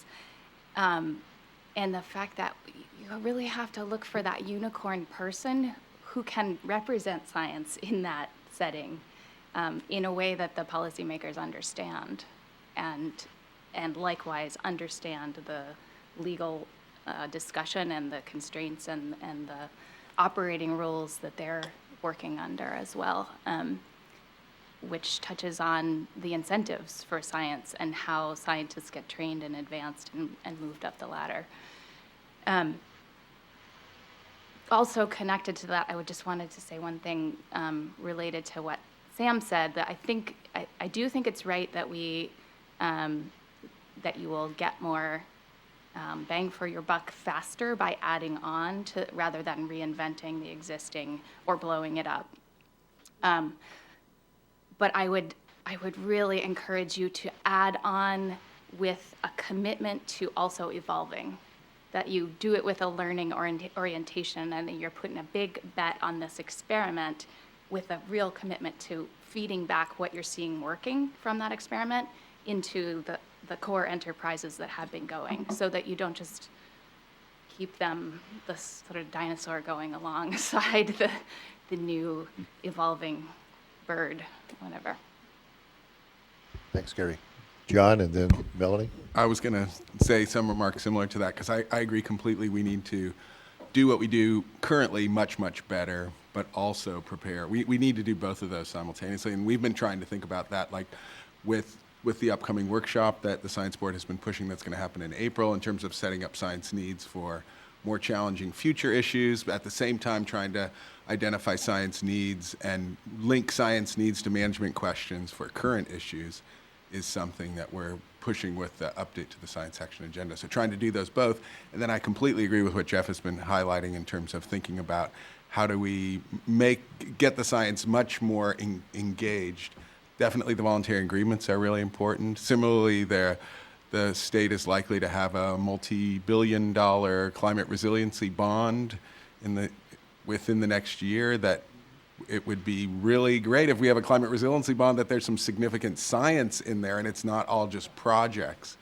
And so I think trying to get some leverage on that is valuable. So I think I didn't hear anyone answer Jeff's first question of who's the audience for this, and I think it's important to think about that because I don't think the audience is the governor, but I think the decision makers that are involved in DPIC or I think it's valuable for all of the board to really think hard about that because that's where it's going to really determine where there's some influence and where you want to have some influence at. Before Melanie speaks, I just have one sentence question. Probably naive, but has the board asked those political leaders and those managers to come and tell them what they need? I'm looking at the chair of the board. Actually, I'm looking at Dick. The board. I do not believe we have. Melanie. Well, so there's the first step towards a solution. I mean, our charge has been to assure that the science is best available or good enough. And we're kind of pushing that charge now, but under the context that, well, there's missing science. The science we have is, well, it's not all. And that's our entree into this. But we affect the quality of the science or the science being undertaken in the Delta system now. What we're doing in this meeting is envisioning a whole new approach or additional approach. And that's way beyond our mandate, but I don't think anyone else is going to do it either, so we're just going to jump in. Thanks, Dick. Melanie, and then Carrie's. So just on the communication and getting in the room, one of the important things that I don't think we always think about is how to communicate with, if we get in the room, how do we communicate to the people who need the information? One of the problems that happens a lot, we hear about with climate change science, is that the public doesn't understand the risk because we talk in scientific terms. The public doesn't talk in scientific terms.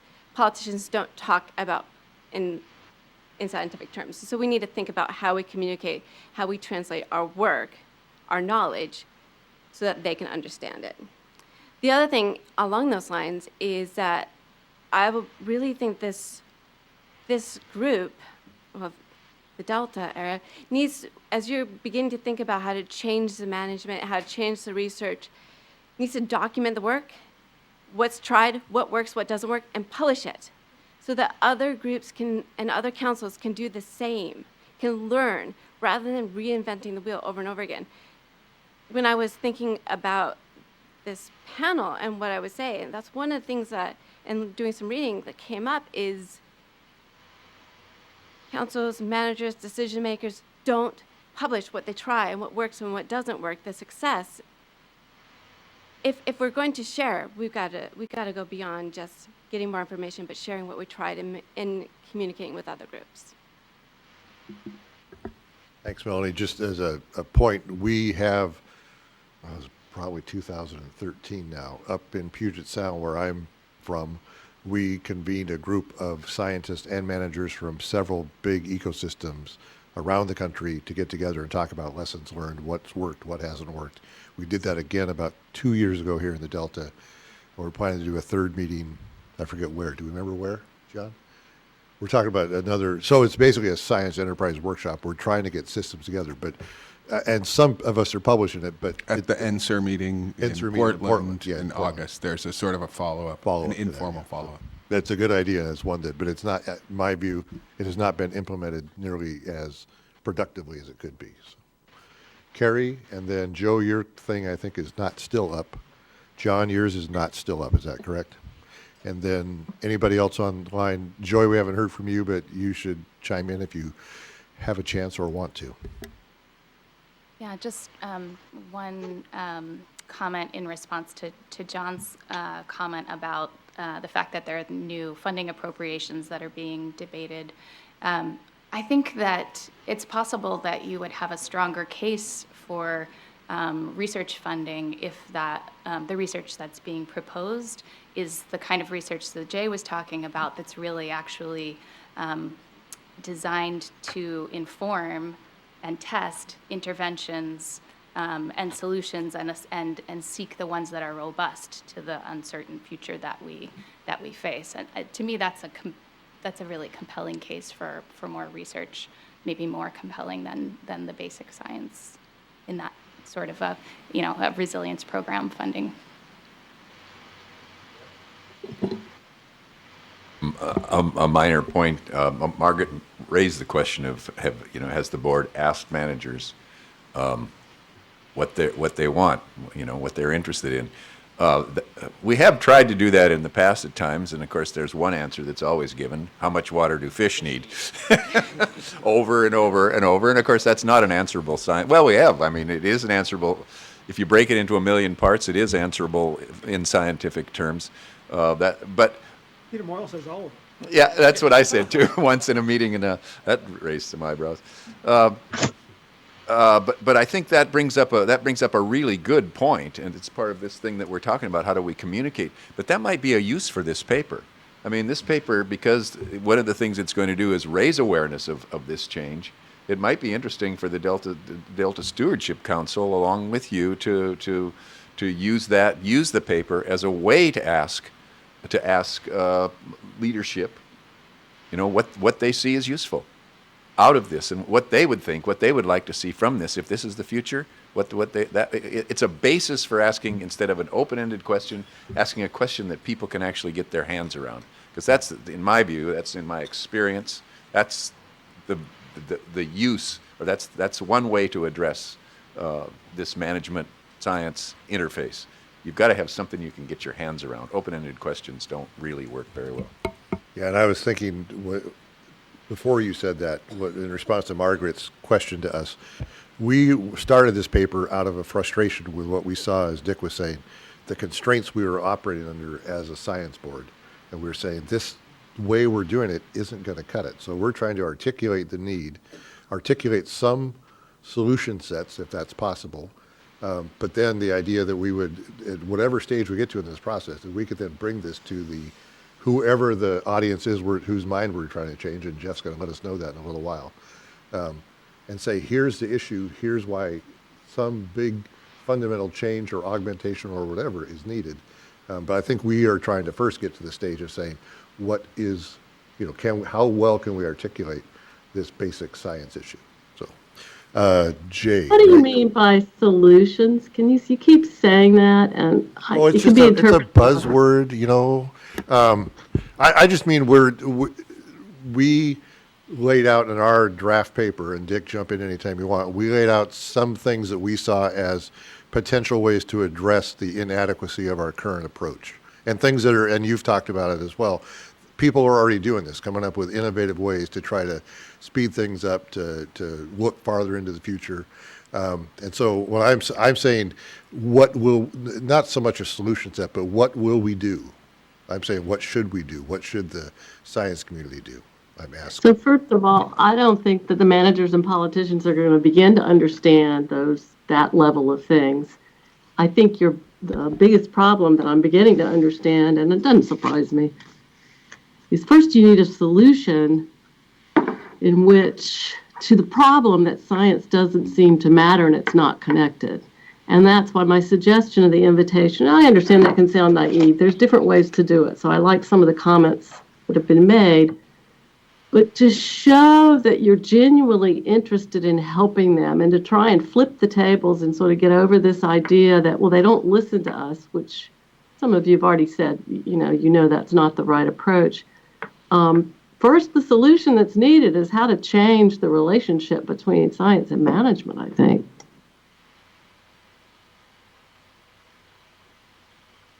Jay. Yeah, I guess, follow this up, which I sort of agree with. They live in the decision makers live in a very difficult world. I mean, we complain about our lives, but they really have terrible lives in terms of so many different things they have to worry about, so many different commitments, so many things they have to navigate just to stay in existence as a decision maker. And we're like, a fourth order effect for the most part. And then it doesn't help that we don't talk good to them,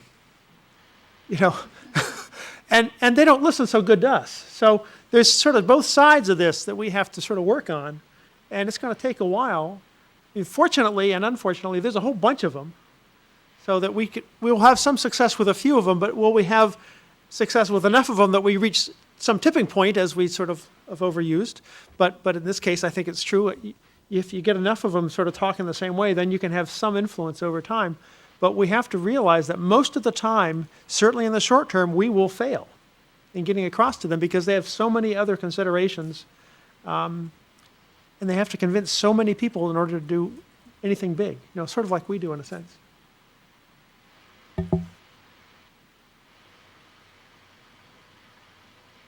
Other comments from panelists or the board? So now we take a vote. Is it the Future Science Memorial Guoma Institute, or is it the giant University of California model? Oh, yeah. I'll chime in one more time, which is, I think that making a small gain in that communication would be huge, and it will take time. And the point that you made, I think, is so right on, which is they have so much to do and so much on their mind and so many constituencies. So while you're working on improving your relationships with them, I know one of the direction that some of the individuals, particularly the nonprofit science, climate change advocacy type groups are taking now is recognizing that until you reach some of the core members of the public that influence the stature and the future of who those policymakers are, you may not convince them. So some of it is also, I think, working, and I'm speaking out of ignorance of what you already do, but working more to convince those who can convince them they need to do this. That is, work with the scientist. Thank you, Margaret. Dick, do you have anything you want to add in here about how you see the conversation going and our vision for what we wanted to get as far as outcomes from this effort? We have learned a lot. We've got a lot to think about. I'm a slow thinker. I can't say synthesize all that we've heard today and say, now I see the solution, or even a solution set. I think we've come a long way, but it's still opening rather than bringing towards closure, or not closure, but towards the next step. I'm not sure what the next step should be, but within the board, we need to recoup and rethink ourselves. You've done a tremendous job of opening this up much more than our white paper did. Okay. John and then Sam. Yeah, I think I'll go back to what Jeff challenged us with. I think we need to look at this, and we need to decide now what is it we want exactly to do? We wrote this paper from various perspectives, primarily to stimulate discussion. Okay, we've done that. We can declare success and walk away, or we can build on this. And if we're going to build on it, we need to be much more specific about what we want to accomplish with whom. And I think that's the next step. Decide who our audience or audiences may be. How do we approach those audiences? How do we spin it to get their attention and to make it relevant to them? And that's not something that as a board we think about very much in terms of spinning our message, but I think this is a message that needs to be spun. And there are multiple constituencies out there. I think we need to prioritize the constituencies. Look at what we've got. We've got a lot of raw material there to work with. I think we can fashion it into some messages that are really powerful. But if they're going to be powerful, they have to be tuned to the specific audiences. And I think that's what we need to regroup and begin to focus on. Relevant to that, but maybe I'm sticking my foot in my mouth, and I say this with all due respect. As long as we think about management as them and us, we're never going to get along. We're never going to communicate. This is not the way we need to think of it. We are part of responsible governance. We shouldn't be worried about our assignments. We shouldn't be worried about what we're told to do. We should consider ourselves part of responsible governance and move forward with what we recommend and not be afraid to do it. But we can't think of them, we're part of them. We can't think of it as them and us. Thanks, Sam. Yeah. You were looking for the audience. Okay, well, I'm going to give you one. I'm going to propose one to you to at least give some thought to. Right now, the State Water Resources Control Board, California Department of Fish and Wildlife, DWR, are struggling to meet their existing obligations and the trade-off between species and water supply. When I talk to them, and by the way, this is the key, is to find the people who can talk. I mean, who you don't want to send your engineers. No, I meant that for Jay, of course. When I talk to them, they're terrified by this concept of what they're going to do with this continuous decline in species, the change in the ecosystem, and how to balance that with the trade-offs in water supply. They don't have the tools. They don't have the mechanisms to deal with it. They have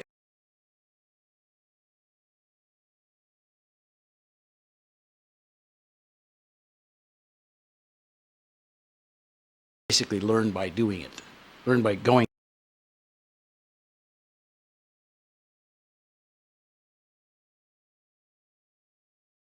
You go ask them, you go talk to them, you go spend your time with them, you find out what their knowns and their unknowns are.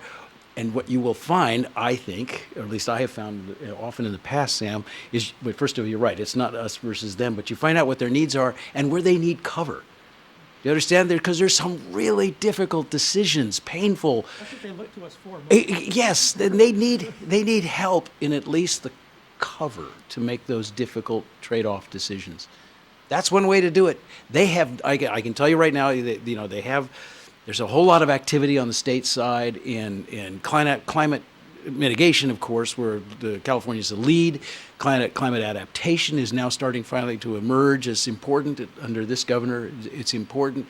He's told all his agencies they have to be ready with their adaptation plans. They don't have them. Okay, and when you go to Fish and Wildlife, they'll object to my giving them a hard time. They just flat out don't have a plan at this point. They have a big document that lists a whole lot of species. They don't have a plan. And that showed up, by the way, in the last drought. They really don't have a plan. So you could help them. You could say, our goal here is not to just be smart and publish really cool things, but to go in and actually help them solve their problem. And that would be another way to do it. And that's a clearly defined audience. You find out what that audience is. You spend time with them. You send people like Carrie, go talk to them, get to know them, build relationships with them, find out what their problems are, help them solve their problem. Very unappealing to a board, I realize. And we're gonna assign that to Vince and Joe, Melanie, and then Carrie. And anybody else online? So I just a quick response to that, and then I've got other things to say. But I read a lot of climate adaptation plans, and they're all, well, for the most part, super vague, without a lot of ideas of what to actually to do. But that's what we're here for, right? And what we've been talking about, and even how this paper was written, recognizes that this is a much bigger problem that's not unique here. And when we're talking about audience, I think that's an important thing to think about. And when you wrote it, like, you've got so many broad ideas because you wrote it in that way. You didn't write it specifically for this Delta. You recognized that it was a bigger problem, not unique to here. And so you've got this audience that is the global scientific management community, and we've got a lot of ideas that's focusing just on them, on communications, interactions, how we communicate our science to them, how do we get them to actually talk to us and communicate their needs to us, because we don't necessarily always understand what they actually need either. That in itself is a audience, and that is an important conversation that needs to be brought forward. The other audience is exactly what you're talking about. We've got more local audiences that we need focus, but I think what we're talking about is important beyond just the Delta. And we got to think more about, I guess I'm just challenging to say, can we put these ideas together and think about how we can communicate it beyond just this group and just the local? Thanks, Melanie. And I mean, that's part of the schizophrenia that we went through when we were putting this together was, are we talking about the planet, or are we talking about the Delta, or are we talking about just North America? And that's, and so, again, any thoughts? And we do, and Dick, you can jump in, we did see this as something that was bigger than the Delta, but given that we're the Delta board, we need to, at the same time, try to figure out how to bring it back to the Deltas. I just think you can, an extra audience, more than just one audience, and mentioning those disincentives is also a part of it. Okay, thanks. Carrie. On that point,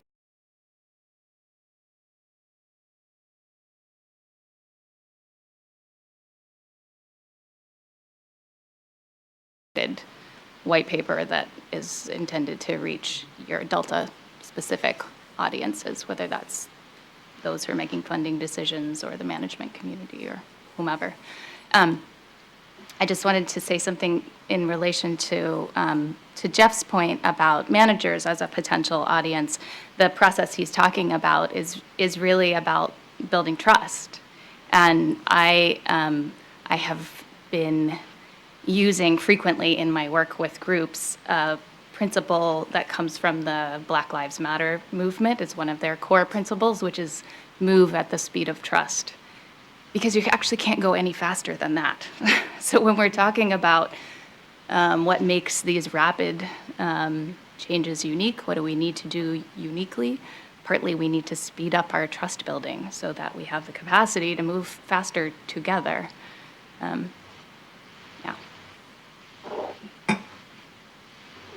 So John, I'm just going to ask you, John Callaway. So I know we're already making the selection for people to replace us on the ISB, but if we need to, you might want to reopen it. Think about some of these folks for, yes. I agree. They've been very impressive. I think incredibly impressive. Other thoughts, comments from people? Jay. Just come back to what Jeff was saying, which I completely agree with about how we communicate and what we communicate to decision makers or the policy folks. Those guys are going to be bombarded by little pieces of science regarding change. It'll be mostly about, oh, this thing is going to heck, and that thing is going to heck, and all these changes. So I think they're going to be impressed by change, if they're not already. What they're going to not hear so much, or not get exposed to so much, is what kinds of strategies should they take with this problem? And that's a little harder to do, because every little science project is going to show something that's changing, and it'll get published. But it's a lot harder to sort of step back and say, okay, what the heck should we do about it in this imperfect world where there's not going to be enough money and there's not going to be enough consensus? And you'll still have problems even if you do the most optimal thing you could possibly imagine. You're still going to have problems. So they're not going to get full political credit that they'd like. So I think it behooves us, maybe in this document, to think about what are some of the implications for these poor people in management positions that are getting bombarded by this information, not just by us, but in the media and everything else they turn. What sort of practical advice might we have for them?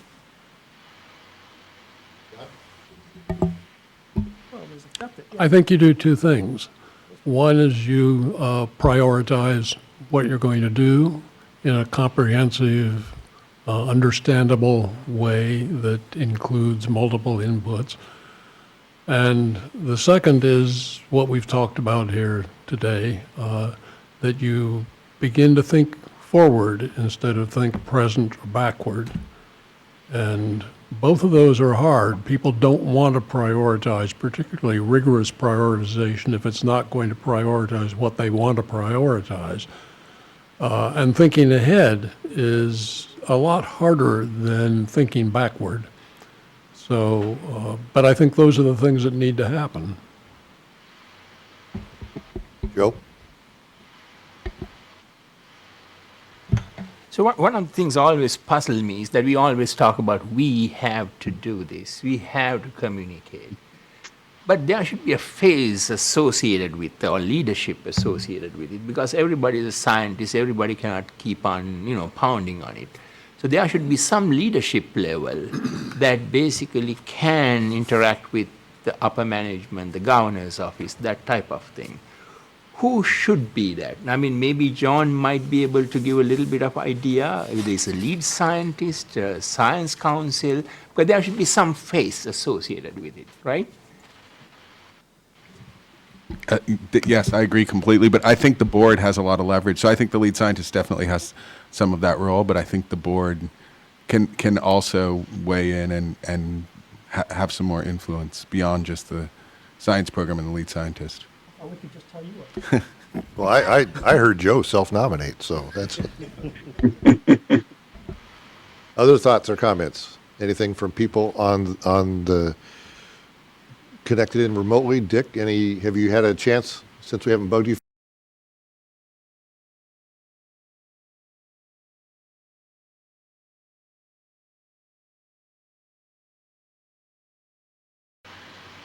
Joy. You're on mute again, I think. I really want to thank all of the panelists for their input. It's been really stimulating, and I think what we ought to do is a little bit of practicing what we're preaching. We're saying, well, we ought to have scenarios. Well, we could have 3 scenarios for this paper, or maybe 4 scenarios. And I think Jeff did a good job of laying out one possibility, which is to have a very specific set of questions for a very specific set of people. And that would be one possible route for the future. We talked about some other much broader things like science for the future, really big, bold plans. That would be another scenario of where this could go. But right now, I think we're all just kind of reeling from all of the possibilities. It's been fascinating. Thank you. Reeling might sum it up. If there's anything else burning big issue, we'll do that now, or I'm going to ask John to do a final words, his summary of, and also give us what our solution is going to be.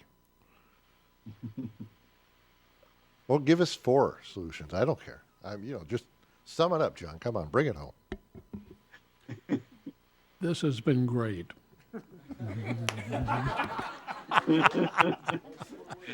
That is true.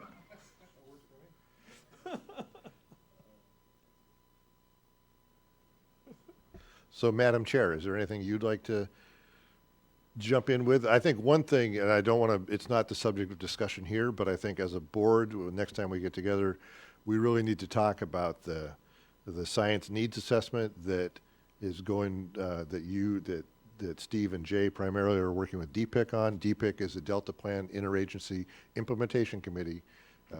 Just for those of you who don't know, you probably don't care, but it's a fairly important body here as far as the heads of agencies. We started with this issue of rapid change. What, do we need to think about other ways other things to do about it, other ways to approach it. We split off one effort, which is this DPIC initiative, and then others have worked on this bigger paper.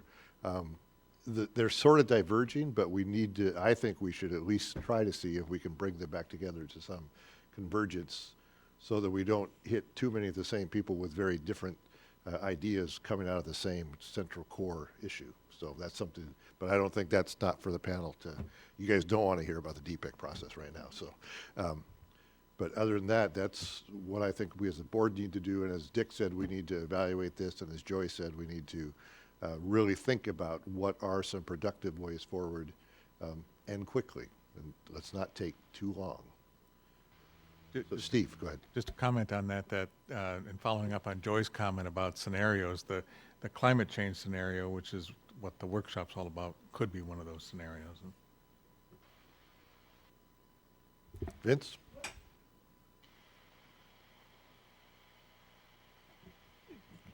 Carrie made a comment that it's been just since she made it about moving at the speed of trust. I think this is probably one of the issues that has created the problem in the Delta, that change is going faster than we can adjust to, because of the fact that there's been so many years where trust was not built up. Maybe other systems are going to be able to work on these things easier than we are that have a longer tradition of that. And Sam and Jeff and Jay, I mean, you know what I'm talking about.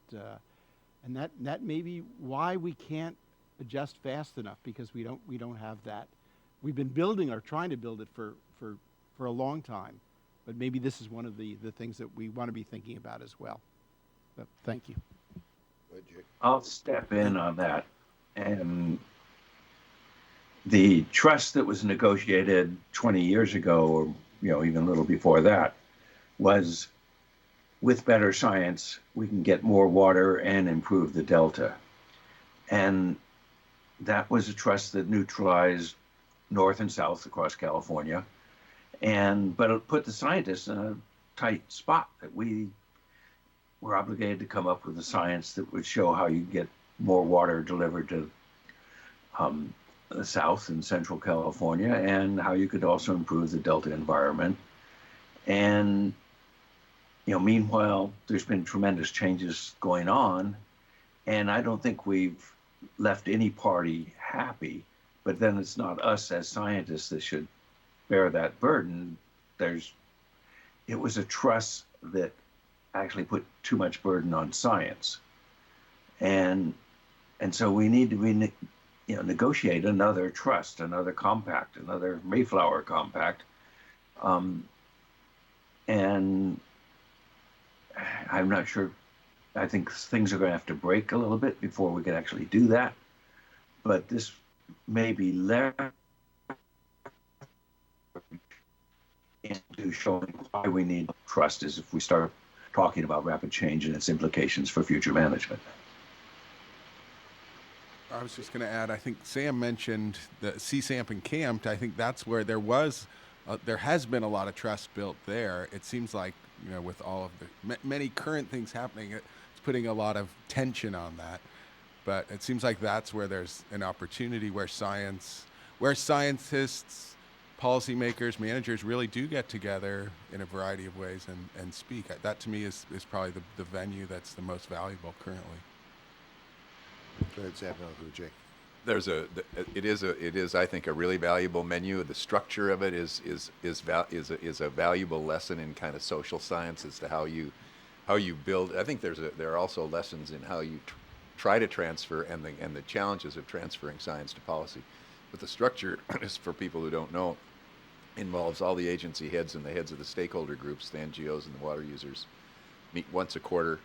The committee that I chair is kind of the technical leaders who are actually the people that you want to inform about technical stuff if you want information to get to the top. And then below that are people who scope the problems and decide exactly what kind of science should be done. That a lot of trust has been built up, I think, in the 7 years since that was mandated by the court. It's not too different than what we went through in 2000, in that we started to build trust, always, just as you have all said, by working together from A to Z, patiently working together. And I don't know, I think the thing that's very hard here is this stubborn optimism. An element of that Christiana Figueroa said is this vision, a common vision of where you want to go.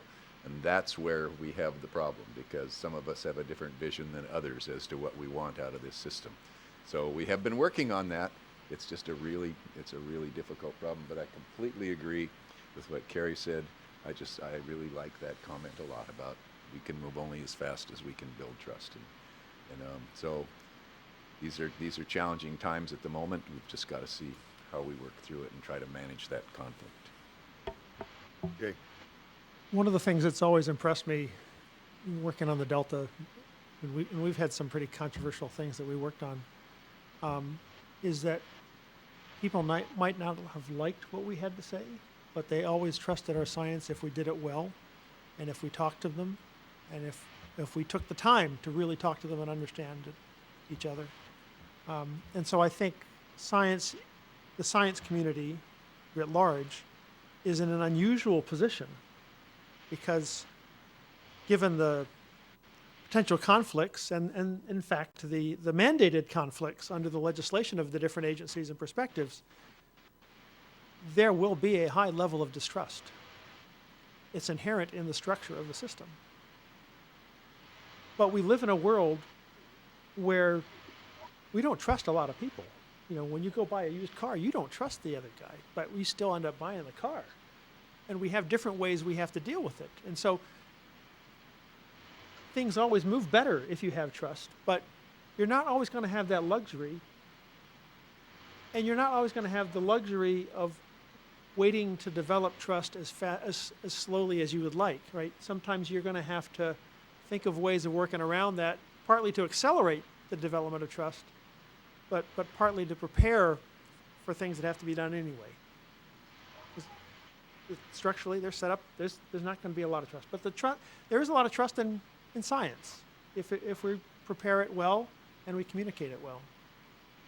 So that's our comparative advantage in this difficult political game.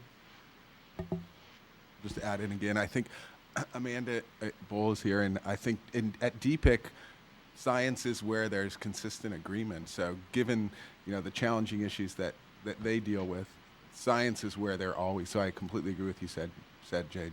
Science is where they pretty much always come together, and there's usually strong support for the science activities, and so I. Yeah, but I think it's it's important that the message from the earlier white paper was delivered to them and that they endorsed that. And so I think Tracy, your point about thinking about how this links up to the workshop is really important, because I think that will be a venue to bring these issues back to DPIC and show them what has been accomplished from this discussion and from the workshop. Okay. Liz, did you want to say something? I was also going to. Soon I would like to ask for public comment, because people have been listening a lot and so people may have something to say, and we don't have to, public comment here is not a formal, you don't have to bring up the little blue cards and all that. You can just come up to the microphone. So, but Liz? Well, I was going to have a few closing comments, but I do want to give the audience an opportunity for public comment. So if there are members of the audience who would like to comment, please come up. Joanne. Should I say who I am? Yes, please. Okay, Joanne Vinton, member of the public. And Jeff, your comment about these meetings going on right now, I wonder if we should try to put the brakes on that. How much harm could be done by what they're planning on doing? I will offer you no advice. Okay. Who would know? Are there any environmental groups? Call the NGOs. Okay. Talk to your local NGO. All right.